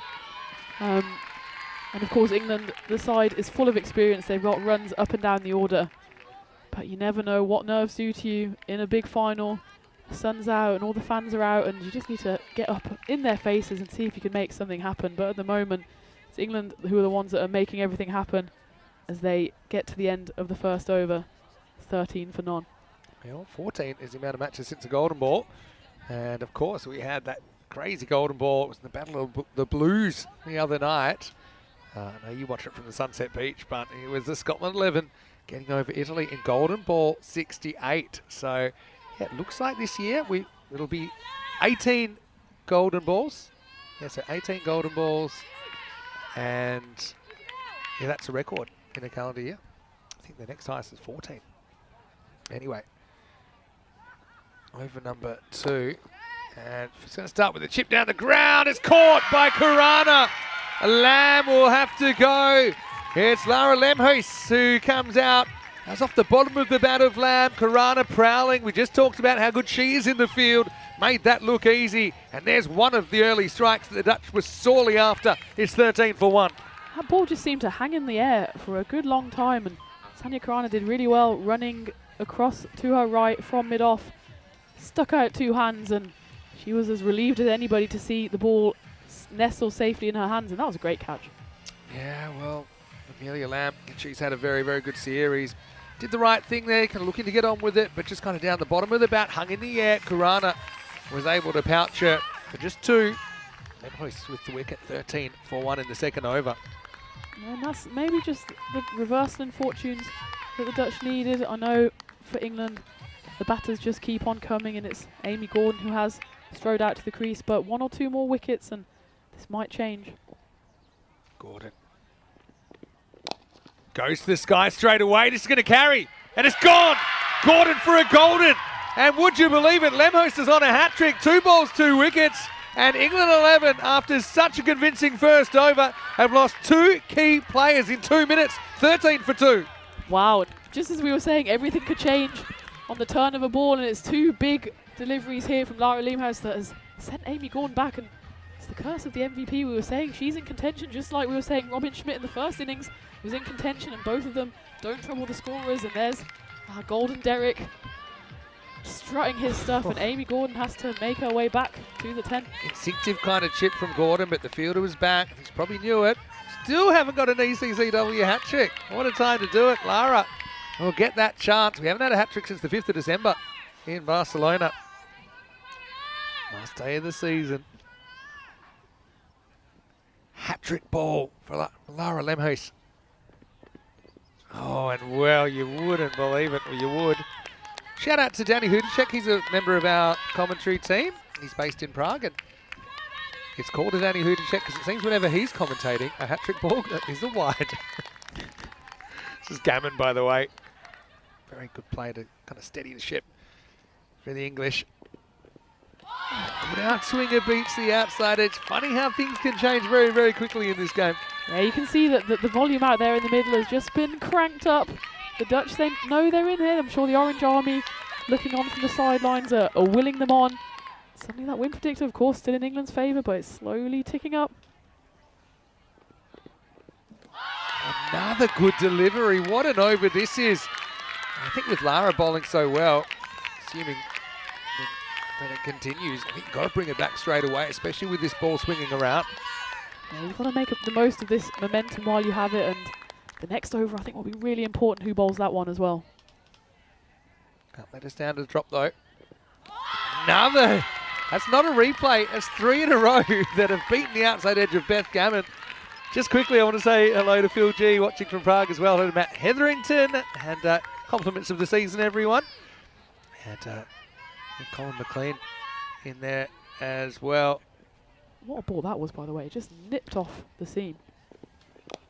Oh, that's up in the air. Popped up! Almost a catch for Robin Schmidt. Hurled herself. Didn't really have a plan.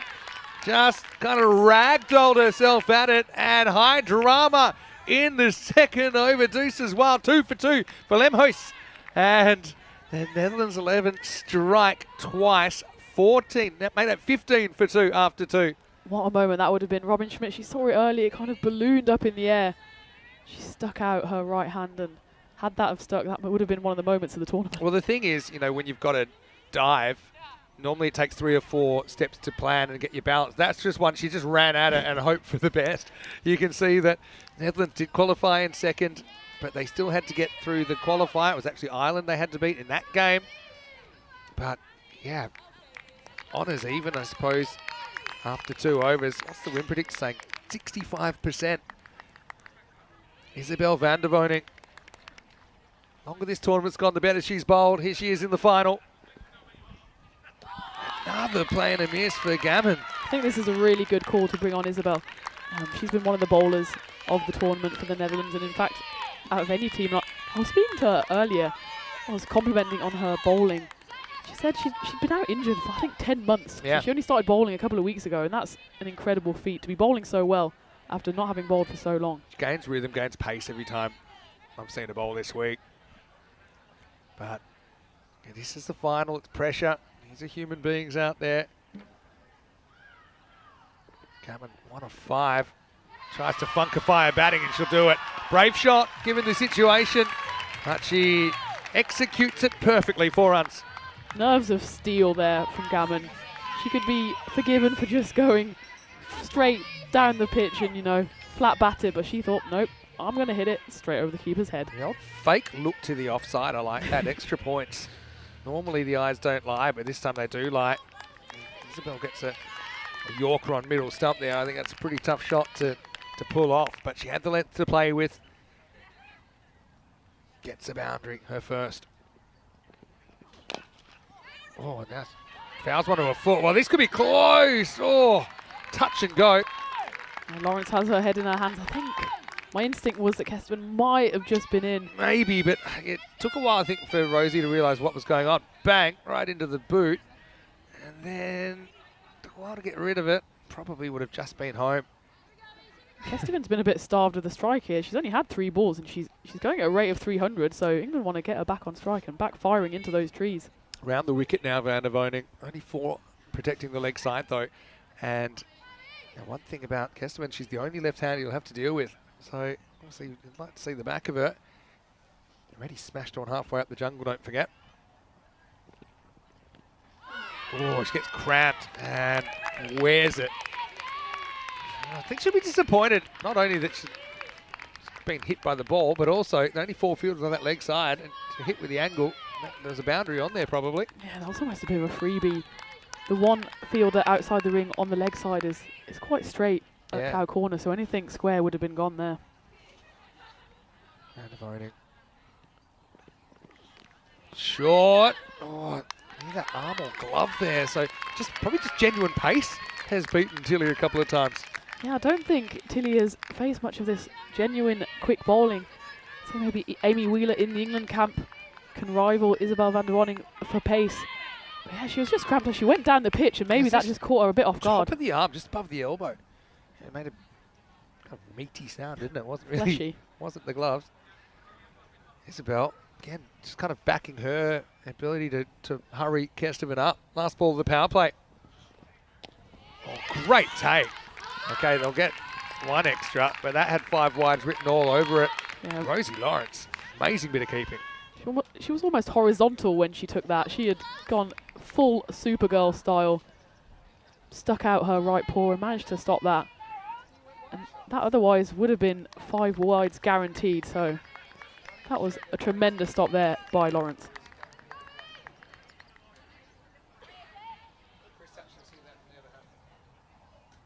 .22 for 2, then last ball, the power play coming up.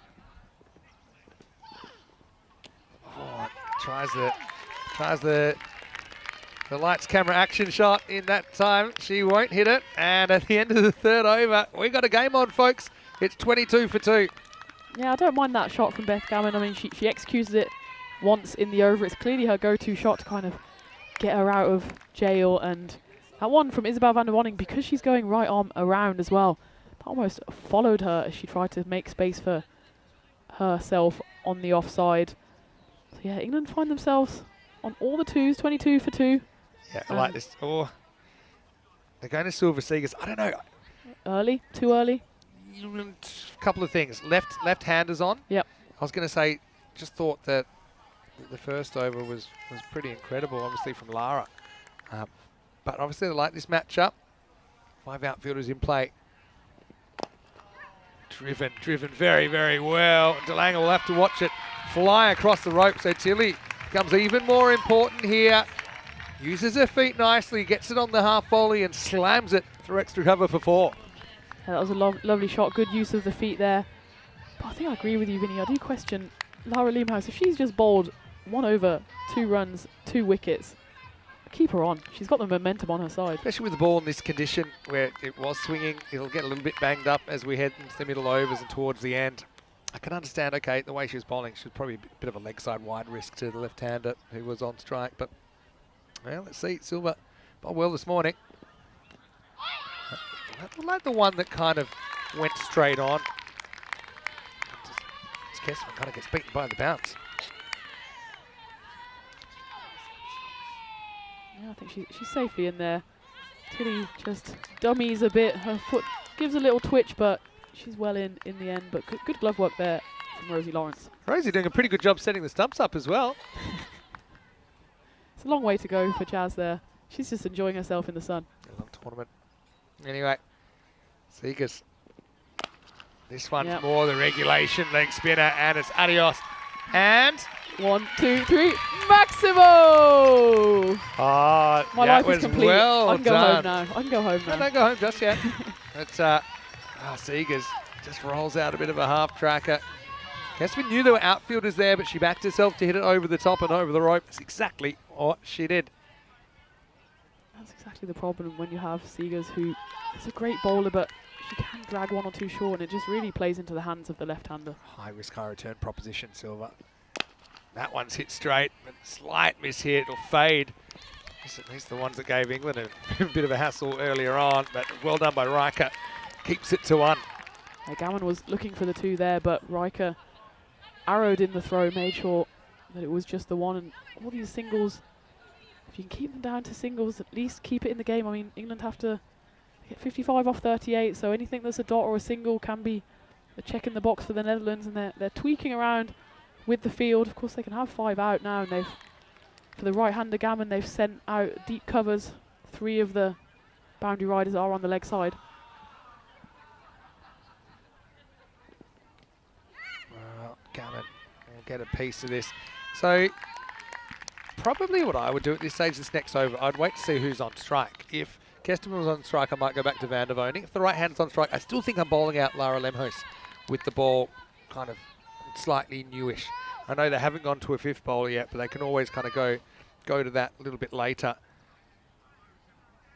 And let's see, last ball, the 4th. And that is short, and it's cut away. Deckling hurls herself at it, but it's going to be 4. So Silva just having a few issues with the control, and in the end, that over goes for 15. I wonder if Netherlands will be going back and reanalyzing that decision to bring her on at that stage. But anyway, England 11 after 4 overs, a 38 for 2. Yeah, it's always easy to say in hindsight, but Silva, she has had a lot of success. But it's always been a bit Jekyll and Hyde with her. She's had some amazing overs and then some like this one that's gone for 15, and the momentum again swings back to England. You can see that worm did dip underneath the run rate, but that 1 over alone has taken it back over that red line. So they have listened to you, Vinny. They've gone back to Lara Liemhaus. Yeah, I think this is a good call. To right-hander. Gammon, uncharacteristically kind of sluggish. And even here, goes for it, mishits it now. I suppose the other thing for Lara at this stage, she does have the benefit of being able to protect their boundaries a little bit better. So probably be tempted to go a deep mid-wicket, probably 3 back on the leg side, just because she's been swinging it that way. I'm not so sure I'd have the deep point back. No. I think they're making, they must listen to me. They've got exactly what I said. Stop clock is again, I'm not right so sure about the around the wicket, but anyway, let's see. Lifted up in the air, right back to the line, and 6, Maximo.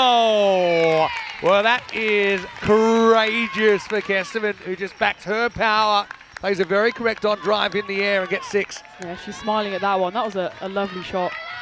And you can see again, there was not too much of a backswing, and she just levered into it, and Sanya Karana could only watch it sail over her head.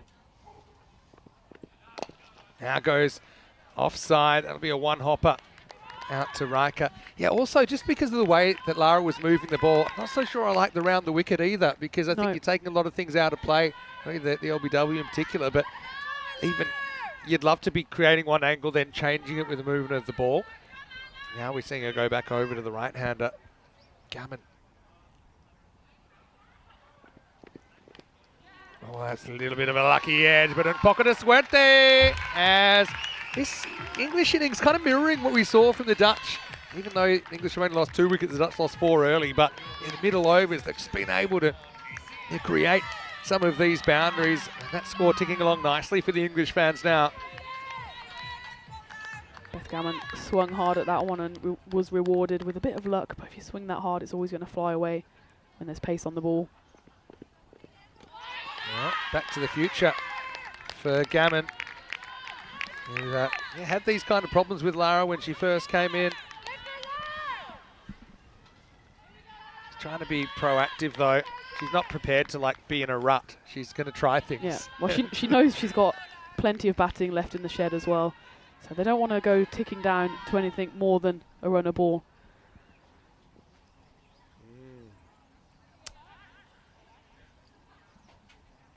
Last ball, the over. Last ball for Lara. Been very good in this final. Lifted away.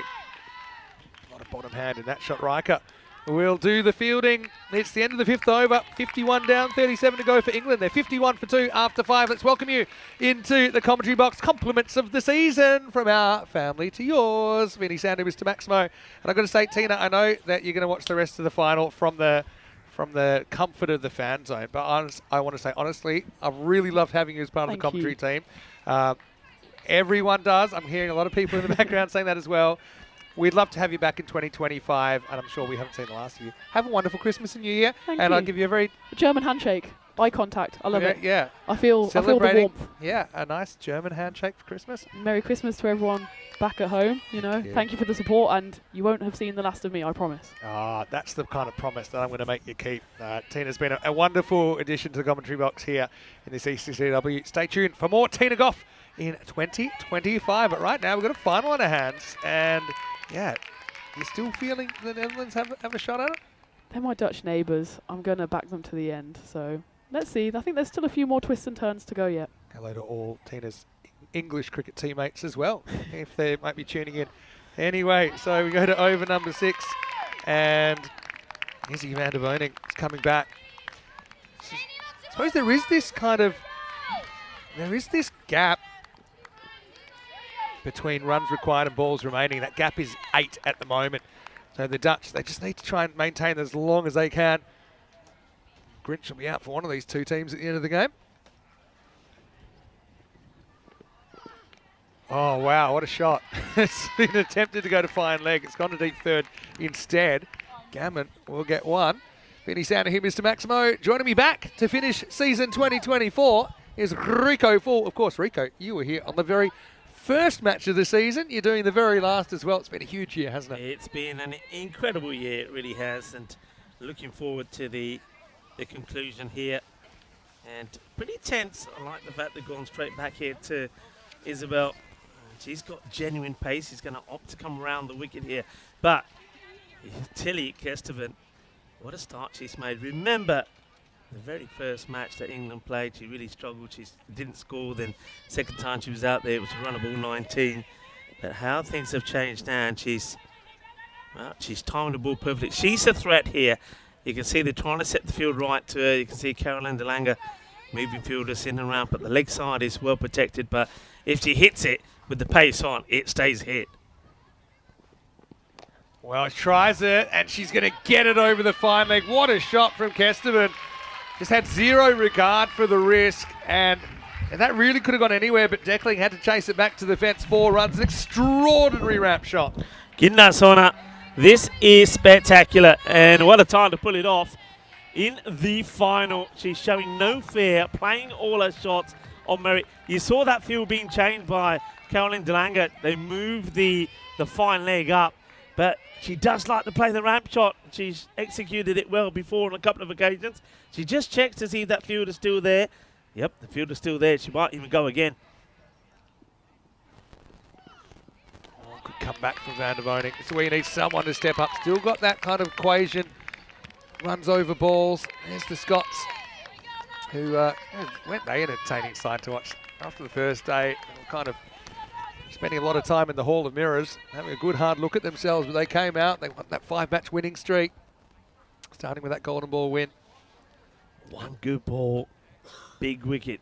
If the Netherlands could get it, has been hit and just over the fielder in the 30-yard circle. That's a cruel blow, really, for the Netherlands. The hopes are up that this one could have gone to hand, but it doesn't. As Tilly Gustavin gets another boundary. She moves to 39 of 15. The player, before the start of this final, had 162 to her name. So she's right up there now, I think, with this performance. Definitely of conversation when it comes to the MVP talk. Last ball for Van der Woning. And, oh, that's gone straight through the gloves of Rosie Lawrence. That's going to be 4. There's a little touch on it down the leg side. Oh, this one, you can see the reaction from Lawrence Vinny. I think she knows the importance of it and maybe rushes at it. What are your thoughts here? I just think she gets done for pace. It definitely takes an upwards deflection, so it goes over her gloves. I thought in the beginning it went through her gloves, but you'll see it here. And you see it goes up, and she's also kind of on the move. She's kind of obscured as well for her field of vision. But yeah, it just seems everything's running the English team's way. They need to run a ball for the last 4 overs, 64 for 2 after 6. And what an innings this has been from Kesterman in the final. It's been class, it really has. And she's stood up tall, under pressure. You know, Netherlands were throwing everything at them. But she's just stood firm, played her shots, believed in herself, and believed in the power that she possesses. I mean, that 6 that she hit, the first boundary of the innings, it was enormous. It really was. And since then, it's gave her the confidence to know. She knows that if she swings and hits it, it's going to stay hit. And that's confidence. Here's the other thing. Now, they're going to have to go to the 5th bowler for the first time, and it's Annemijn van Boker. There's Steve McVeigh, by the way, in the crowd. The first one is short, and it's smashed. And, well, the Scottish team, their fielding isn't over just yet. That one had them parting like the Red Sea, but the first ball gets punished. 4 more. Eagle 11 surely now odds on to take this trophy. Yeah, now Beth Gammon getting in on the at a little bit too short. Rocks back, plays a beautiful pull shot on the swivel. And yeah, well, the Scots thought they already had enough of the English, but it's not to be, as they almost get taken out again, this time by Gammon. Dan Boker's got to pitch up and make Gammon do something else. She did. Well, Rosie, like a crash test dummy at the moment behind the stumps. Just watching Gammon swing the blade in her face, but good keeping there to stay behind it. Keeping's improved a lot, actually, Rosie, since I last saw her last year. This time, a bit of a slice out, get 1. So now that equation is in favour of England to the tune of, was it -2? So they are just happy to score for every ball. They know it's not done yet, but they know it would be an amazing turn of events if they were to lose from here. Got to try and avoid another boundary in the over. That's what Netherlands want. Got to take it as deep as you can. See if you can do what they've done already. Remember, when they took a wicket, they took 2 quick ones in succession. That's what they need here. But this would be the one they want. Gustavin, 43 of 16. What a knock in the final. They've found the boundary more often, haven't they? We've had 8 4s, 3 6s in this innings. In the first innings, we had 9 4s, not a single 6. And they're winning that battle. Kesterman pushes the call. Probably happy with just the one at this stage. You don't need a silly run out. Got a partnership in play. I mean, Gammon had a little bit of luck early, kept playing missing. Could have easily tickled one. That could have been another wicket down. Van Boker hoping for a late change in fortune.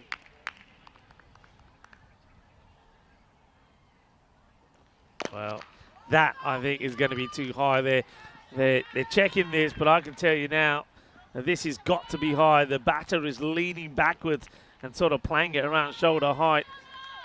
I think this will be called, won't it? I mean, look where that is. That's a long way up. I mean, the thing is it coming? I still think it's probably high. But two things. She hits it shoulder height, and Gammon is about 1 metre tall. So I think those two things, I think they might be saying it's all right. Yeah, they're saying it's all right. They're saying it's on the way down. Probably, It's a bit of a guessing game. Guessing game because the batter comes out. So I do often say if you charge, then maybe you do lose the benefit of the doubt.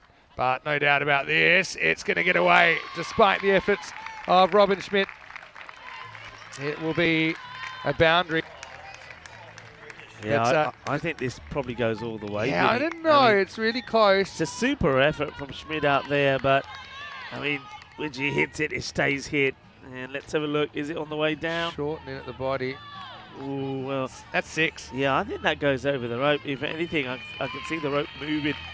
So I think that's 6 runs. I wonder if the umpires may want to see it just one more time. No, they're giving 4 actually, Vinny.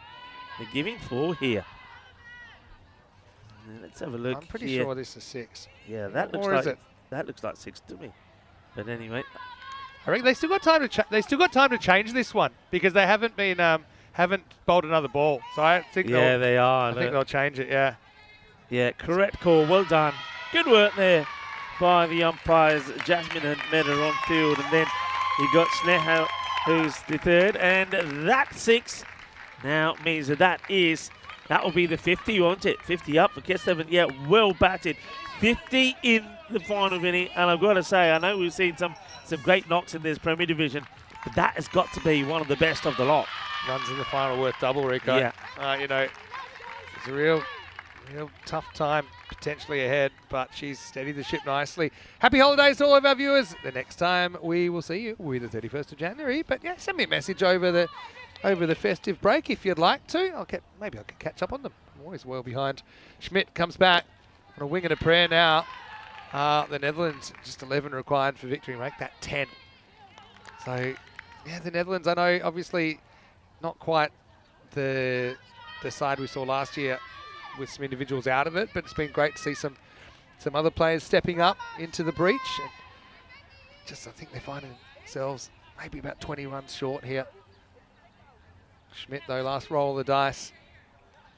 Kesteven 50 off 18 balls with 5 4s and 4 6s. Just the batter just waiting for the field. I like this from John Gray, saying if you're an England supporter, you've got to back Gammon to see this home. Very, very clever. Never. Used to roll the dice earlier in the over.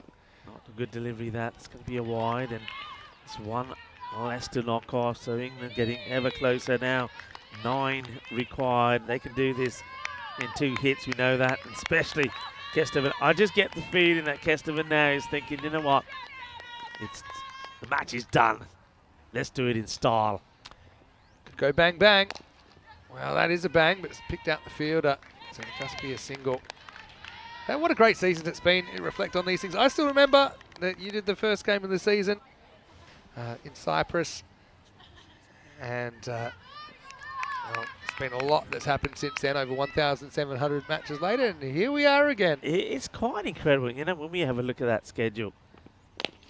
Worked away, that's again to the field, and we have a look at where we've been in 2024. And yeah, you rightly say started there off in Cyprus, but we've been to some wonderful places, and it's an opportunity, I think, for us to reflect on that and say a big thank you to all the places we've been, to all the federations, to all the players, and the match officials we've seen there. You know, we've had a great year, and you've made it all possible. So this is as much as a well done to all the players involved, as that one's going to get away from the desperate dive from Isabella. She was quite wide in that long on position, and it's another boundary to Kesteven. So they're almost there now. What a good shot this is. Once again, uses the feet, gets to a pitch of it, turns it into a full toss. Cuatro más. Well, not only are we seeing a player of the match performance here, Vinny, perhaps we're seeing a performance from the MVP. You can't knock this knock. It's been superb from Kesteven, and 3 required. And that'll be it. Will be it, Vinny. It will be England that do it again for the second time. The reigning champions double up Not only were they the champions last year against the same opponents, but they are once again the 2024 champions of Europe. Will once again be England. And look at the celebrations, and deservedly so, as the rest of the England 11 run onto the field to celebrate. This is the Cardiff Oval. You're watching the European Cricket Network. This is the Field of Dreams. And it's the stuff of dreams, really. I mean, such a talented squad, the England 11. That's why it's hard to pick out individuals when they work so well together. And you can see the genuine excitement and elation there. You got a feel for the Netherlands as well. I mean, they battled. But in the end, they just weren't able to go with the English. It's just the way that Tilly kept such a cool head in the situation. Beth Gammon ends up with a run of ball 21, but I mean, she survived a bit of a hairy start as well to put together basically a match-winning partnership. Those two end up putting on 76 for the third wicket, and they're able to get the English over the line. And also, brings the curtain down on season 2024. It's been an incredible experience. We've gone to new and exciting places. We've seen new innovations like the bonus point, for example, which has really taken the excitement level up a notch. We've seen 2 divisions in both the men's and the women's. But England 11, well, some things never change, and both the ECC trophies will remain in England. And the crowd, well, they've been a great part of today as well. It's been a festive atmosphere.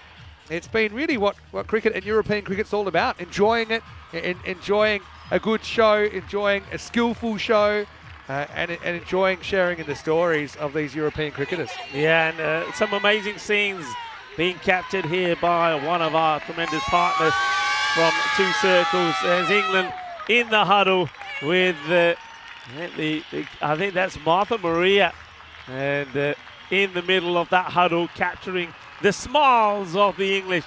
And well, Netherlands, they get applauded as they go up the famous Cardamom steps. But now it's time for the champions to make their way up, and I think nobody will deprive them of this victory, including the many Dutch supporters that are here. They all are gathered to applaud the champions of this 2024 Women's European Cricket Championship. What an event it's been. It's been absolutely superb. There's the Italians. They will grow bigger and better, that's for sure, after they performed here. But it's England. Of course, Kiara Green, the captain, will lead her players up the steps once again as the champions of Europe. And there you can see Roger Finer giving the congratulations to the champions. You can see in the background the trophy that will be presented. And don't forget, folks, we will have the trophy ceremony. So please make sure you stick around to see that. And we can, Vinny Sandu will give you a rundown of our year, and of course give you all the details of what's happened here at the Cardiff Oval, what's coming up next year. But of course, also they'll see the awards given to first, of course, the Netherlands, runners-up yet again, but they'll be very proud of their achievements, and England will collect their medals, and then also that magnificent trophy thanks to one of our other partners, Locker Lifestyles. And it's been a great journey. I've got to say thank you to all the teams that took part in that Challenger division: Czechia, Austria, Spain, Germany, and of course the winners jersey, who will be playing next year in this Premier Division. And then of course in this Premier Division, to all the players and the staff from Italy, Scotland, Ireland, the Netherlands, and of course the champions, England. Let's have a look at how it started. I mean, the first over went well with 12 coming from it, but what about that second over from Lara? It was Sanya Karana who took the catch first up, and then the very next ball, the big, huge wicket of Amy Gordon, who probably also is going to be in the chat for the MVP. She's had a very good tournament as well, scored 171 runs. But the person who's probably right up there is going to be Tilly Esteban. She finishes 59 not out, and some of the shots that were played were absolutely fantastic. Don't forget some of those shots, the ramp there from Beth Gammon. She played the perfect innings, I think, for me. When you got one batter that is clicking so well, you got to play the supporting role, and she was a runner ball 21 and just allowed Kestevan to get the strike. She gave Kestevan the sort of confidence to know that she could play her game and have the solid partner at the other end. Yeah, it was great to have an addition to our team as well. Tina was absolutely fantastic. Don't forget, Tina got off, by the way, in that challenge division. She remains the only batter to score a century in this Euros of cricket. That's something that I know that she is and will remain very proud of as well. What a moment she will never forget. But yeah, Tilly Kesterman, 59 not out. And that means 221 runs in this championship. She's only just a few behind Louise Little, who, of course, the Irish batter, scored 287. So it's going to be interesting. It'll be interesting to know what you folks are thinking about who your MVP is. Don't forget, today also, back in 1946, was the wonderful It's a Wonderful Life drama starring Jimmy Stewart. So if you want to know what Christmas movie to watch, you know what's on my list. It's a Wonderful Life. And I tell you what, it is a wonderful life if you are the English, because they are once again crowned the champions of Europe. What a wonderful match. And well done to England, but well done to all the teams that featured. Yeah, definitely. I mean, Kesterman ends up with 221 runs for the week, including that crucial 59 in the final. I remember last year was Robin Riker with a big half century in the final that saw her claim the MVP trophy. She's got to be right up there now. But I mean, Gordon, she was in the conversation. Gamma was in the conversation as well. Wesley again, bowled really well. Bowling, it's a funny thing. If you had your time over, and maybe you stick with Lara, who took 2 for 15, but they went to Seegers at that spot, ended up going for 15. They ended up having to go to Van Boker as well as the 5th bowler, but kind of ran out of runs, ran out of time. And Van der Boning, I thought, bowled better than her figures suggested there as well. None for 20, but I think she asked some really tough questions of Tilly when the game was in the balance. And Netherlands 11 end up going down in this one, 13 balls to spare. England 11 win the final game of the season and win their final, their second and hopefully not last ECC-W trophy. Well, once again, I want to say a big thank you to everyone out there. It's been a huge year. Still can't quite believe when it's over, because we're so used to doing this kind of day in, day out. And even if we have breaks where we're not in the commentary box, we will be watching, we will be interacting with the community. We just kind of always know it's there. So it's a bit strange. I want to say a big thank you. Obviously, we'll have the trophy ceremony soon, but as far as our part of the company goes, to Charlie and to Nish, who I know, I'm not going to say we'll never see them again, but I know that they won't be regularly on next year. They've both taken up exciting new opportunities, and obviously it's been great for them to develop as commentators. They've done such a magnificent job, and wishing them all the best. Corey, obviously a huge part of the coverage. We've got Tina here, who was sensational as well. I know we're going to hear a lot from her in the coming year as well. But also, we've had Phil G, we've had Danny Hutchek, who I'm sure will be part of our coverage again. But to everyone who's actually spent any time in the box, I just want to say a big thank you. But most of all, Rico, I've got to say, we are really, really good friends, not just in the box, but also outside. I know you're really excited to be on this journey of European cricket, and it looks like we've got an exciting 12 months ahead. It's been amazing. I can't believe what the European Cricket Network in general have achieved. I still remember standing here. I think we were at the other end when we had the first Euros of cricket. Spain, Belgium. We had the first European Cricket League, and I was like, I can't believe it's happening in Europe and it's happening in Spain. And now look how much we've come along. We've had. First of all, we had the first ever Women's Euros last year. We've added the second one here. We added the Western Shield, the Melto Shield, and so many more exciting projects to come next year. And sharing it all with you and the ECN crew, who have all become very good friends. Well, we're another family, aren't we? We've become another family. And of course, our family extends and grows every time we go to a new destination. We meet new players and new federations. We are all one family. And of course, every one of you in the chat as well are part of our family. I want to say a massive big thank you to everyone. I love being part of this family. I love being involved, and I hope you have a very festive holiday season. And I have to say, we did have a golden ball, so I have to give you a little gift. You can have a golden coin. Oh, beautiful. I will take it. And also thanks to our crew from Two Circles for providing some traditional chocolates, which we're definitely looking forward to getting into in a more serious fashion. They were naughty, but nice. Yeah, naughty but nice they were. And okay, while we're here, come on, Tina, come in here as well. Come on, Tina with us. Yeah, thank you very much to our crew. Thanks for all the goodies as well. That looks like something Ian Ramage should be holding. But yeah, on behalf of us to you, thank you so much for being part of this journey. Thank you so much. We have the best community we could ever have hoped for. And I know it's like a family. Sometimes people are sniping at each other, but it's only because everyone loves being a part of it. So Tina, congratulations again on a wonderful couple of weeks MVP trophy. Congratulations to you. Congratulations to all of you out there. Well, let's play the end of day highlights music, but don't forget we've got the trophy coming up. So that's coming up as well. We've got so many events coming starting on the 31st of January. For now, I'm going to head down and we'll find out who the MVP is. We know who's going to win the trophy. You can watch it here live. But now it's Vinny Sander here, Mr. Max, on behalf of Rico Full, and the Pino duck. Golf. And the duck. You've got to present the all duck. of our ducks. Don't forget By the the way, duck. Caitlin Belcher, 3 for 21, ends up with the duck. So well done. Get ready for that. To all our wonderful crew at 2 Circles as well, all the best. I'll see you in a few minutes for the trophy, but from the box at least, it's goodbye for now. We'll see you in the new year. Enjoy some of these best bits of the final day of season 2024. See you at the trophy ceremony.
Hello to you wherever you're watching from around the world, and welcome to the final trophy ceremony of 2024, the final trophy ceremony of this ECC-W here in the Premier Division.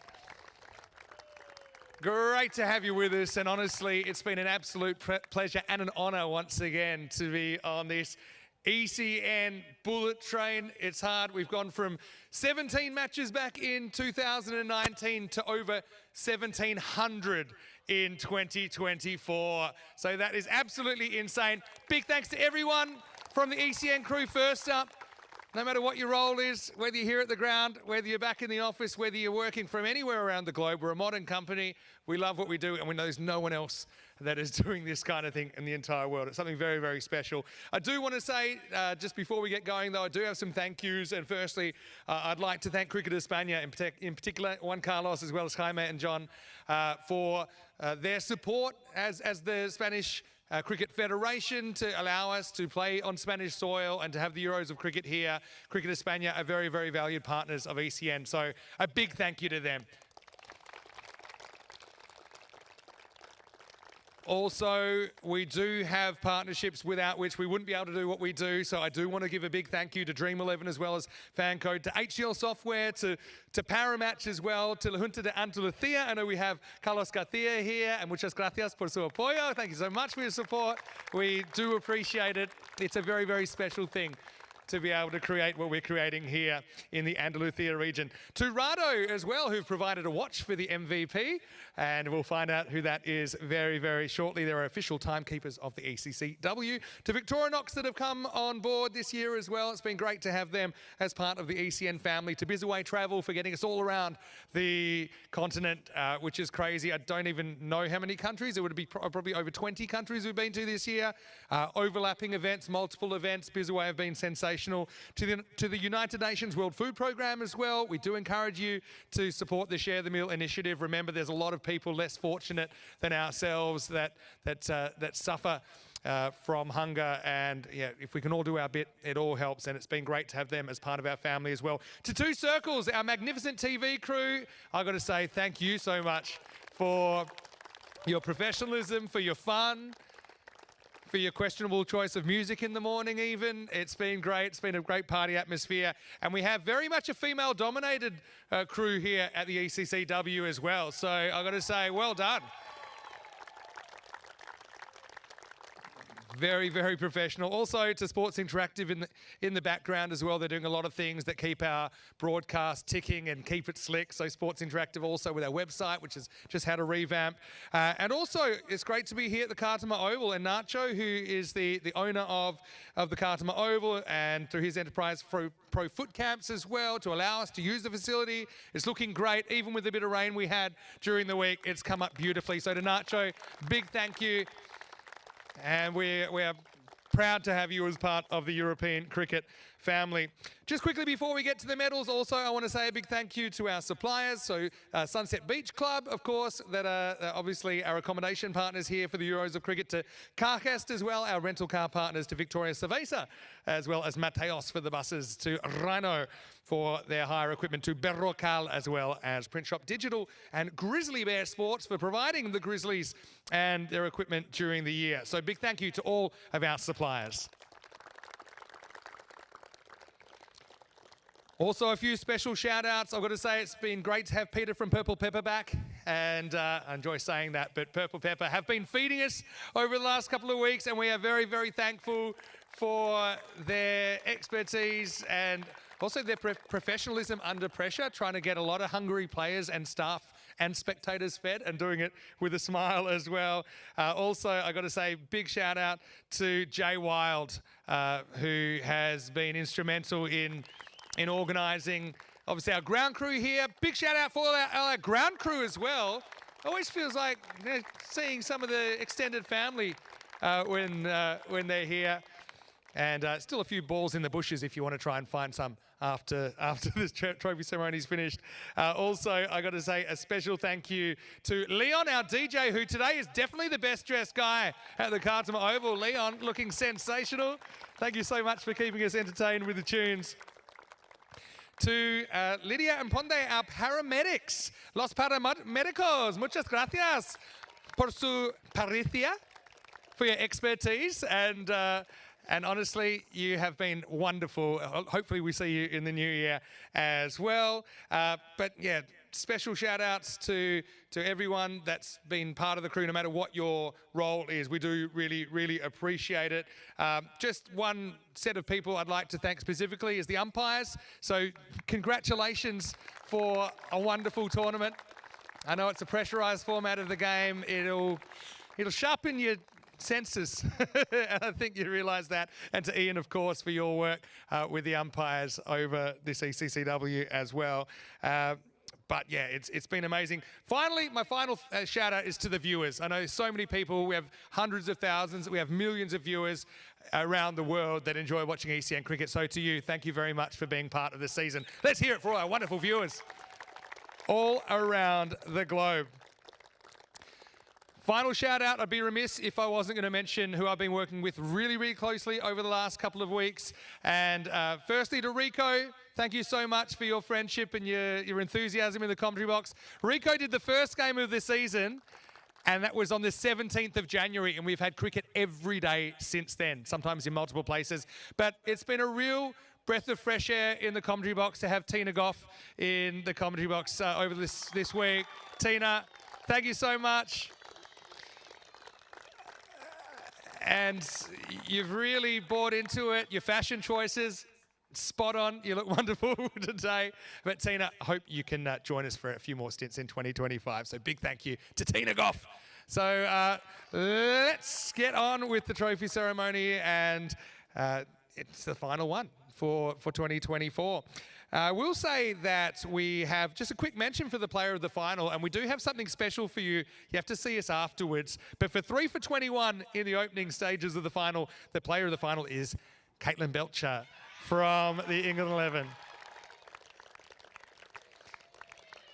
Don't come down here just yet, Caitlin, because we haven't got your prize just yet. But you'll have to see us afterwards, okay?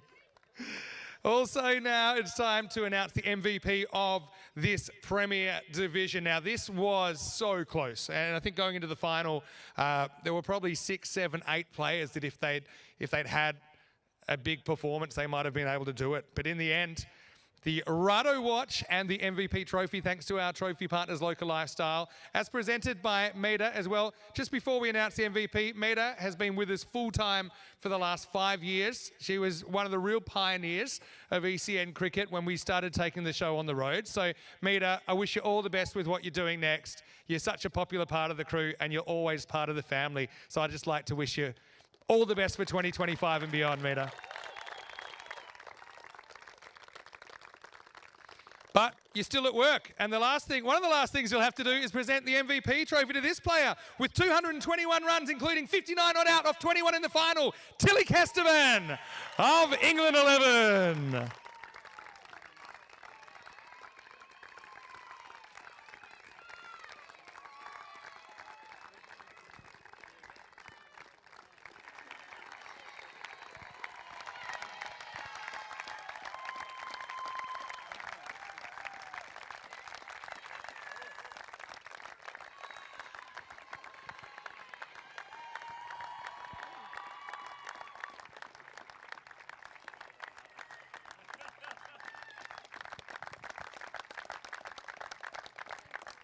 Don't go too far, Tilly. Let's come and have a chat.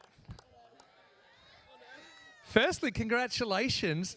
How do you feel right now? A bit over the moon, I can't really lie.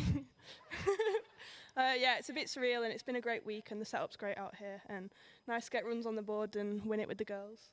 Yeah, it's a huge effort, actually. MVP at your first attempt here at the Kartima Oval. How was it compared to what you were expecting? You must have watched a little bit from last year. Yeah, I saw clips on Instagram and online. And I think on the first day it took a while to adjust and adapt to the conditions and didn't have the great start. But then going back at it and just going out there and just trying to throw everything at it, really. And it sort of came off. Well, you batted really well in the final, 59 not out, and under pressure as well. Obviously losing a couple of early wickets wouldn't have been in the plan. Did you feel calm out there? You certainly batted like you were feeling pretty calm. Yeah, I sort of tried to stay calm because I know we've got so much strength in our team. So So I sort of knew that we had people to come in and get the run, so I sort of just tried to stay calm and play how I play. Well, I think you did very, very well. I'll let you go back and join your teammates. It's great to see you probably playing with a few players you haven't played with too much before and making those new friendships and relationships. Please give a warm welcome to your MVP of the ECC-W 24 Premier Division, Tilly Kesterman of the England 11.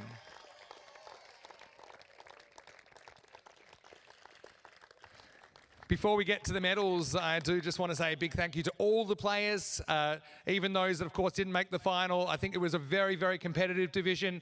Everyone won a game, everyone lost a game, and there were ups, there were downs, there was drama. There was even a little bit of a stomach bug going through, so it's everything you'd want in the last week of a season. But to Italy, of course, be part of the Challenger Division next year, but obviously you can set your sights on winning a trophy there, and I think it gives you something to work towards over the next 12 months. Obviously, to the Scotland 11, who were eliminated this morning, you provided just an amazing golden run. You provided a golden ball finish as well, a golden ball win, which I'm sure you'll never forget.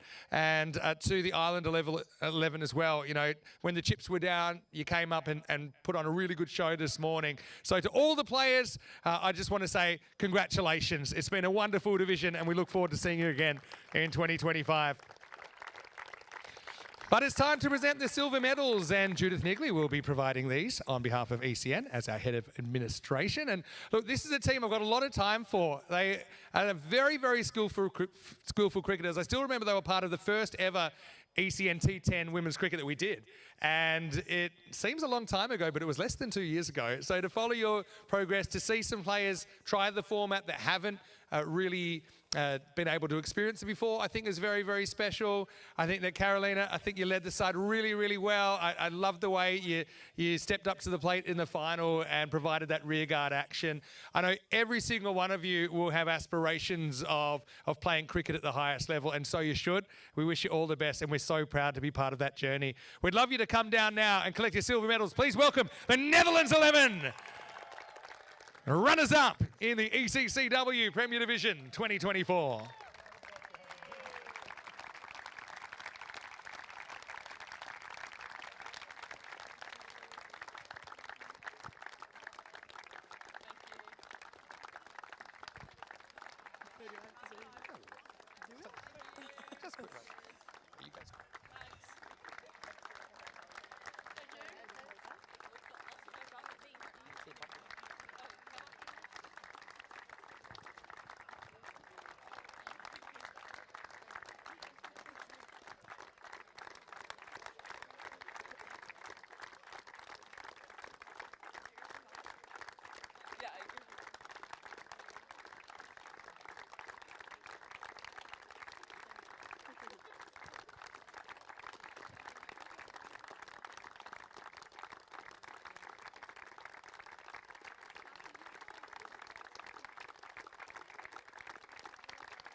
Great to see those silver medals be presented. I do have Caroline de Lange, the captain of the Netherlands 11 here. Well, firstly, commiserations. It's funny, 24 hours, you've seen rain, you've seen sun, you've seen highs, you've seen lows, but how was finals day for you? I think it was great. The first game against Ireland, everyone has stepped up. We played as a team. And I think also in the final, we all got together, got around as a team, and result is result, but I'm really proud of the team. It's really nice to hear you say that. And I'm really heartened that you have so many players that can step up and change a match, and including you with the bat. I thought you did really, really well coming in a tough situation. What was your attitude when you came out there? I think it was 16 for 4 at that time. Well, I thought I just have to go play my best shots, back myself. I've got Rob on the other end. We're both more than capable to do it, so just let's go and have fun. Yeah, well, you know, fun is a good word. You know, it's a fun format. The players certainly bring a lot of fun to the table as well. And to captain your country must be a big moment for you as well. Yeah, it was the first time, lots of learning, but really happy to do it, and really happy with the team. They all supported me, so that was a good thing. Well, look, I wish you all the best. I'm looking forward to seeing you again, hopefully bowling again in 2025, and I know that elusive 6 is just around the corner. Please welcome Caroline de Lange from the Netherlands 11. captain of the runners-up here in the Premier Division. Well, now I'd like to invite Carlos Garcia forward from La Junta de Andalucía, and he will be presenting the first place medals. And of course, we know where they're going. Always really, really exciting to see an England 11. Doesn't matter if it's men's or women's, because they get to kind of handpick and cherry pick players they think have bright futures, that will suit the format, and just will kind of buy into being part of a really, really special cricket experience. And it was great to see kind of like a half-half. Half the players I knew from last year, half I was seeing live from the first time. Again, there's no better time to be involved with women's cricket than the present. And there's so many great opportunities. We're so excited to give you that platform to take your career to the next level. In the final, congratulations again. You know, you were tested at times. You had to fight back towards the start of that second innings, and you ended up getting over the line. I'd like to invite you now to collect your gold medals. Please welcome back-to-back champions of the ECC-W, the England 11.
Wonderful to see those medals being presented.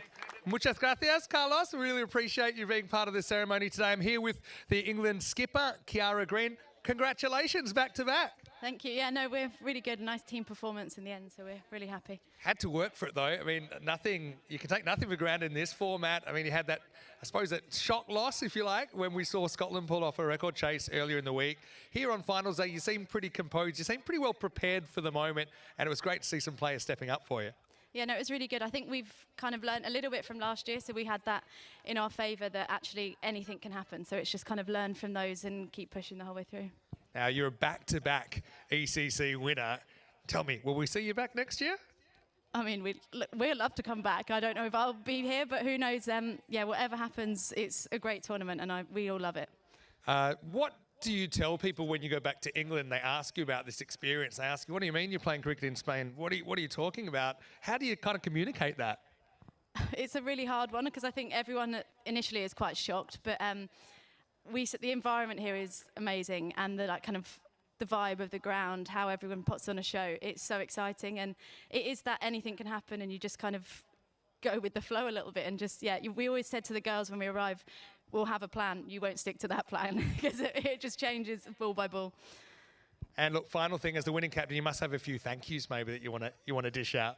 Yeah, firstly, thank you to Logie isn't here, but obviously he was our manager, and JJ and and Elliot. So, and the girls, obviously they're a great bunch. Again, some of them we met at the airport, and it's just so nice to them to experience what we've obviously had last year. And then obviously everyone at ECN, we're extremely grateful for what you put on and the show that you provide. It's an amazing setup, and we love coming back every year. Well, Kiara, we love having you here, and we hope to see you back again. We're almost at the end of season 2024. I'm going to ask you to step over there, because our CEO, Roger Finer, and ECN founder, Daniel West, will be handing you the trophy. And Kiara, let's get you presenting that trophy. Your winners of ECC-W 24 Premier Division, England 11!